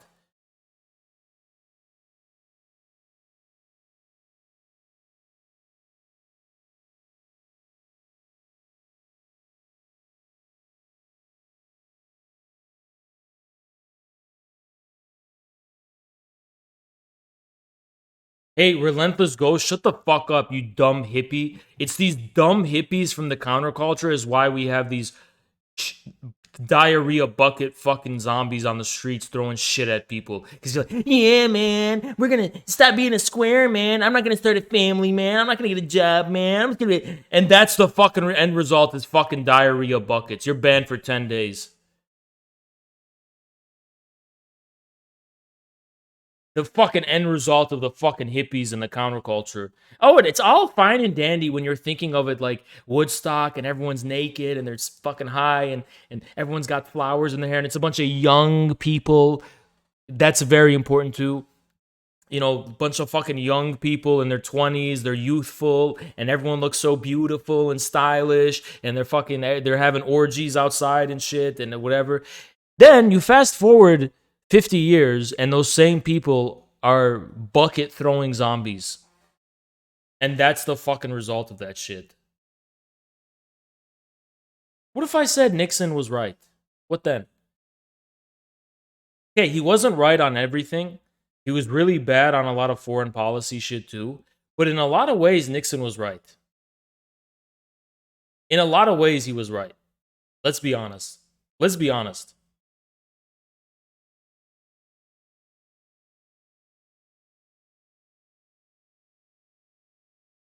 Like, this is the result of this liberal fucking hippie bullshit.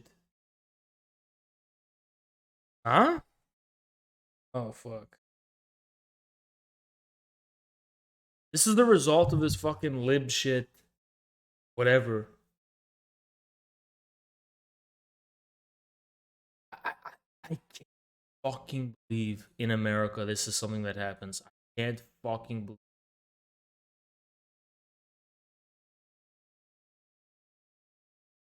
I'm gonna walk around downtown LA with a different mentality now because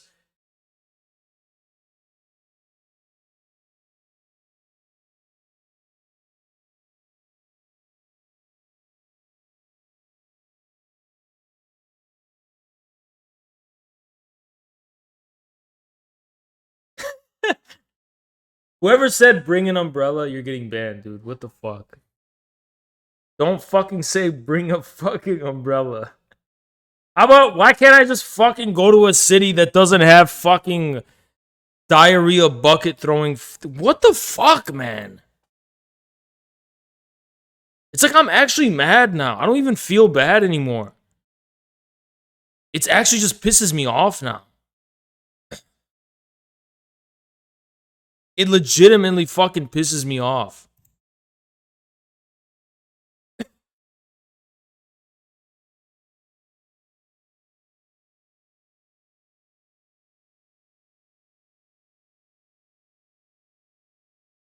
And the worst part is it's like it's something that doesn't have to happen. There's no reason it should have to happen. Why does it have to happen? It's not like it's like rain where it's raining shit. Someone methodically shits in a bucket and carries it around to throw at other human beings.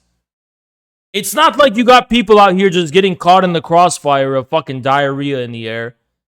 That's a methodical, intentional fucking decision. That's whoever, if that ever happens, I wish I wasn't bounded by Twitch's TOS, because what I'm advocating for in response to that would be like forms of collective punishment. That's not allowed in our country, obviously, because legally we only try people based on individuals. But I legitimately think there should be a bill proposed to have collective punishment on the entire city for shit like that happening. Like, everyone needs to somehow pay a price for that. Okay?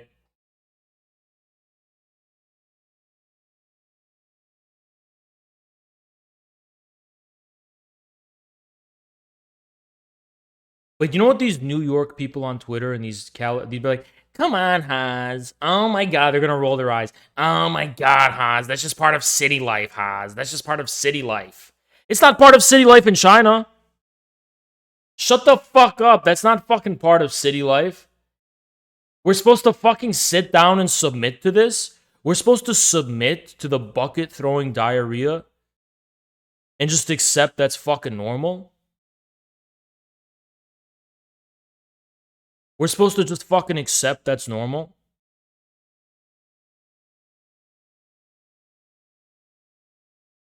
Oh my God, Hans. It's part of city life. That's disgusting.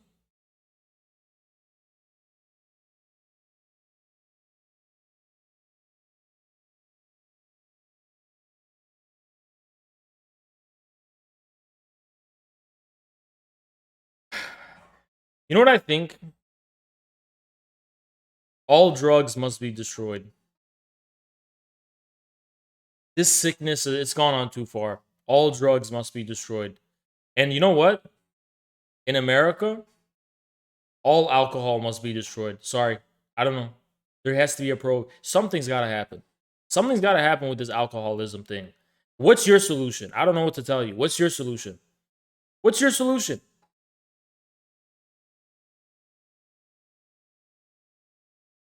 There's got to be a limitation on alcohol. Like, you can only drink so much. You can only have so much. Maybe we do need Sharia law. Honestly, like, to be honest, I think it would solve a lot of problems if we had Sharia law. Like, alcoholism is a big issue, and I'm sick of LA. Like, I go to places and there's just bacon and swine in all food. There's just swine everywhere. Every fucking meal has swine in it in LA. And it's like, is it so much to ask for some chicken? Is it so much to ask to not have to eat swine?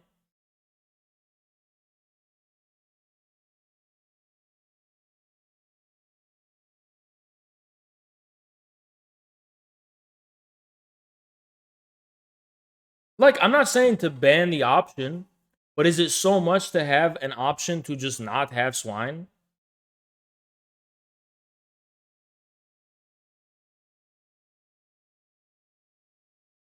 The fuck is YMCA? That's a gym.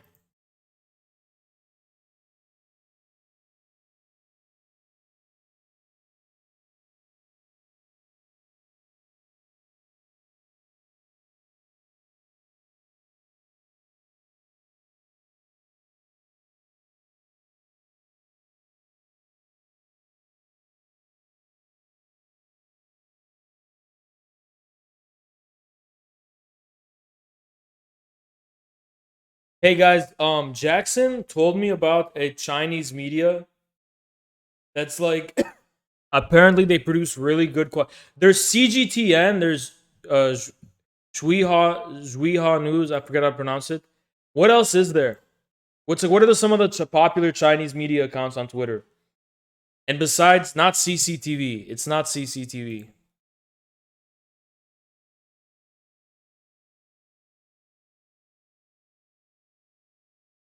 He was telling me about it. Hold on. No, not Xinhua. Not Global Times.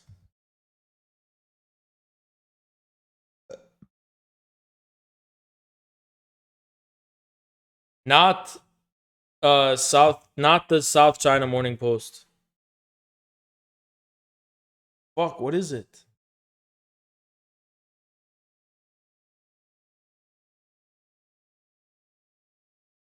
Not People's Daily.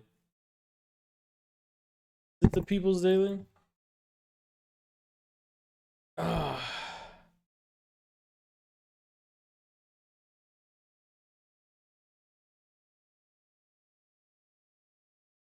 Not Chen Weihua. Fuck, what is it? It's on Twitter. They share like viral clip. They share clips, not viral ones, but they share clips. They share clips of shit. Like Now This and AJ Plus and shit. They share like clips. No, not fucking CGTN. And also they're apparently relatively new. No, they're not. Not the Chow Collective.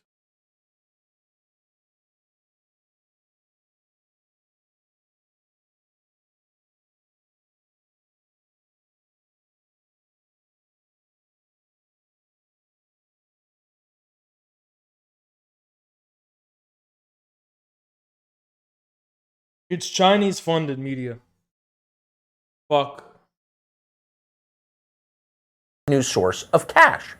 Taxpayer money, many billions in taxpayer money, for something called homelessness prevention.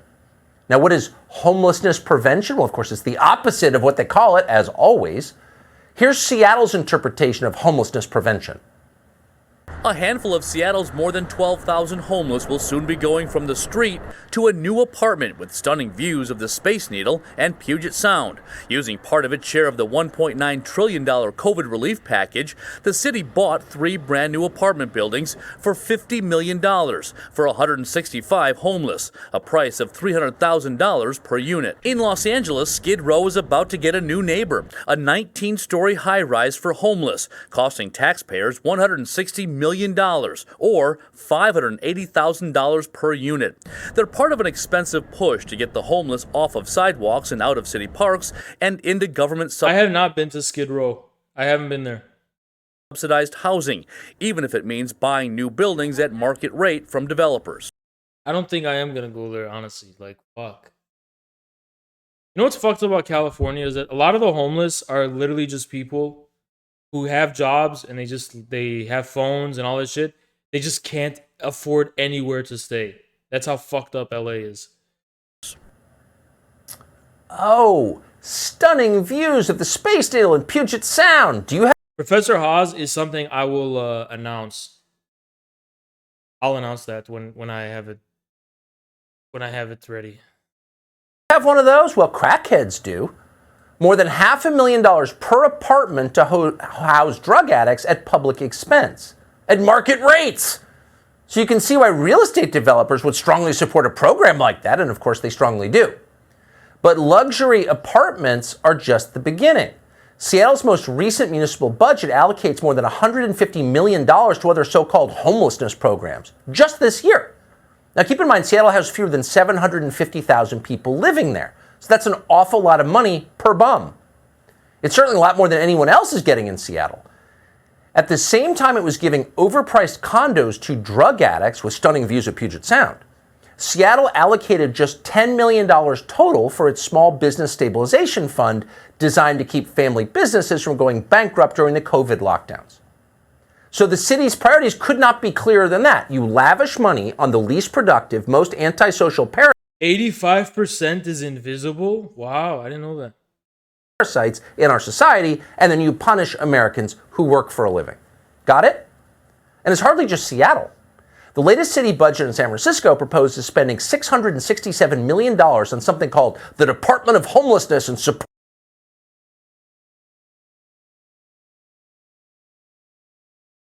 Housing. And yet, at the very same time, San Francisco's Department of Children, Youth, and Families gets less than half that amount. A city program designed to help low-income families pay college tuition gets just $16 million total. That's about 2% of what the homeless get.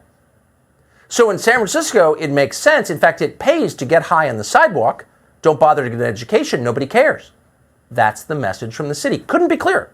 Oh my God, America's falling apart. What the fuck is this?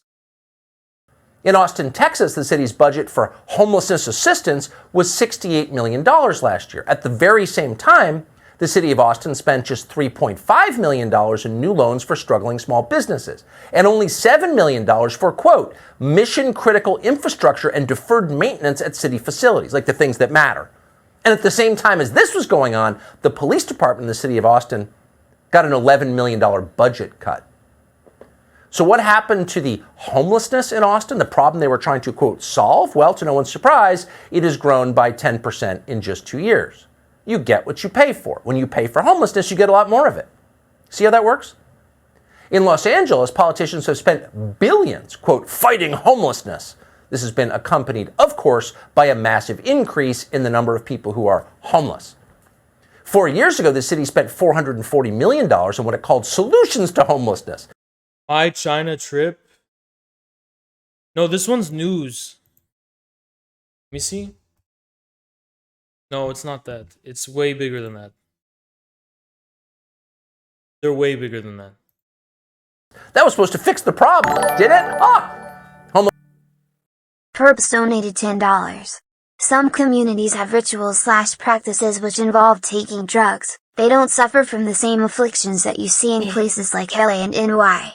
Are drugs the problem, or is it how societies are organized in cities like LA, NY? Or is it complex? Thank you for the 10. I'm just saying, bro, there's something wrong with whatever it is that's making people walk around. Whatever the source of that is, we have to stop that, okay? I don't know what the fuck is doing that. However, we gotta stop that. Whatever's making people throw buckets of diarrhea on pedestrians, we gotta stop that. We gotta just end that, okay? Homelessness in Los Angeles jumped 15% just last year. So this year, LA will spend more, close to $1 billion on the homeless in 2022. As for the small businesses crushed by the city's lunatic COVID restrictions, you ask, what'll they get? Well, they get $62 million total. The city's gang reduction program gets about half that.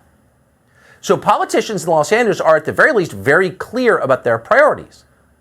What has this done to LA? We don't have to look far to see the answer to that. Last week, a homeless man walked into a furniture store on the west side of Los Angeles and murdered a graduate student who was working alone there. He stabbed her to death for no apparent reason and then walked out. That's what I mean about the unpredictability. He's still at large. She was 24, now she's dead. Today, her father told Fox and Friends that he holds city officials responsible for the killing. Watch. What's endemic in our society right now is that everybody seems to be oriented on giving back rights and bestowing favor on people that rob others of their rights.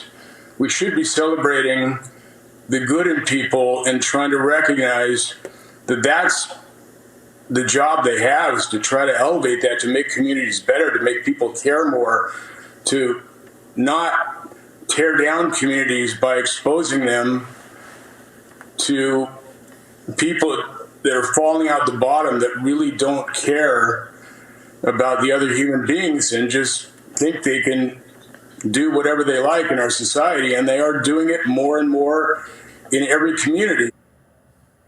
Pretty composed for a man who just lost his child, but he's absolutely right. Focusing our attention and our money on people who contribute nothing, who only detract from the project that is this country, don't help their communities or anybody's community, who hurt other people, who live solely for themselves, who are a danger to the rest of us, that's insane. And so that girl died, and she wasn't the only one. Last month in Los Angeles, a man called Carrie Bell murdered a 70-year-old emergency room nurse. She was on her way to work, one of the people we should be celebrating. Now she's dead. Who's the man who killed her? Well, Bell had a long criminal record. He had a prior arrest in LA. He had arrests in other states as well. But authorities let him go and kept letting him go. Bell was homeless. He was a victim. He was part of a protected class. And then he killed somebody. Here's Fox LA's report on that. Days after a brutal attack at a Union Station bus stop, a beloved nurse lost her life. Sandra Shells worked at LA County USC Medical Center for decades, where she was highly respected and revered. Shells was allegedly assaulted Thursday morning by a homeless man, now identified by police as 48-year-old Carrie Bell. They say he hit Shells for no apparent reason, the force knocking her to the ground and fracturing her skull. Police say they found him sleeping nearby. I'm noticing a pattern. I don't know if this is like just cherry-picked stories, but it seems like women are really more at danger than anyone else as far as being attacked. You guys notice that? Like the story you told me about the bucket of diarrhea that was thrown on some woman, and then these two victims of homeless people or homeless attackers. Yeah, bro. If the only people who can walk around downtown LA are men. Who can walk around alone, I mean. You have to be a man.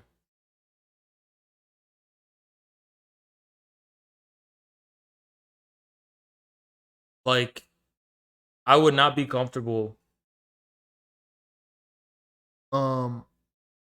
with any woman I cared about walking around alone in downtown LA. I just wouldn't.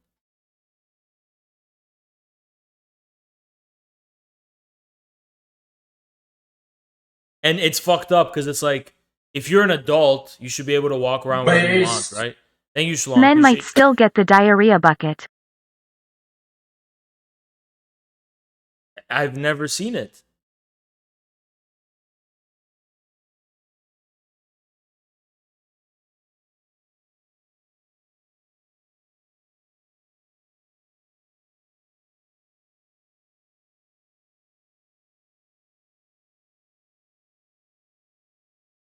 Can we stop talking about the fucking bucket?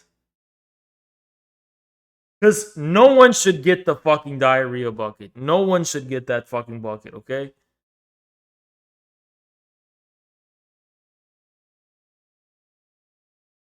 Absolutely no one should get that fucking bucket.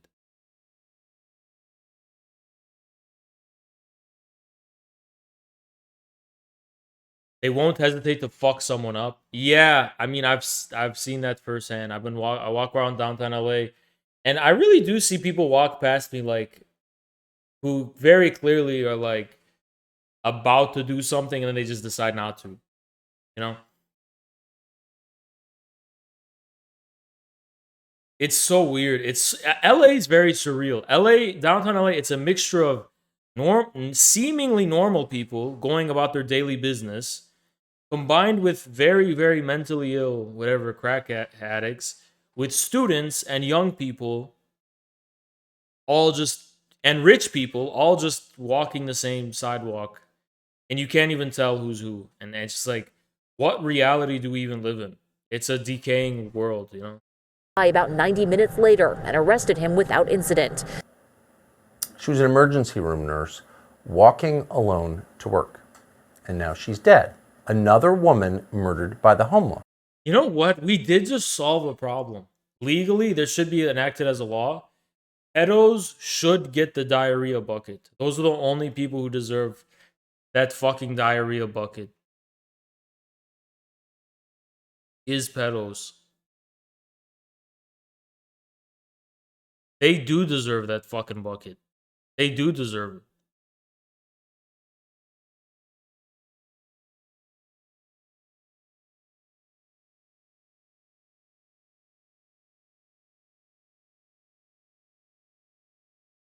And yeah, we'll employ the homeless to fill the buckets. And not only fill the buckets.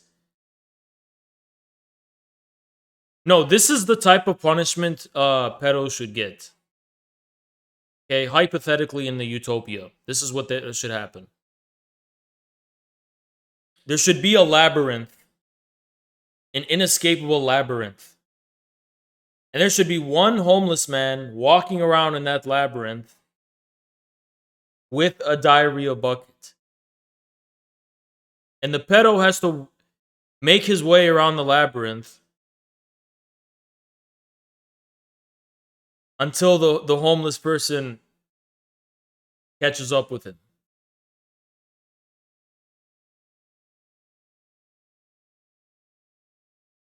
But the cruel thing about this labyrinth is that it's an illusion of hope because there's no way out. It's a maze that has no solution. There's no way out of the maze. It's just an endless. And every time it happens, the minute that happens, the homeless guy gets a rope gets dropped down and he flies up, and he's immediately replaced with another, and it just keeps happening forever. And he gets replaced with a fresh bucket.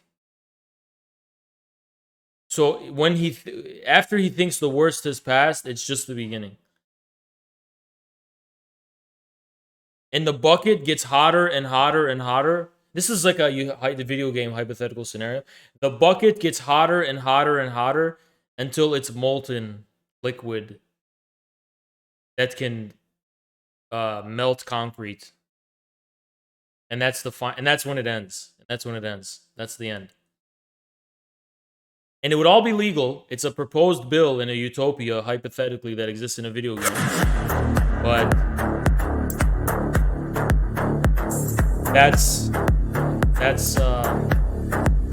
what up, Jackson? How you doing, Jackson? What up, man?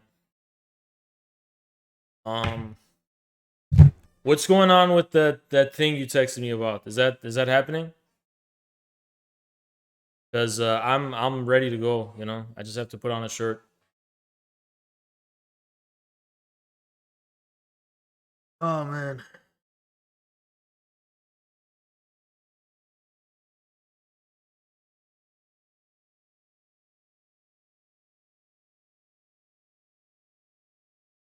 I was not in the middle of anything. Okay, I concluded my fucking experiment.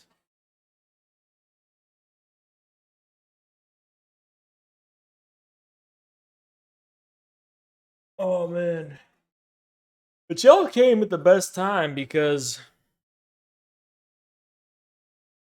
as it turns out, actually we should finish this. And don't lie to yourself. No one in LA is ever going to do anything about it.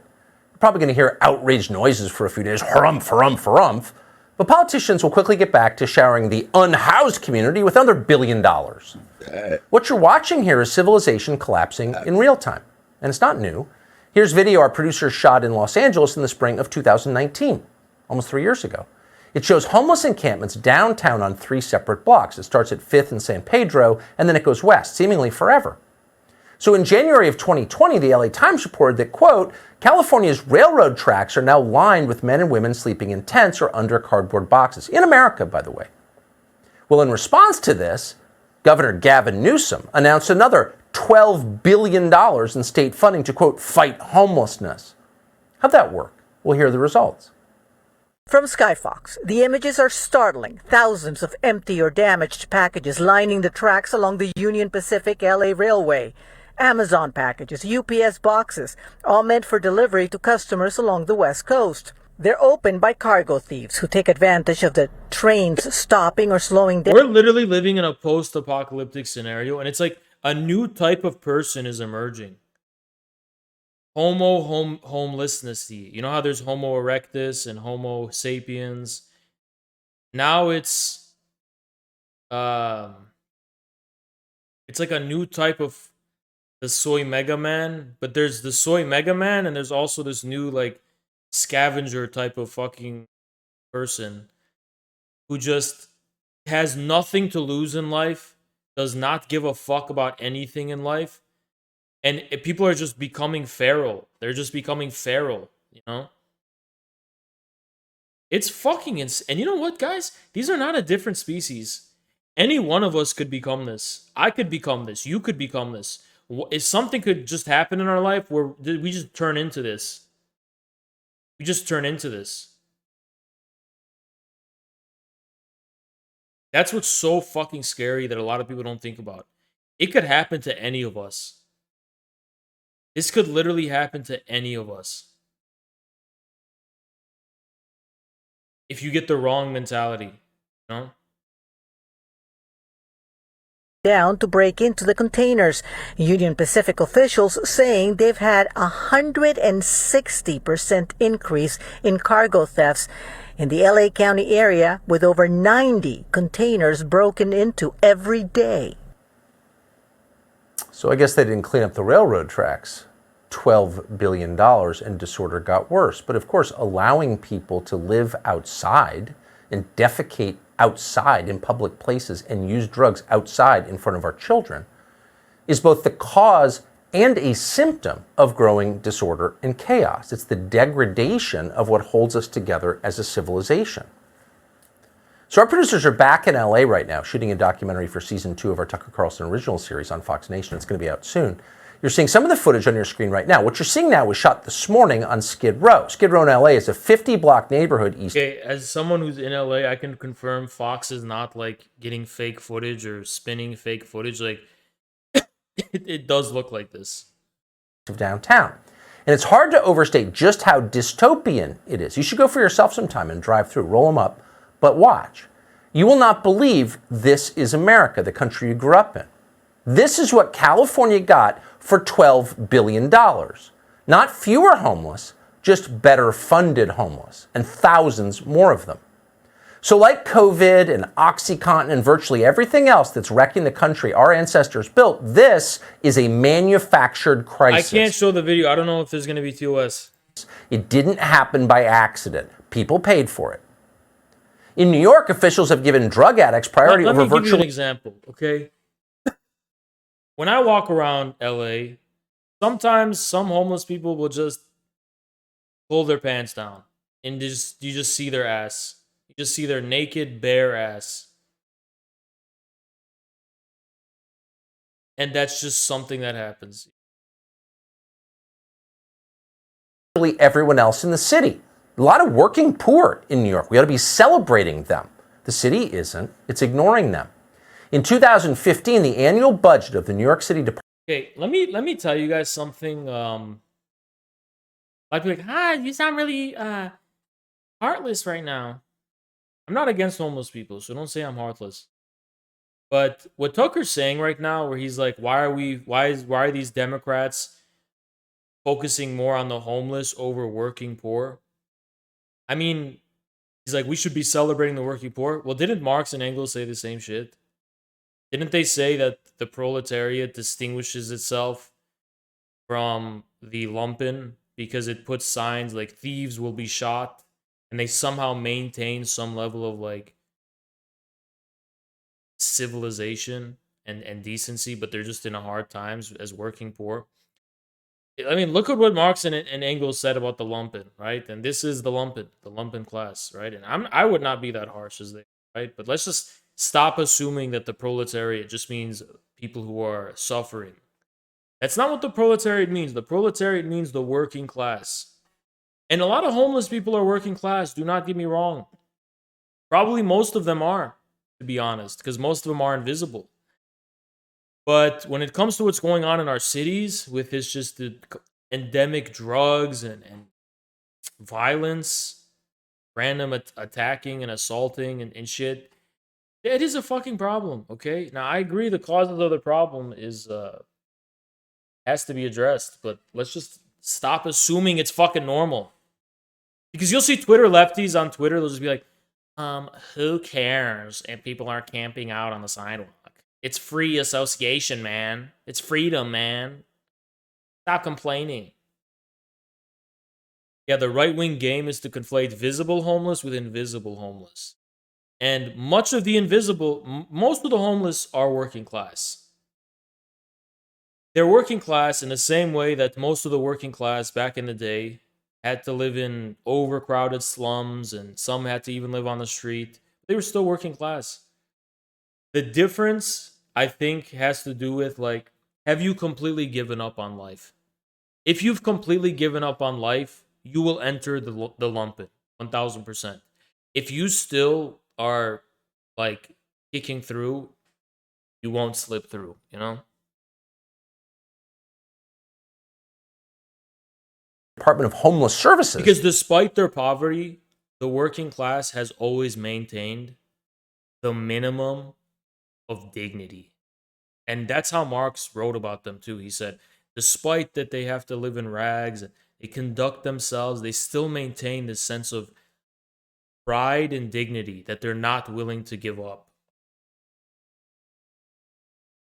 Was 950 million. This year, it's double that. It's about 2 billion. But so if you're walking around, butt naked and legitimately you just pull your pants down, you're just walking around naked on drugs, you've given up on life. You've 100% just given up on life. $1 billion. Now, how much is that?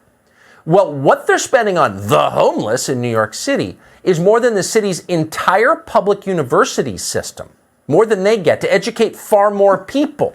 So the homeless are getting more per student to live outside and smoke meth. Is that creating fewer homeless? Probably not. In fact, New York's homeless population is now at its highest level since the Great Depression. So where's all this money going specifically? Now, we could do 5 hours on this, but here's just one example. That money is going to an overdose prevention center, preventing overdoses, which in fact means helping the homeless get high. Officially called an overdose prevention center, it's a place where users can snort, smoke, swallow, or inject illegal drugs in a controlled environment. 2 centers in East Harlem and Washington Heights are the first in the nation to allow supervised drug use. The head of an East Harlem community organization says the facility— That's so fucking dark. That's so dark. And a nearby methadone clinic have led to an unwanted influx of addicts. They all come here from different areas of the city. We never had this around here. No matter how bad it was through the 60s, all of that, we never had this around here. It's pretty funny watching people look confused as they see this. What? The Workers' World Party was praising this. Pesto, do you know who actually destroyed the Workers' World Party? Was literally like a federal... You know who I'm talking about, right? They went to the Workers' World Party and they destroyed it. It's fucking insane. What's going on here? I don't remember this. But it's not complicated at all. It couldn't be simpler. Politicians are making it much easier to be a homeless drug addict in the United States and much harder to be a law-abiding member of the middle class. I wonder why that is. I think it's because a lot of politicians want us all to give up on life, and because they don't believe, because they think there's overpopulation, and they're like, yeah, it'd be better if they just give up. Just give up. Give up. Come on. This is what our society is doing to people. And it starts with drugs. It starts with marijuana. Come on, man, have a joint. Ooh. Then you just become a pothead, and you're always on your couch every day. And, oh man, religion? Forget about it. And then how does it go? Well, man, like caring about things is so lame. Watch some Chapo Trap House and just ease in, and then slow. They're making this journey for the youth to eventually just give up on life and have nothing to live for. Oh, having a family in this climate?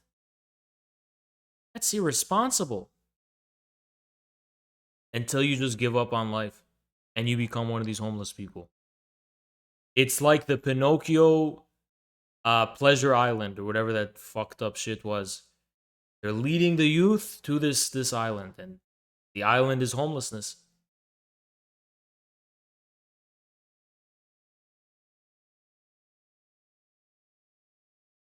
All it takes is one joint. No, but seriously, it's like, it is weird how it's like they're easing people into just losing their life force, losing their fucking essential, like, thing that makes them alive, Men are losing T levels. People are just less. They're not even having sex as often as they used to.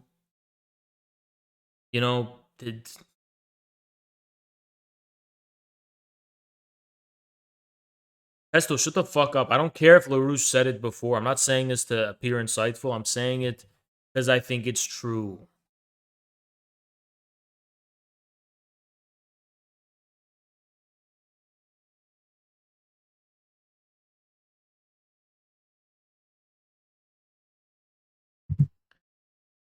Fuck.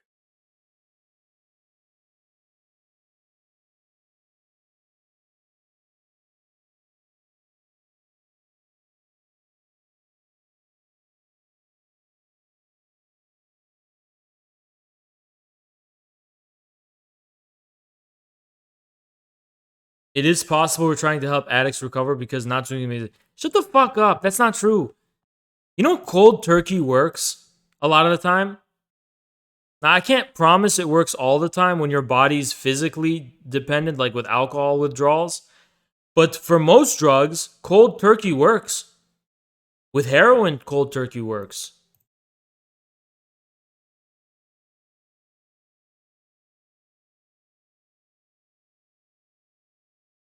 That's what I've heard. Can kill you with certain drugs. Well, it should all be handled by a hospital then. You should not have these clinics that are aiding people's drug addictions. Put them in the hospitals. By the way, guys, I'm not talking about homelessness. 85% of homelessness is invisible, and there's nothing to be ashamed about if you're homeless and you're trying to help yourself, right? And it's not your fault. That's a society failing you. You should not be living in a society that allows for that. People have to live in their cars and shit, go through that bullshit. That's not your fault. There's no indignity in that.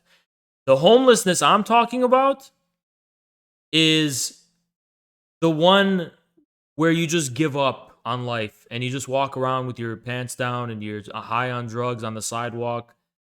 That one where you gave up on life, that's what I'm talking about. That's what I'm saying. Our society's setting up for young people to just become this. You just give up on life and you just start doing whatever. Pretty much just start doing whatever. And that's why it's dangerous, because it's unpredictable. If you have nothing to lose, some of them are just starting to attack people, you know? You have nothing to you don't even care about anything. You don't even wear your pants. Why would you care? Why would you care about another human life if you don't even care about your own, you know? It's dangerous.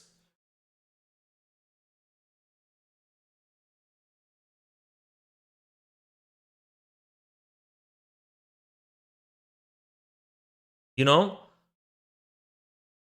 Most homeless people have not given up, and they're going through tough times. But the 15% who just gave up completely, and don't care about life anymore whatsoever, I mean, it's dangerous. It's a danger to the rest of society. It's 100% a danger. And what we have to do about it, whatever. I'm not saying be harsh on the homeless. I'm just saying, like, something has to be done about it because it's fucking dangerous. You know?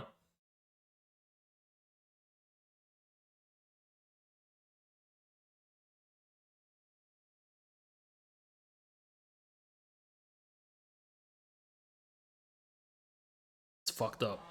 All right, guys.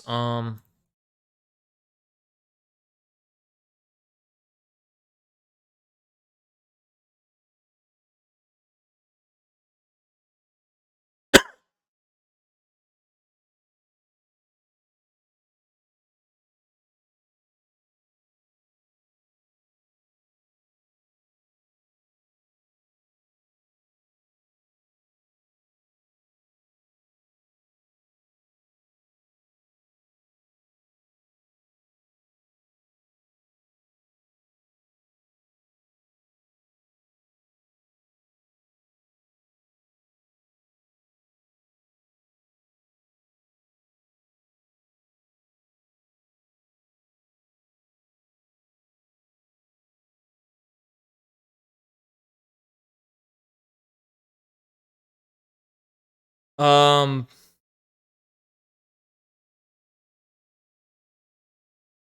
who the fuck is? All right, guys, I'm gonna go ahead and send you to Sereda. Tomorrow, I'm pretty sure there's an IRL that's happening tomorrow, and the collab is happening tomorrow. Pretty sure it is. I don't know. We'll see. Either way, I'm streaming tomorrow. I'll see you tomorrow. But tomorrow might begin with a surprise or another stream like this. Who knows? Okay, guys. Bye. Bye.